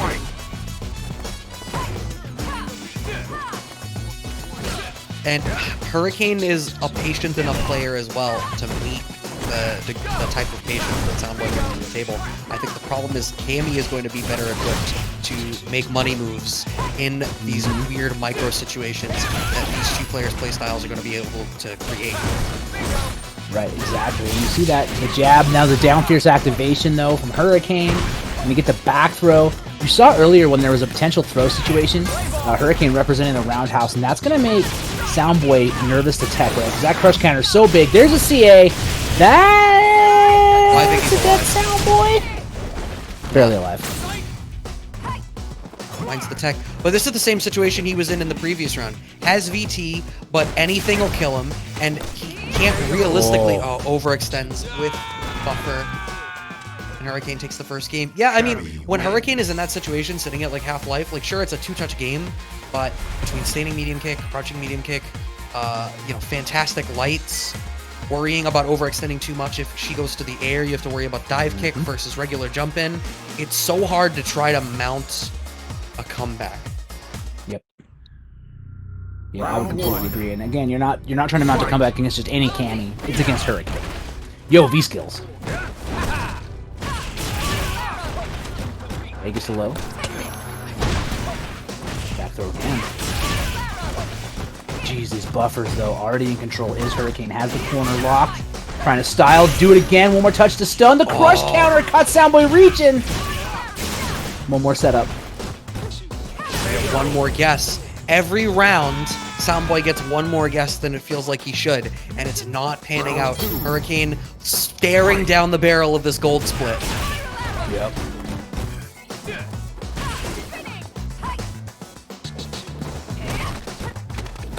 With the jumping fierce this time, getting a throw. The V skill not really paying off too much for Soundboy. Afraid to let it rip. Okay, there it is on wake up, just as I say it. Roundhouse activation to stay safe. Can take the plus frames, just get some spacing, get some breathing room. Oh, there we go. Punish from Soundboy. Here comes the rock. Our boy Dwayne, all the way to the corner, take the express. But I invite you to draw your eye to the bottom right quadrant of the screen. Spending the EX bar on the dive kick. Some dire straights here for Hurricane. You gotta be careful, man's gonna hold on loosely and not let go. Ooh! Walk back, stand light buffers. Was that an actual dire straits reference? It might be a 38 special reference. I might have my country-themed 80s rock bands messed up. I need to say one important thing, guys. Cammy is the best. Buff her. Don't listen to the Cammy propaganda. No one's gonna disagree with you. The back throw in the corner. Soundboy has to use the V skill. Hammer drops it out, gets tossed again, get in the corner. Shiz wants to fire. I agree. Someone fire Saltmine. He's out of control. We're just walking forward though. Look at the patience. Gets the counter hit again. Now we got this hit. CA, you're dead. Game 2 for Hurricane on tournament point. Yeah, looking real strong right now. I am not honestly sure what Soundboy needs to change in order to make this happen. Is like, he could try to, I mean, maybe you try, well, you can't really go to the air because you don't have the means to change your jump-ins at all, and Cammy's gonna have the DP. You need to keep this ground game. I don't know, like, use the V skill more as an anti-air to try to force Hurricane back on the ground, and then you can, you know, free up the mental space for footsies. Yeah, I think that's really what needs to happen. The tough thing is, like, Hurricane's adjusting these jump angles and timing, making Soundboy afraid to press. You just saw some, like, really high dive kicks to mess with that, but maybe Soundboy can get these adaptations. Okay, here it comes. Gets tossed. Soundboy afraid to tech due to the crush counter setup. There's the V skill. No hooligans here. Activate.